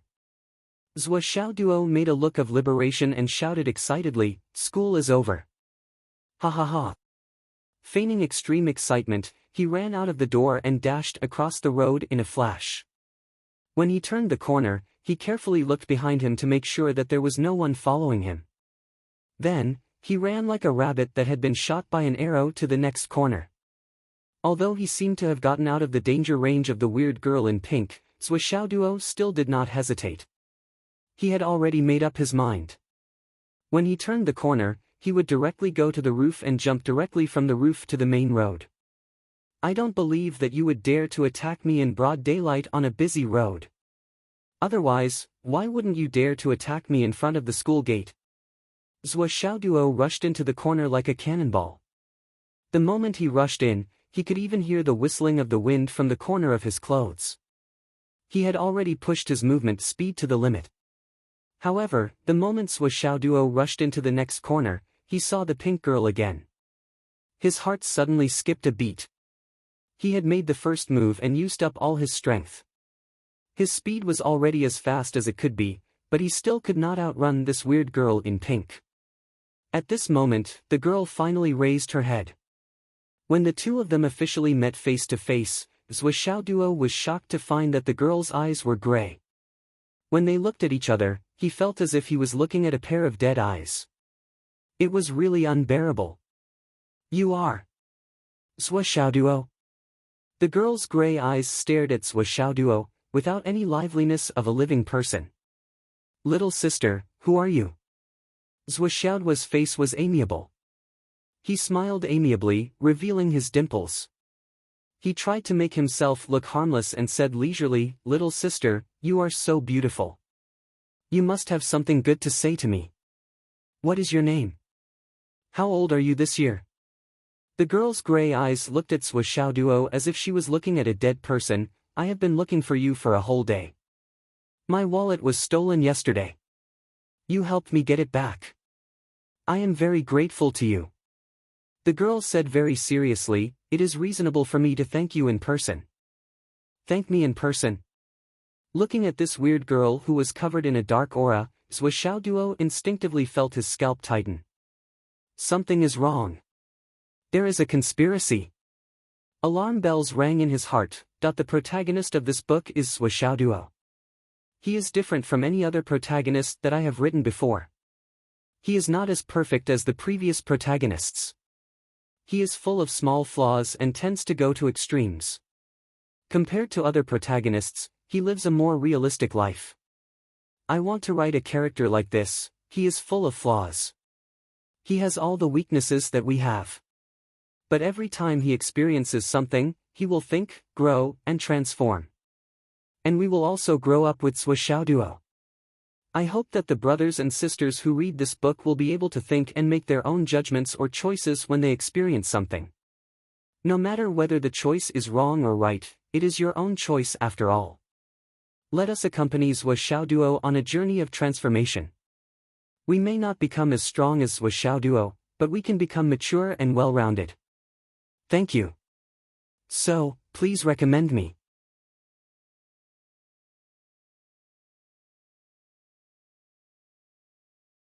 Chapter 36. Zhou Xiaoduo smiled righteously. No need, it's fate that brought us together. Yesterday, I helped you because I wanted to uphold justice. Little big sister is such a beautiful person, how can you let someone steal your purse? That's definitely not allowed. He paused and secretly observed her. You don't have to worry about it. You're so beautiful. Even if I didn't help, someone else would. Well, why don't we add each other as friends? Let's keep in touch. If you really feel bad and want to express your gratitude, you can just treat me to a meal. But when it comes to thanking me, it's not necessary. Let's just have a meal occasionally. Go shopping. Drink coffee. Take a bath. Zhou Xiaoduo suggested enthusiastically, anything is fine. The girl smiled and didn't respond to Zhou Xiaoduo's words at all. She just said her own words, I don't have anything to give you. I just want to give you a small gift to express my sincerity. I hope you don't mind. Sincerity? Gift? Zhou Xiaoduo narrowed his eyes. He had a vague feeling that something was wrong. This young girl, she seemed to be a little slow. It seemed that she didn't know how to say anything other than thanking him. She was just very persistent in wanting to give him something. This was very wrong. It was like Zhou Xiaoduo kept thinking and finally came to a conclusion. She was like a puppet, being manipulated by someone and purely carrying out a task. It was very mechanical. The girl stretched out her small hand and slowly opened it. There was a crystal-clear jade pendant in her palm. At this moment, the sun was already setting in the west. Furthermore, they were in a corner, so the visibility and brightness of the surroundings were definitely not very good. However, this jade pendant was emitting a lustrous brilliance, overflowing with light and color, causing the almost dim surroundings to suddenly brighten up. It had the effect of a crystal under the sunlight. At first glance, one could tell that it was a rare and extraordinary treasure. Zhou Xiaoduo was shocked. It was obviously a good thing. Could it be a token of love? Then I can't accept it. Miss Cat wants to kill me. This is for you. It's a token of my sincerity. The girl smiled. If it weren't for you, I'm afraid that I would have really lost my wallet. Inside it is the only picture of my parents. Zhou Xiaoduo shook his head repeatedly. No, this is too precious. Absolutely not. Hey, little sister. I look at your face. You don't look like someone whose parents are dead. When you say parents are dead, do you mean adoptive parents? The young girl's face immediately darkened. She gritted her teeth and said, You can read fortunes? You're really multi-talented. Zhou Xiaoduo observed her expression and solemnly said, Little Jijia, you can find any physiognomist to have a look.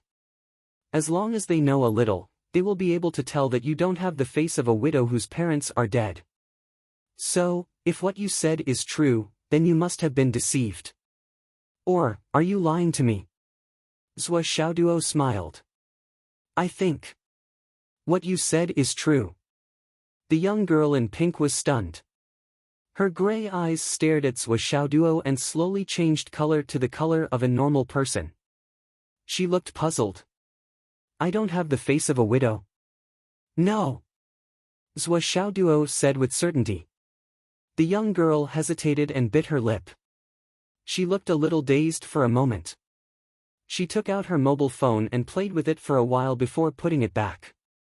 She slowly calmed down and stuffed the jade pendant over. Thank you. Take it.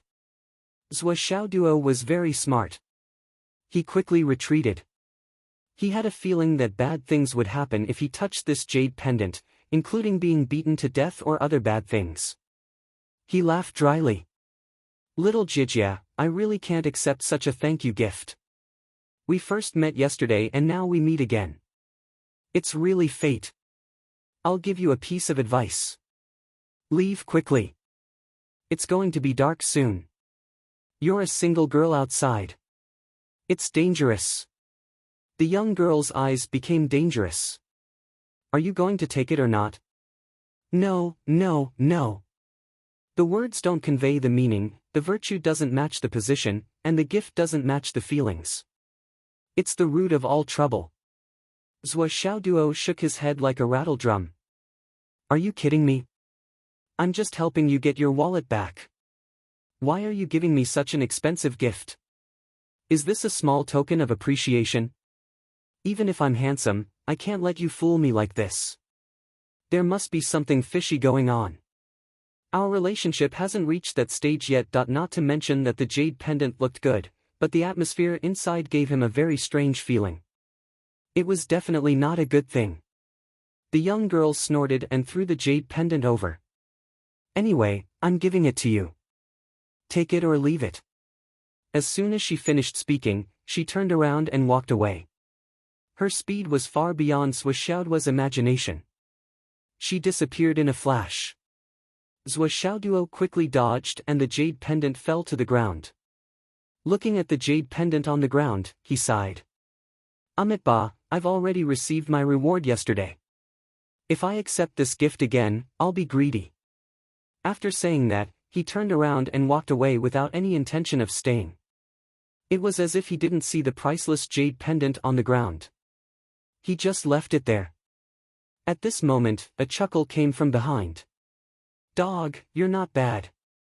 Zhou Xiaoduo turned around and looked at the source of the sound. He saw the young girl who had just left was walking back step by step. She retreated step by step. Every step she took was extremely careful. She withdrew her leg and touched the ground with the tip of her foot. Then, she slowly put her foot down.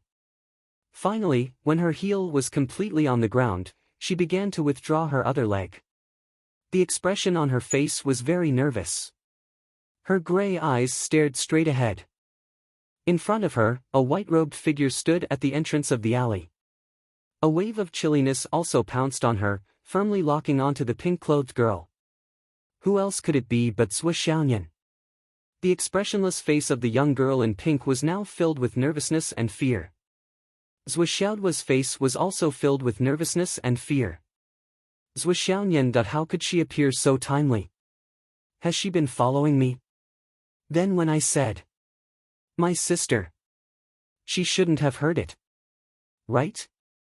Under the continuous attack of Zhou Xiaoyan's cold aura, the young girl in pink only felt that it was difficult to breathe. She didn't even dare to move a finger, let alone turn over and grab Zhou Xiaoduo as a hostage to deal with the crisis. Faced with Zhou Xiaoyan approaching step by step, the young girl in pink could only step back. All thoughts of fighting disappeared completely, leaving only endless fear. Zhou Xiaoyan, who was slowly walking toward her, looked delicate, but it was as if the whole sky was pressing down on her heart. Zhou Xiaoyan looked at the glittering jade pendant on the ground and smiled faintly. Greedy Wolf's Heart. Are you from the Greedy Wolf Witchcraft sect? A seed disciple of this generation who walks the world? But if you are allowed to walk the world, sneak into Yanwu and enter Phoenix City, you shouldn't be so weak, right? Zhou Xiaoyan frowned and tilted her head. You can't be a doppelganger, right? The young girl in pink's face was pale, and her eyes were no longer gray. Instead, they were filled with vigilance and fear. You. Who are you? Zhou Xiaoyan said indifferently, it doesn't matter who I am. You should be worried about your own life now. Greedy Wolf Witchcraft Sect. How did you get past the defense line and enter the inland? How many people have you recruited now? What's your name? What's your purpose here? How many people did you bring this time? Last night, a gang of thieves was suddenly wiped out.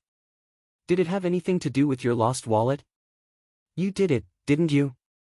Zhou Xiaoyan's voice was very soft and gentle, but at the same time, it was very cold. Even Zhou Xiaoduo felt a chill run down his spine when he heard it. He ruined your plan. Oh, why is it the greedy wolf's heart and not the greedy wolf's soul? He must have ruined your plan, and your last piece of the greedy wolf's soul couldn't be sent out smoothly. So you want to use the greedy wolf witchcraft array's core to reap the unexpected? Zhou Xiaoyan approached slowly. So, you got backfired? He caused your plan to fail and even caused you to suffer a backlash. It's natural that you hate him to the bone. So, you specially came to find him and gave him this greedy wolf's heart. Or should I say that he destroyed the most important part of your plan, to the extent that you had to complete it from him before you could finish it? Zhou Xiaoyan said slowly. Although it seemed like the girl in pink was constantly interrogating him, Zhou Xiaoduo knew that every word his sister said was a lesson for him. The Greedy Wolf Witchcraft Array is the usual method of the Greedy Wolf Witchcraft sect. With the Greedy Wolf Witchcraft Array as the guide and the Greedy Wolf's heart as the core, 10 pieces of the Greedy Wolf's soul will be released to arouse the greed of 10 people. Then, the blood of the 10 people set up the array in advance will be used to trigger the resonance of the Greedy Wolf's heart. Once the array is activated, the scattered pieces of the Greedy Wolf's soul will explode immediately, killing the host instantly. The Greedy Wolf's soul will return with the blood, chi, and essence of these people. After this operation, the cultivation of the person who set up the array will be greatly improved. It can be called a classic array that harms others to benefit oneself. Zhuo Xiaonian said slowly, but the arrangement of the greedy wolf witchcraft array seems simple and convenient. In fact, there are two crucial points, which is the disposal of the head and the tail. The head is the root of the array. Without this positioning, the array can't be opened. The tail is the foundation of the array. Only when the soul is complete, can the array be completed perfectly. The host who set up the array is not important. It doesn't matter who the host is, as long as the host always carries out the greedy wolf's heart. This is the truth of the greedy wolf witchcraft array. The greedy wolf witchcraft array hasn't appeared in the Central Plains for a long time. It is said that after the greedy wolf witchcraft array is activated, in addition to improving the cultivation of the people of the greedy wolf witchcraft sect, it can also leave a pure greedy wolf's heart or condense a new one. Zhuo Xiaonian really asked the girl in pink this time, and this last heart will be under your control forever? The girl in pink was more frightened. She gritted her teeth and said, "Who are you? I don't know what you are talking about. I'm just here to repay the benefactor who helped me get my wallet back. That's all." I don't understand. Why do you say that a woman is the female protagonist's harem? Your guess is too ridiculous. Am I the kind of person who writes those harem novels? I'm very angry. You don't trust me at all. So, please give me some recommendation votes to comfort me.